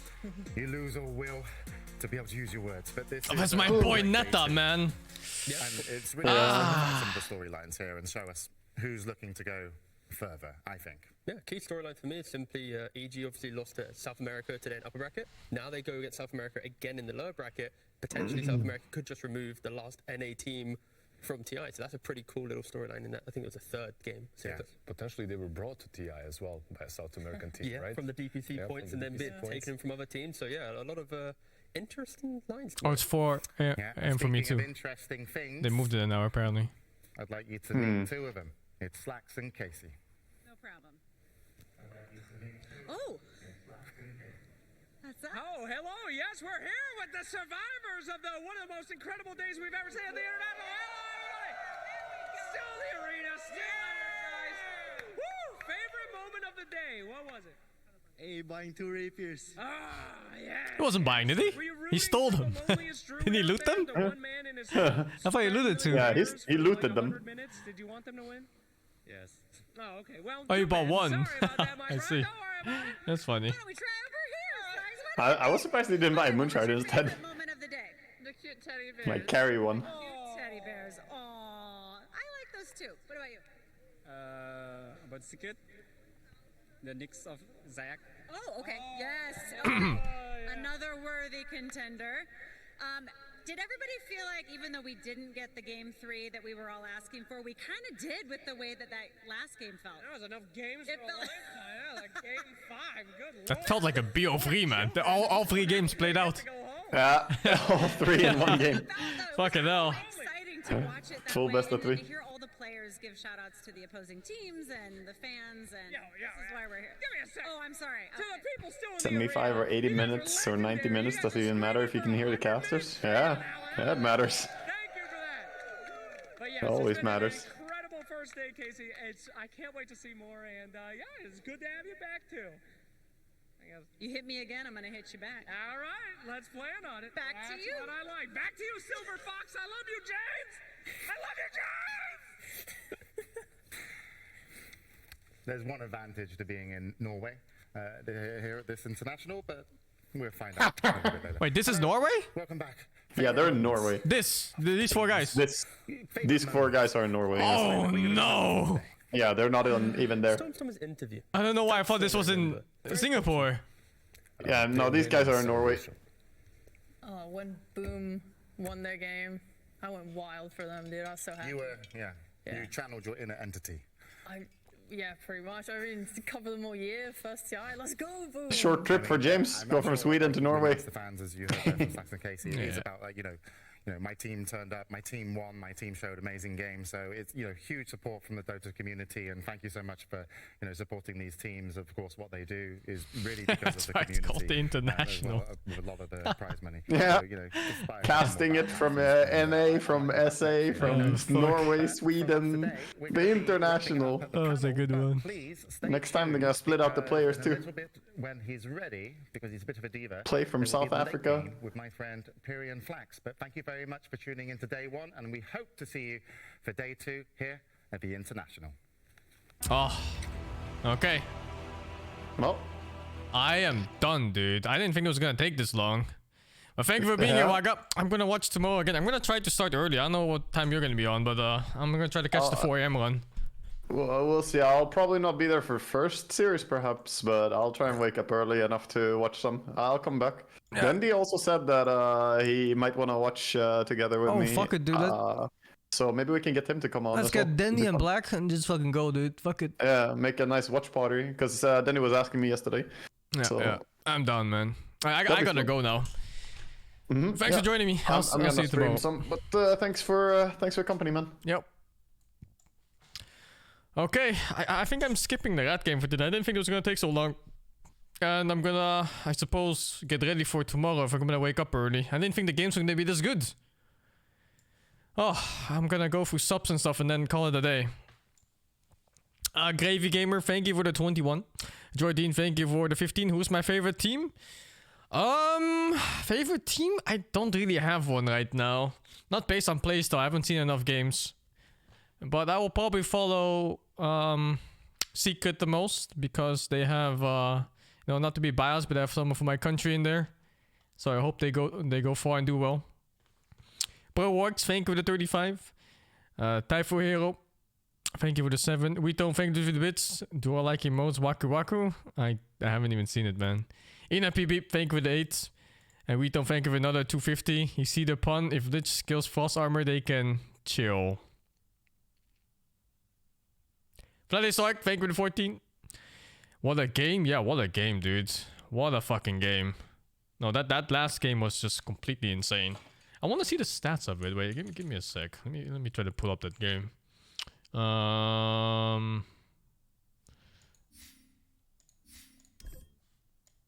no, fuck this button. Let's see the stats on this baby. Oh my goodness. Look at, like, what is this? What is this gold? Holy shit. Look at this damage. Holy fuck, dude. Oh shit. Did he fucking delete items? Or is it, no, he didn't. It's just broken. Oh, because I pressed on download replay, fuck.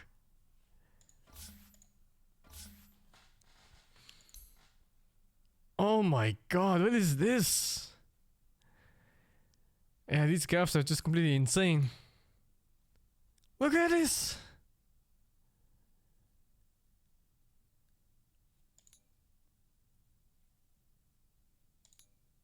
Oh my god. All the fucking words in the game. Spot the support players in these lines. Oh, he bought a fucking Blightstone at the end? He bought Orb of Corrosion at 94 minutes? What? With a minus armor on throne or what? It's gotta be. He bought a Desolator as well? A Pressure Orb? Yeah, gotta be. Oh, sick. Yeah, really sick. Curbs, thank you for the free. Cornflanks from the 18. What happened? Oh, did you miss the game? You gotta watch that last game. Curbling, thank you for the 61. Guy whose name I can't read, thank you for the 10. I think it was Davey. But yeah, thank you for the 10 months, dudes. Conflict, thank you for the 67. Indo Pride? How am I Indo Pride? Not even Indonesian. Fish and 88, thank you for the 72. Now that James is back, are we getting GD Studios again? That's up to him, dude. That's up to him. In fact, I wouldn't even be surprised. I'm sure James has he has good pull for casters and everything. Like Rapos and Skiff were basically the main two observers for most tournaments and TI. He can pull them in whenever he wants, I'm sure, because they've been working with him for God knows like a decade now or something. He could do something, I'm sure, if he really wanted to. It just kind of depends on how he feels about it. James Nerams then, thank you for the 99. I anything, thank you for the 11. Whoop shit, thank you for the 12. Oh, it's gonna take a while. It's like 8 hours of subs. Newt, thank you for the 34. Dark Thunder Ninja for the 47. Temple Run, thank you for the 20. Doke King Prime, thank you for the 72. Beastcoast, thank you for the 3. Am I using IMs on audio cards? No, I'm using just IMs. It's the Chimera Erd. It's quite a pricey one, but super nice. Here, thank you for the 16. Perun DRW, thank you for the tier 1. Just Cocos, thank you for the 5. Unexplained, thank you for the 250 bits. RNG, thank you for the 3. Oh no, what is this text, dude? With tears in his eyes, X-Nova asks his teammates, how can I be on stage alone? And they respond, don't worry, we will be bare for you. Marco, thank you for the 50. Atanoik, thank you for the 59. Crazy Chins, thank you for the 55. There's a bug where some combine item and doesn't add the value collected. For example, Secret LG, the Shiva Guard didn't add armor. I think whenever you see like a bug like that, where it doesn't show your proper move speed or armor, it's just a visual bug. The stats actually still work. I've seen that quite a few times. Just for ECC, thank you for the 31. Saturday best Netherlands player. I think it's Christelis for now. Christelis is the best Dutch player right now. Not that there are many, but yeah. Tickjut, thank you for the prime. Aramer, thank you for the 64. Theodore, thank you for the 22. Kaleda Lurker, thank you for the 44. I'm Valleyman, thank you for the 26. Ender, thank you for the 23. Juicy Karage, thank you for the 43. Madrikol, thank you for the 37. Kev, thank you for the 38. Wolf, thank you for the 2. Nasmith, thank you for the 3. You just got home from work and you had to read Reddit that the venue was small. Didn't think it was this small. Thanks for casting Noob Stream. Yes, and Miranda picks where? Yeah, where? I think the venue looks okay. It's definitely small for TI when you compare it to the previous TIs, but at least it looks nice. I think the stadium looks really cool. No complaints at all. The theme looks nice this year, like the dark black and red. Good colors for it. King of King, thank you for the subgift. Conko Dunk, thank you for the 33. Check him ass too, and maybe head. Oh, you gotta check the ass, man. Why are the chairs buzzing? What did the chairs do? Big Sonic 6, 14, thank you for the tier 1. Ice Momo, thank you for the 11. Feline, thank you for the 59 to the fucking ass joke, man. I keep laughing at it. Ah, shit. Urahara Kisike, thank you for the 37. Do you know what the first skeleton said to the second skeleton when the second skeleton didn't get the joke? You have no stomach for the jokes. JSS 951121, thank you for the 58. Morgan Freeform, thank you for the 25. Monocomatics, thank you for the 300 bits. You play this matchup all the time in your Herald games, sitting in your room without millions of dollars on the line. Yeah, you could win TI if you did it too, man. You just gotta get there. Win, thank you for the 21s of tier 2. Rebound, thank you for the 6. Kinney Unbeatable, thank you for the 4. Mino Sheep, thank you for the 2. Mazzera for the 48. Stony Cat, thank you for the 12. Clap, thank you for the 25. James is back, TI saved. I think James adds a lot to these casts. He's just very good at what he does. And it also happens that he plays Dota, right? Like he has, I actually don't know how many games he has. But it's a lot, I'm sure. Many games. 4 battle passes. God knows how many years of playing. Yeah. It's nice to have a host that actually knows what Dota is. I didn't like it about the previous hosts. When they didn't even know like who Dendy was or something like that. Like it doesn't feel good. But with James hosting, everything feels really good. Like he knows what he's talking about. He understands esports. And he's also decent at the game. So everything meshes well. And then of course he's a good speaker. You know, it's just a very good combo. How about the cloak? Can you see here? Oh, 5.6 games, yeah. Yeah, and he's funny too. It all helps.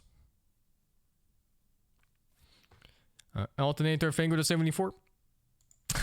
2 GD, thank you for the 3. Guess I'm no longer an ass, huh? But I do own an ass, yes. Humble, thank you for the 19. Von Pina, thank you for the 18. Azazel, thank you for the 62. Zamboric, thank you for the 30. The loser of this game is not a secret. Oh my god, I must have been doing the secret games.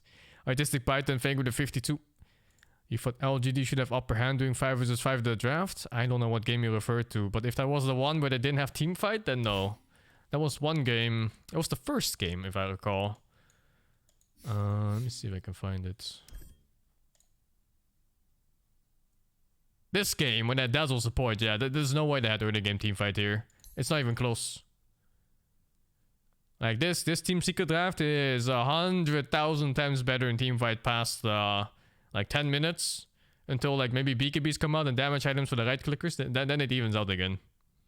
Oh, you mean second game? I don't remember what the draft was for second game. Let me check, dude. In this game? No, it's even at best. LGD is better with BKBs, but I think they got outplayed like shit in this game by Nyx Assassin. He kept catching them.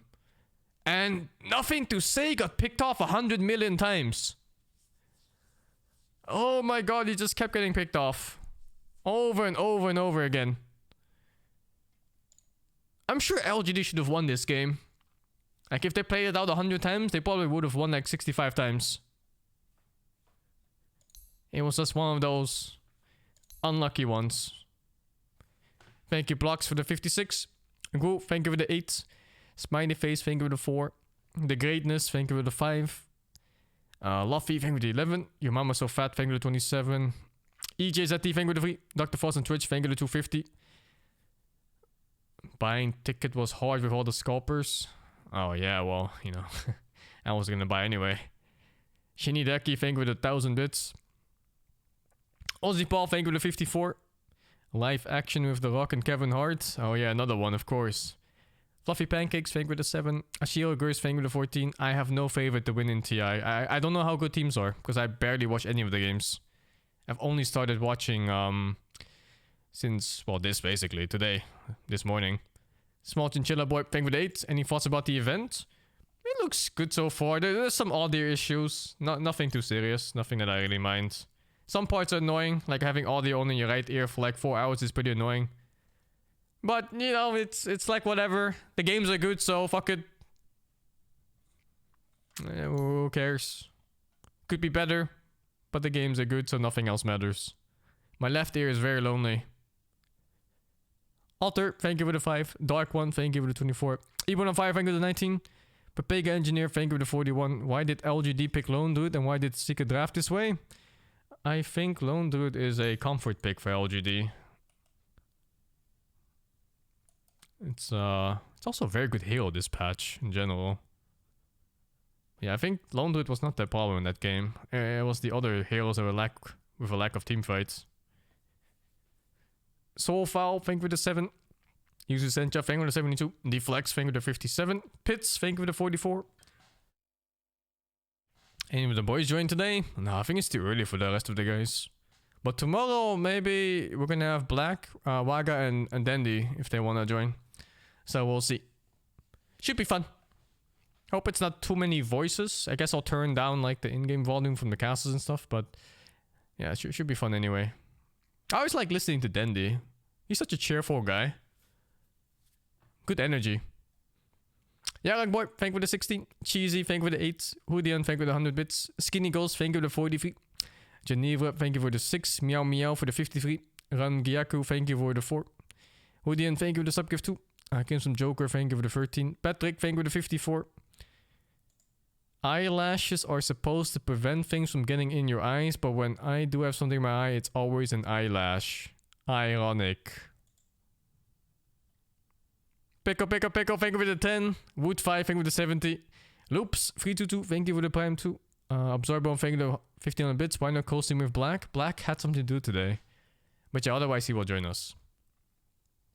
I don't know what he had to do today, he didn't say. He just kind of hosted me and then fucked off. Just ran off really fast. Classical, thank you for the 23. Hoodie in for the 59. Monono X, thank you for the 60. Crispy Letters, thank you for the subgift. Exalpionic, thank you for the subgifts. Rogue Trooper, thank you for the 17. Zeeldraad, thank you for the 50. Nasmith, thank you for the 3. Have I played World of Horror? No. But I have the game. I'm just kind of waiting for the game to come out. Maybe I'll play it before October ends. I'll see. Pippin Panda, thank you for the 1000 bits. Real Disman, thank you for the 31. Hope you're doing well, dudes. Slipe Gaming, thank you for the subgifts. Mike John, thank you for the 46. Tatsuki, thank you for the 3. Have I watched Renai Flops? No, never heard of it. Is it anime? Must be. Sadwire, thank you for the 10. Do I still get royalties for that Kunka set? I think so, but it's very little because they're not worth much to begin with, and then it's like very small percentage of whatever it does get sold. Sometimes I get that message of revenue from workshop or whatever. Azuras, thank you for the 7. Akimos, thank you for the 55. Small V, thank you for the 2. And Slipes, thank you for another 5. How do I like my coffee? I like my coffee black. And otherwise with milk and a lot of sugar. And Couch ZVG, thank you for the 3 dudes. Okay, that's all. I went through all of them. Tomorrow, I will try to start 4 AM. I might not make it, I'm not sure. I'll try to be as early as possible, and then we'll try to catch as many games as it's possible. And I'm gonna call it for today. I'll get my sleep schedule ready for it. Thank you, Bobby Lobster, for the 3. Thank you all for watching, guys. J-Bone Elite, thank you for the 60 months too. I wish all of you a nice afternoon. I hope you guys all liked the games too, because I did. I usually don't like watching Dota that much, but today's games were fucking crazy. And of course, you know, BO1 elimination matches on TI, they're always crazy. But this went way beyond any expectations. Absolutely absurd. Alright. Good afternoon. Bye-byes.